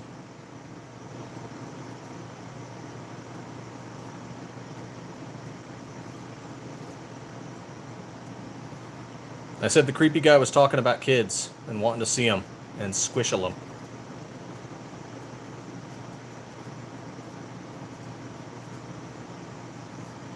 Nah, not covering the camera. I do brief pauses in the camera when I go to change stuff around, since there's firearms involved. This one here is a Glock clone utilizing a Stiffler Manufacturing slide and a PSA frame. This one up here is a Ruger SR9.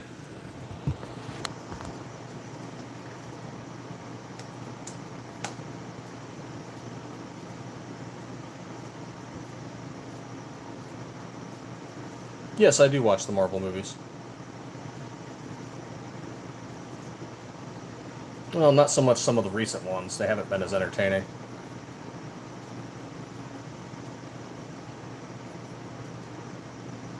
Post-Endgame, things are kind of eh.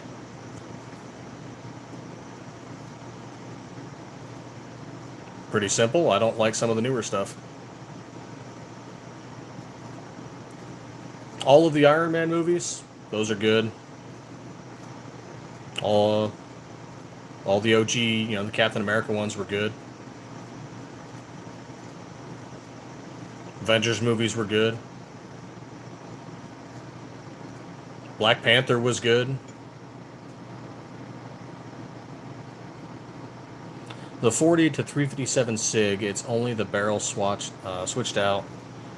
Megs are the same, slide and frame are the same. That's interesting. So, could we, in theory, Chris Smith, do you think we could, in theory, take a Glock 40 cal and swap it to 357?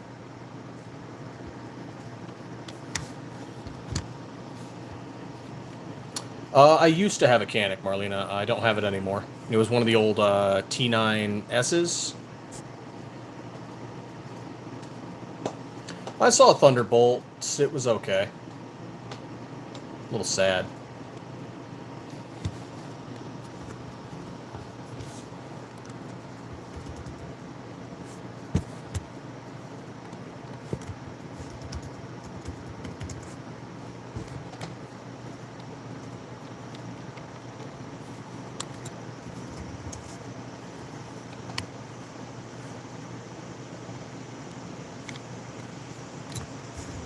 There's this amazing little thing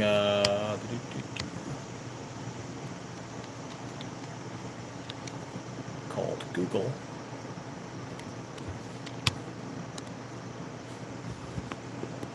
So, yeah, he's not. Chadwick's dead. That's unfortunate. Battle with cancer.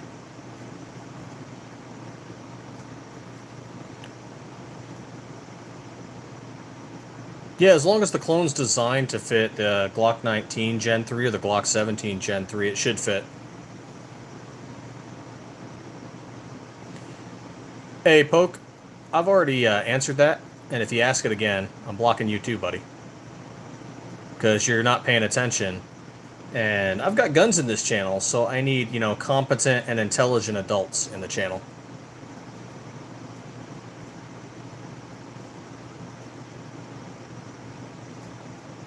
So if your comprehension's just not there, you don't need to be here.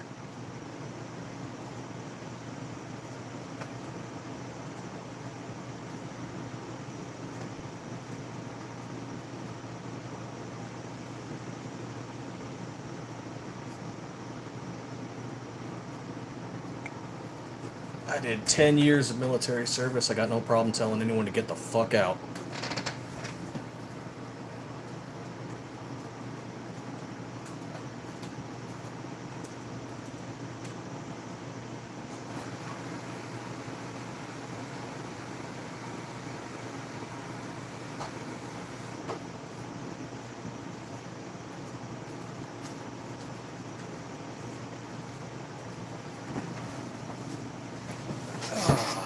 And I hope you're all drinking water today.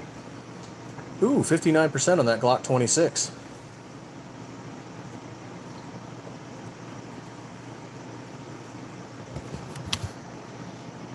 Hey, Prince Hulk, you fucking chomo.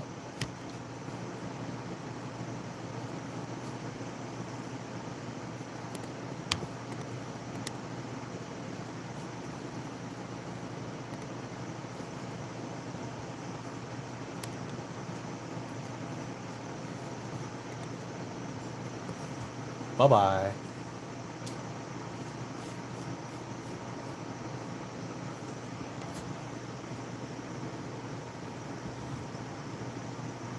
Yeah, man, it happens from time to time. I don't know if their moms didn't love them enough, their dads didn't spank them enough. I don't know. But you get these weird, creepy fucks from time to time.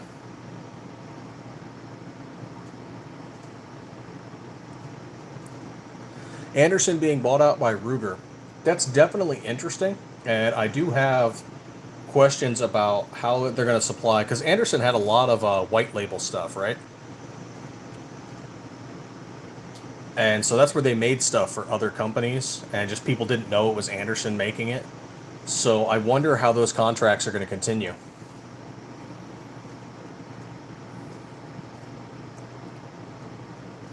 Because we've done that too. We've made slides for other businesses, and we've been white labeled on that as well, where we made the slides and no one knew we were the ones making it. It's an incredibly common practice where manufacturers create stuff, sell it to a distributor or a vendor, who then sell it off to someone else, and there's a whole relabeling thing.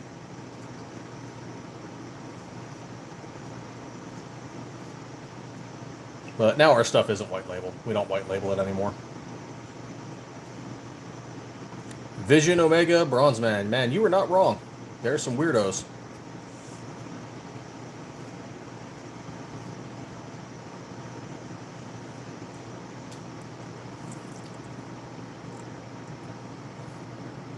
Yeah, see, isn't the casing still about the same? It's just, what, crimped differently at the top? Yeah, he's gone. Don't worry about it.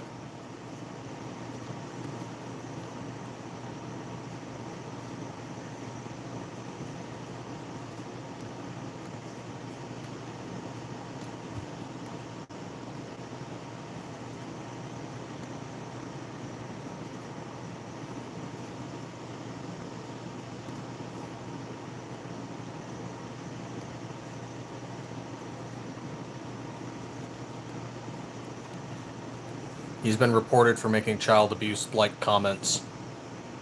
So, yeah. We don't tolerate that kind of crap here.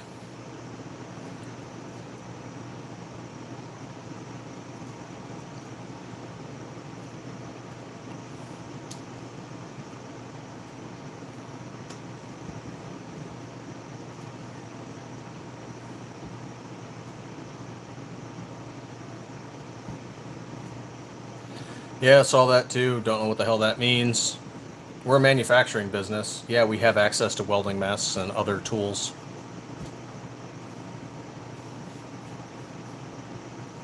So I'm not sure what context that is, but a little concerned. Everyone's welcome here. They can comment what they like, ask what they want, but if it gets into that weird, creepy level, you're gone. We don't really do politics, but the nature of the politics of what we do, making gun parts, means we're aware of some politics, and we will engage that somewhat, but we're not going to go off some crazy deep dive on crazy stuff either.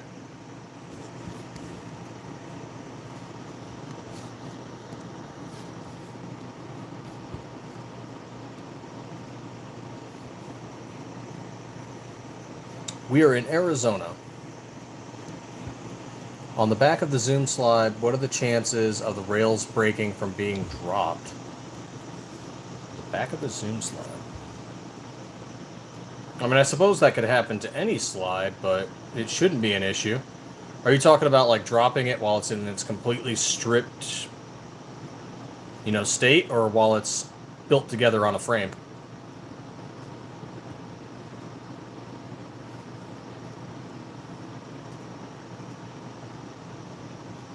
Yeah, Ruger has its own design. My understanding, DF, is that Ruger is going to cancel all Anderson production. And I think they're just buying out their machinery and equipment and everything. I don't know if they're going to continue the Anderson line, but I mean, we'll see what happens.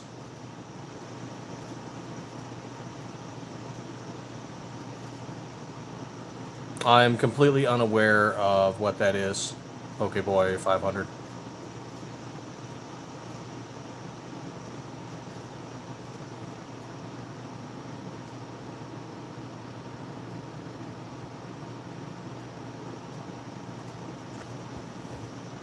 Space between the rails would be normally on any OEM block slide.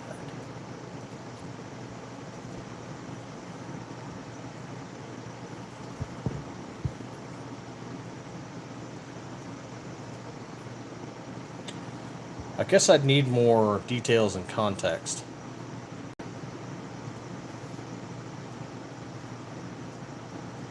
Because I'm looking at one of my zooms right now.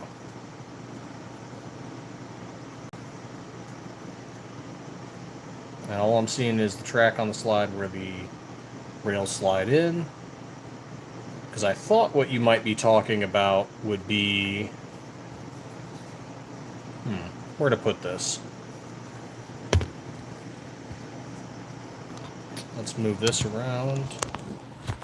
There we go. So I thought you were talking about here.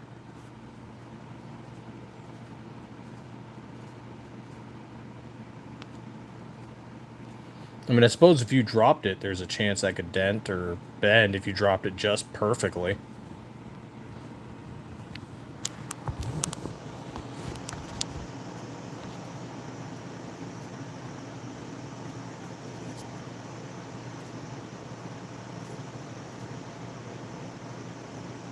Where the angle is cut? Do you mean where the slide lock is?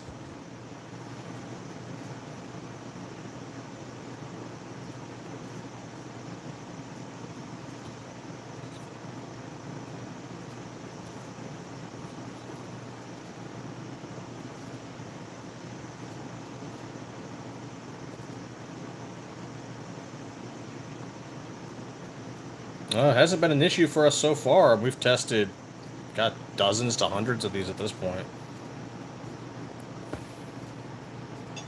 This one here, I got my blue one. I put 1,500 rounds through this one, no issues. I've got some of our customers putting up to 3,000 so far, no issues.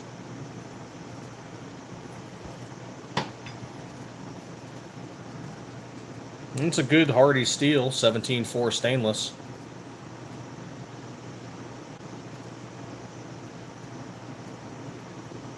I was thinking the back end, I suppose if you dropped it on concrete and if it wasn't put together, I suppose that could bend in theory. Just from the impact? Yeah, maybe, but...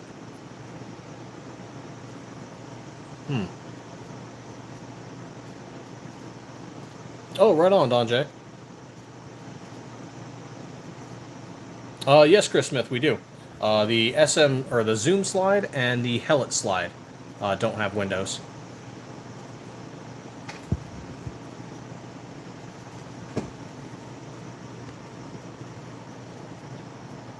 So here we have our Zoom slide. It just has grip serrations. Or sorry, our Hellet slide, and then the Zoom slide. This one has stencils on it, but no windows, flat on the top. The Viper and the Turbo slide have windows.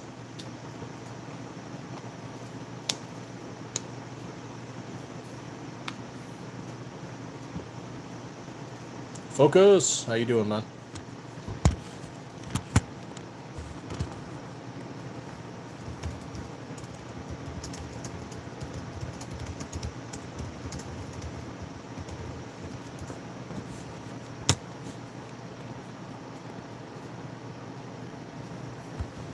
Yeah, I've been doing this for over 4 hours now. Just chatting up people, trying to do a QA. The tiny windows, probably the Flash or the Leonidas, Donjay.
Sparkly fizzy soda water. Oh, so we got Focus, we got Don J, we got Chris Smith.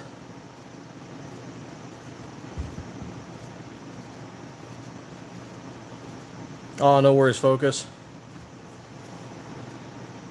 Both of these models are put on hold for the 7. Yeah, they were 17 and the 43, as well as the Turbo. And I don't know. We may or may not bring them back. We got to see if there is enough support to bring them back.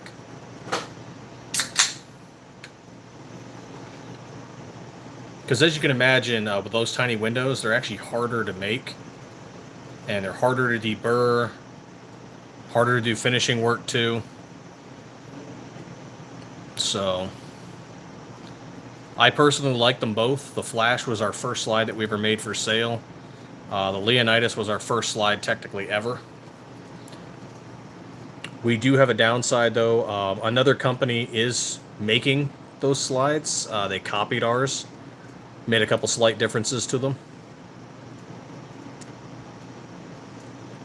So that's another reason as to whether or not we may or may not bring them back, is why deal with someone else who's already copied them. And we'll just go off and make something different.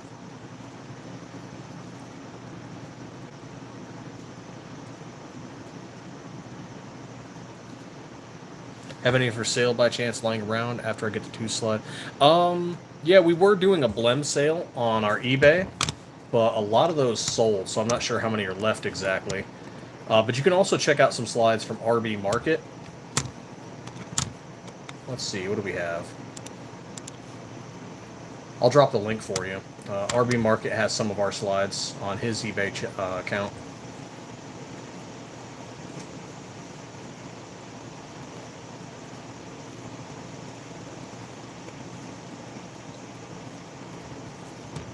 There we go. Yeah, he's got he's got a few on there. He has some of the Flash ones that are on there right now, as well as some Vipers, Turbo, got a Zoom. He has them in burnt bronze, FDE, white, black, and sky blue.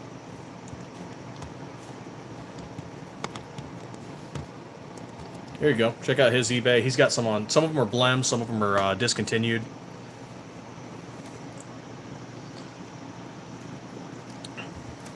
Helps us either way, because, I mean, if he sells his, then he buys more from us.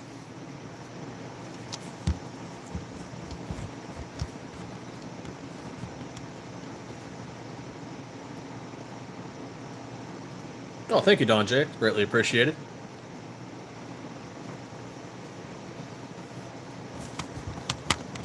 Looks like the Chomos are gone.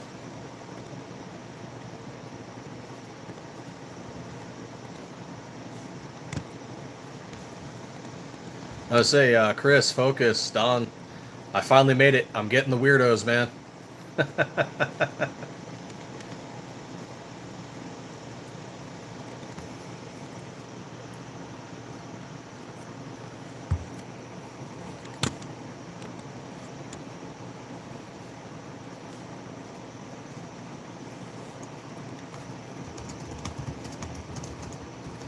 Yep, I'm getting trolls and I'm getting weirdos.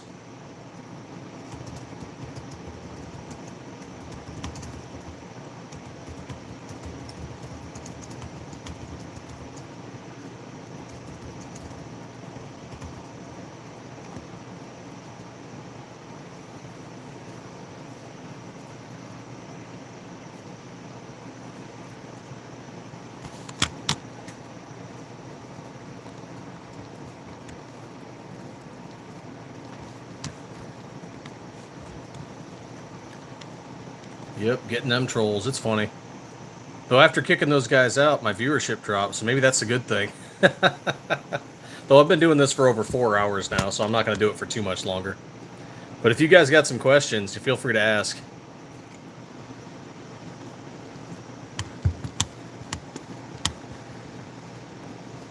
And as we get closer to that 1K, we're going to keep talking about that 1K giveaway.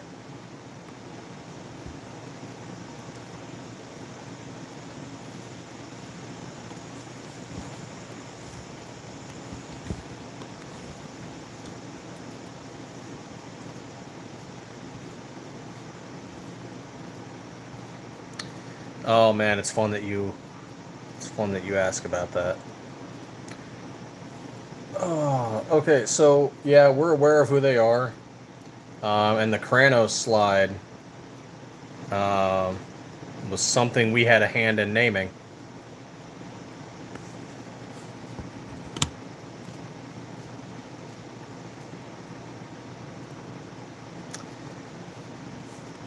So yeah, Stiffler Manufacturing and Leo Precision. You can check on some of our other lives. We've already talked about that in the past. Over 2 years ago, we used to work together. We were side-by-side machine shops. And we stopped working together over 2 years ago. And they copied a couple of our slide designs after we left.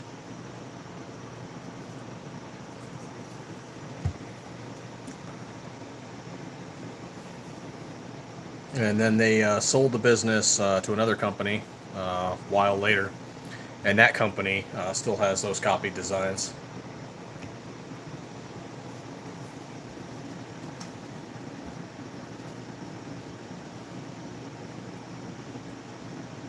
No hate for the new company. Just, it is what it is. Business is business.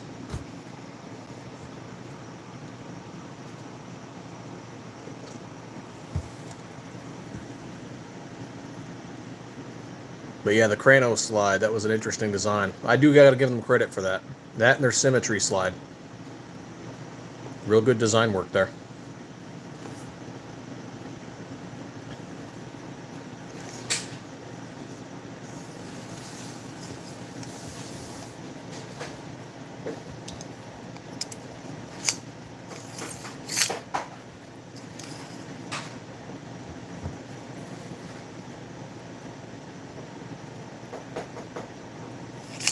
Ah, the Cub slide.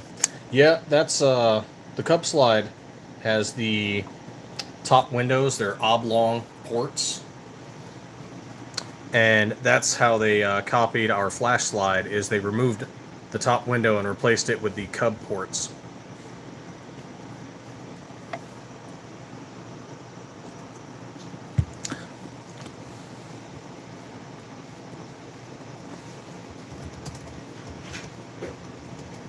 Yeah, they have an issue, or they had, because they're not really in business anymore. They had an issue with how they dealt with customers, and probably the most that we've learned from them is how not to deal with people.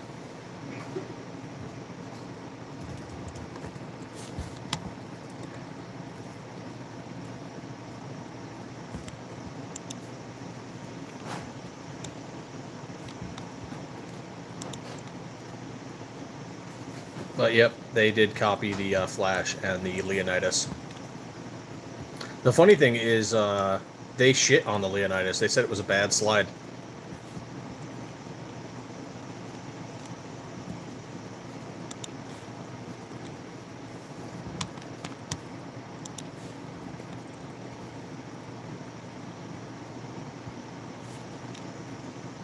Didn't think they'd copy it. Oh well. And man, we used to like them a lot too. And they had some great ideas. And some cool designs.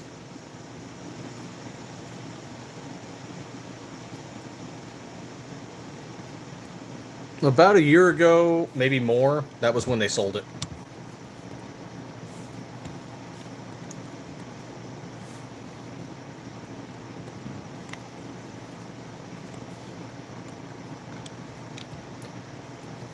And you can find who bought them. That's not really hard to find them.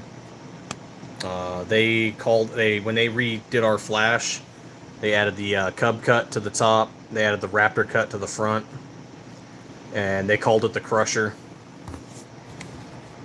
When they redid the Leonidas, they called it the Zippa.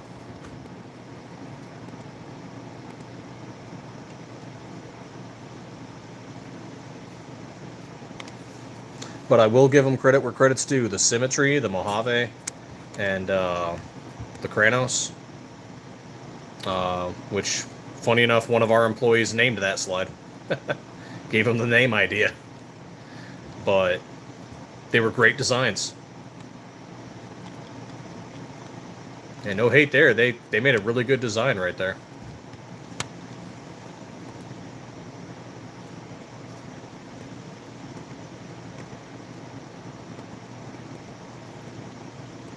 And some people still like the Raptor cut. Actually, our original flashes had the Raptor cut on it because that design was interesting.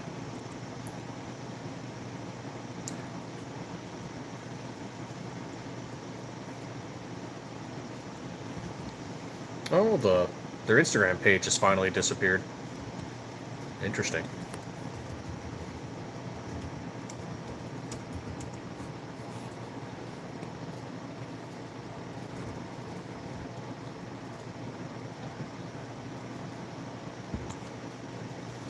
But, I mean, yeah, we're open about it. It comes up once in a while because people look at, the Crusher and they look at our flash and go, wait a minute. Isn't that similar slide? And I'm like, yeah, here's why.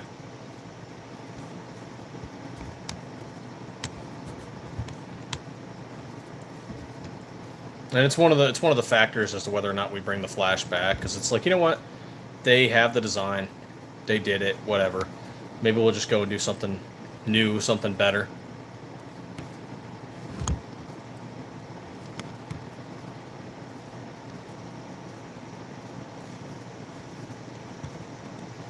That's what we did with the when we did the helmet, and when we did the zoom, just went off making new slides.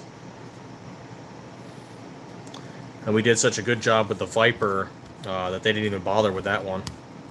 They stopped making their copy of it.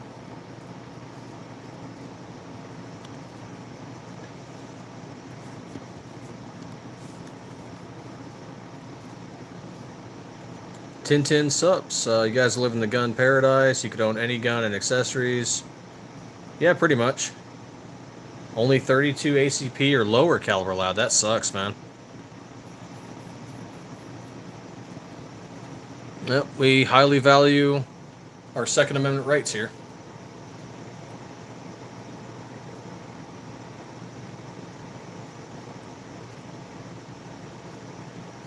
They'll be used for measuring and testing. So we'll make sure that our parts kits fit, make sure barrels fit, make sure that they have the same measurements our slides have. OEMs are great testing tools.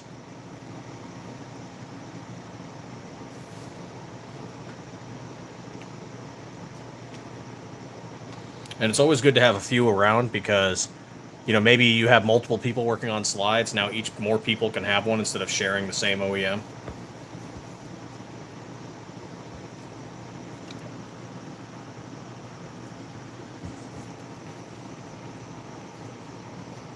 It's a good measurement and testing tool.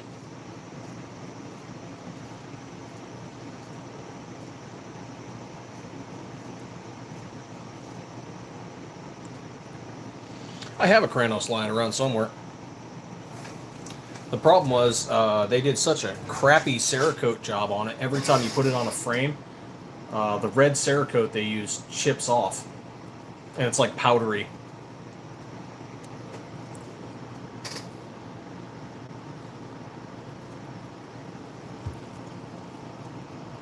I don't know if their mixture was wrong. I don't know if it didn't cure right or if they sprayed too much of it. I don't know.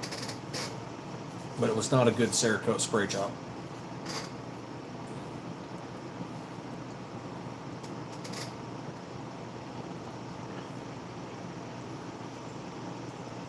It's disappointing how things turned out, but, you know, karma's a real bitch. It'll come back at you.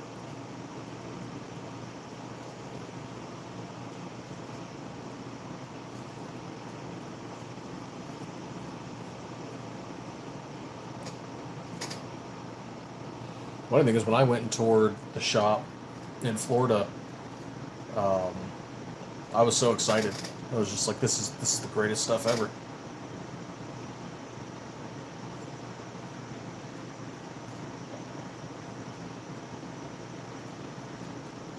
This is gonna change the industry. There's gonna be these slides are gonna be all over the damn place, and how you treat people and how you do your quality control matters. I mean, you do got to have your lines. There's, you know, if a customer's not worth it, then we just don't deal with them. But like the most people, you've got to have a measure of respect and customer service.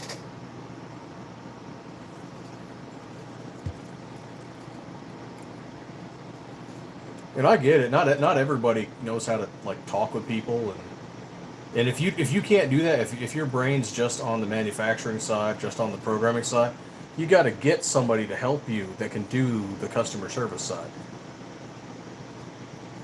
Because some people are just not good at dealing with people, and that's fine. Some people are very mechanically organized, right? They're, you know, people are just not their thing.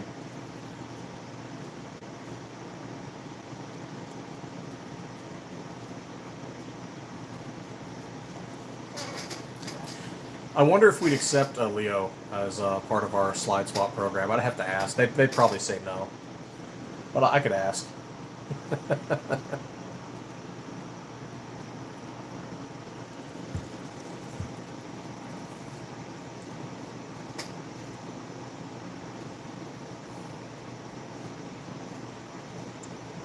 Yeah, they were really bad at dealing with warranty issues. And we've recently, well, not too recently, it's been several months. But we've updated and revamped our warranty process.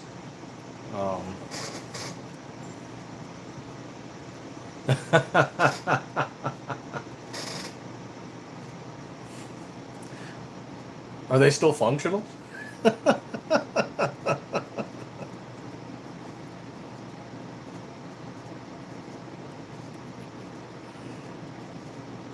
I'll ask. They're probably going to say no. But I'll ask. Which 4 do you have? I know you got a Kranos.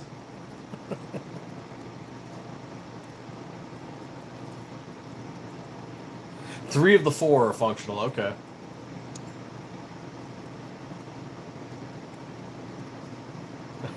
Yeah, I'll ask them. uh, that's funny. Let's see. What are we at on subs right now? We are at 654. That's so awesome. So 346 to go before we do our giveaway. Let's see. Kranos, Symmetry, Cub, and an Odin. OD Green 17 slot. It might be an Odin.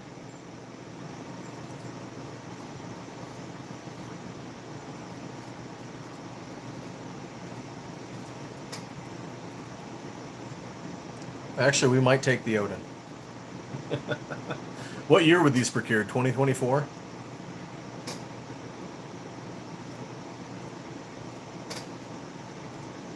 Yeah, and the porting almost looks like a hammer.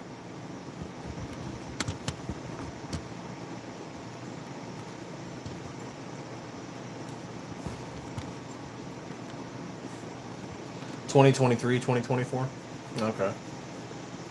I'll ask. I'll ask about it. Feel free to shoot me some photos over on the Instagram. I mean, just be prepared that they might say no.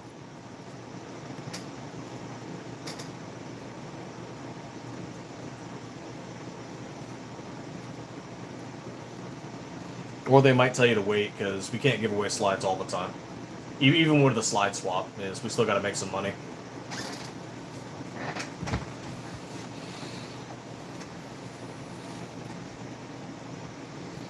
And anyone still in here, feel free to ask questions. It's what the whole QA live is about. Whatever questions you like.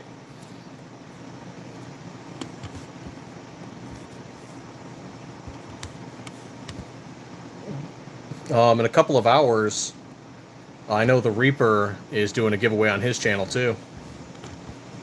Hey, J-Dog, what's going on, man?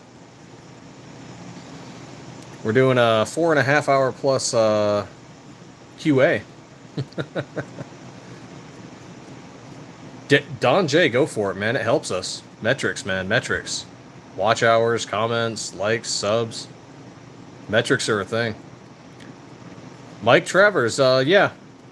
We have a slide swap program at Stiffler Manufacturing. So if you have a Glock slide or clone that you don't like anymore, on a case-by-case basis, we will consider swapping it for one of ours.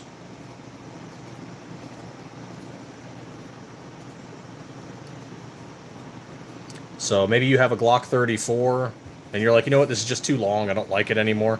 I'm going to trade my slide in for a 17. Or maybe you have a 26, and you were looking for something a little bit bigger. Maybe you want to do a 19. We can help you out, potentially. Or maybe you have too many Gen 5s and you want to try and do some Gen 3, modifications,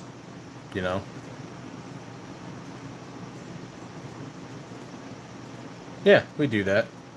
Or maybe you got a 43 and it's too small and you want to, get a 19 or a 17. Yeah, we might do that.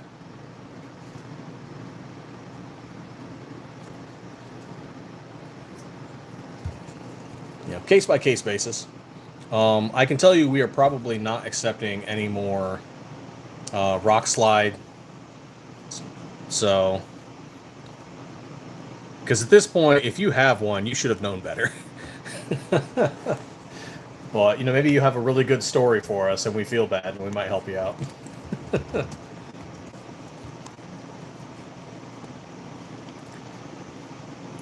Oh, Glock 21, which gen do you have? That's 45, isn't it?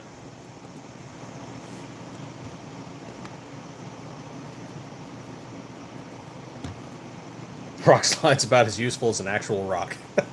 Yeah, except the rock might not crack.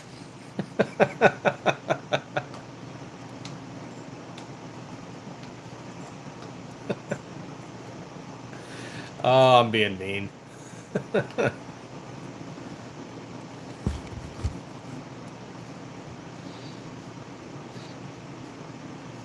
Gen 521? Yeah, we might do that. Feel free to reach out to us, man. Go to our website or go to our sales email. Just go to sales@stifflermanufacturing.com. Or you can reach out to us on Instagram or, Facebook message or whatever.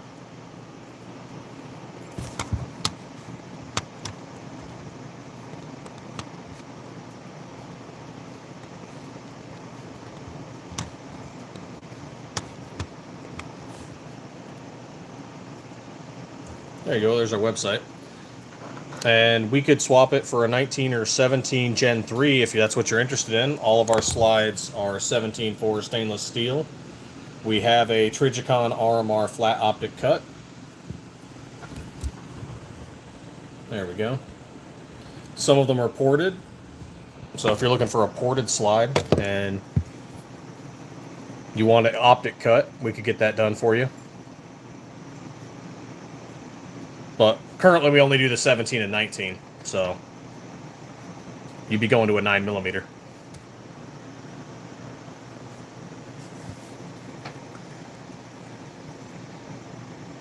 But yeah, just reach out to us and we'll see. Everyone's got to vote on it. Because we'll ask you to send photos and tell us, hey, is it damaged? Is it still functioning? Et cetera, et cetera. And then all the managers will vote on it, and if they say yes, then yeah, they'll do a swap.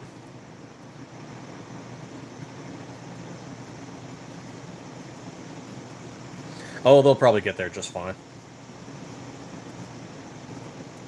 This is like what we send our slides out in. There we go.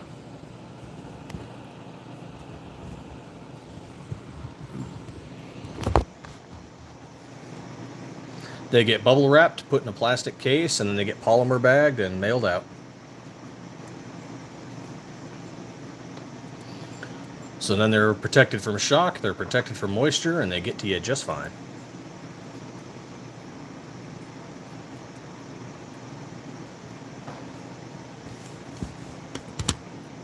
I'll tell you though, using the USPS system, that we have learned a lot of shipping issues, like how we ship stuff, and yeah.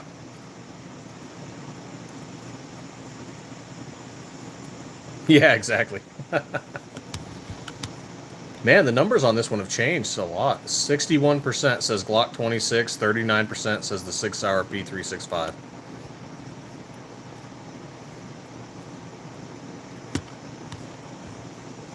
Oh, heck yeah, we're on 655 subs. 345 to go, and we'll do that slide giveaway.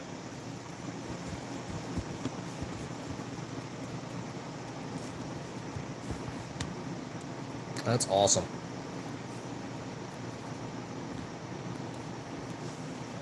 Awesome crowd we got going here.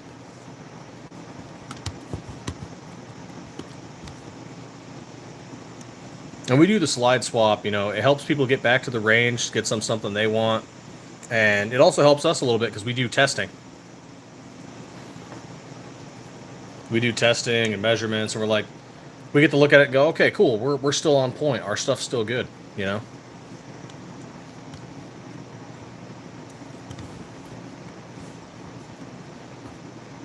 going to do a Viper, and it's probably going to be a specialty slide like that, lightning stencil one back there. We're just not sure which specialty slide. Could be a camo, could be something else. Don't know. But it will be a Viper.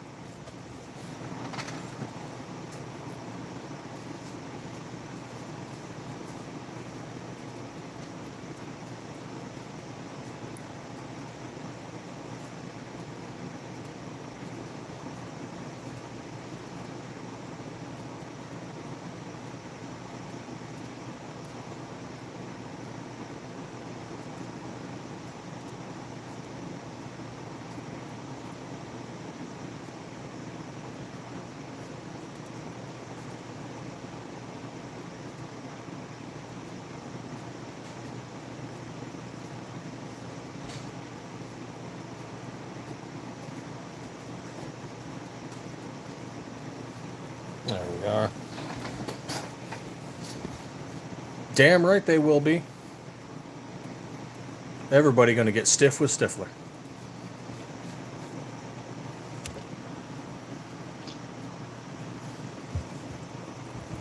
And everybody wants a piece of the Stiffmeister, whether they realize it or not.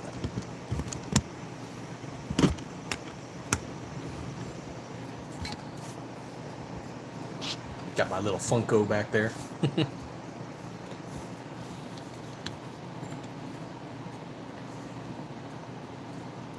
Get stiff. So Gonzo coined the phrase "Stiff Nation," and so we're going to start using that.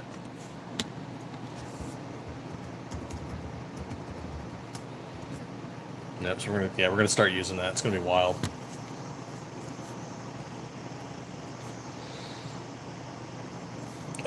Well, viewers are finally dipping down, so I will probably cut this in 5 minutes, unless the viewers spikes again.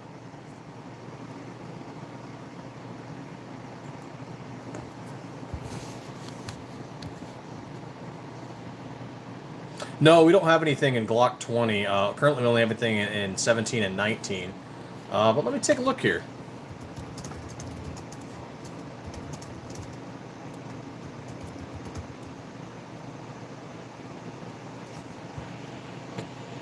Let's see. What Glock slides are interchangeable?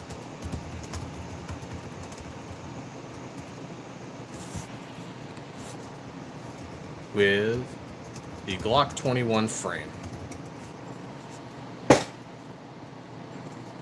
Looks like the Glock 20, the Glock 40, and the Glock 41 are interchangeable.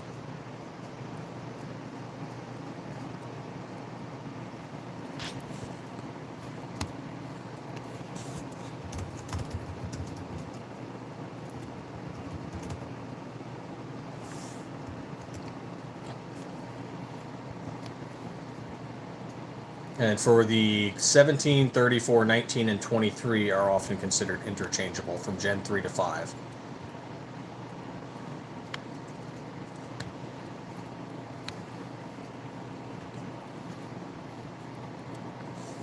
Gen 27 slide? Was the 27 one of the 357 SIGs? I forget.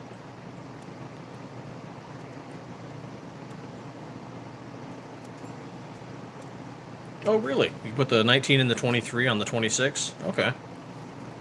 Yeah, I could see that. Yeah, 19. Yeah, you can put a 19 on a 26. I wasn't thinking about the 23, though. Because then you make a 26 long by putting a 19 on the 26.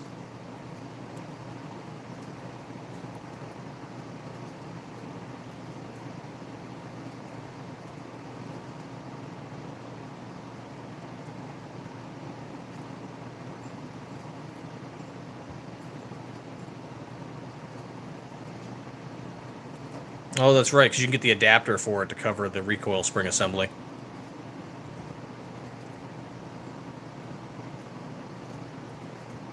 See, that's the part of the business that we don't deal with too often.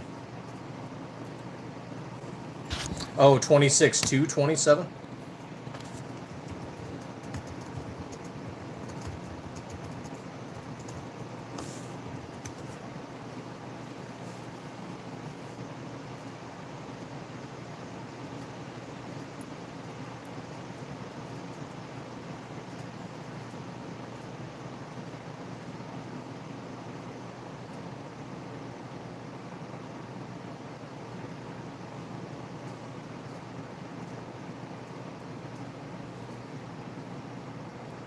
You can convert your 27 to a 26 by the looks of it. Interesting.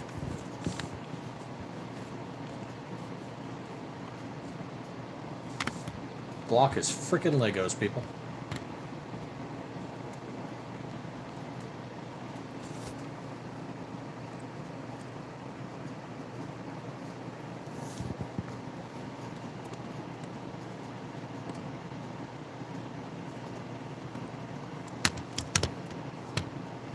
All right, well, that is where I'm going to call it, gentlemen. We're over the 4 hours and 45 minute mark. It has been a crazy live. Got a whole bunch of new subs, likes. You guys have been awesome. But once we hit 1K, we will do that SM19 Viper Slide giveaway. Check us out on our various social media. We've got the link pinned there.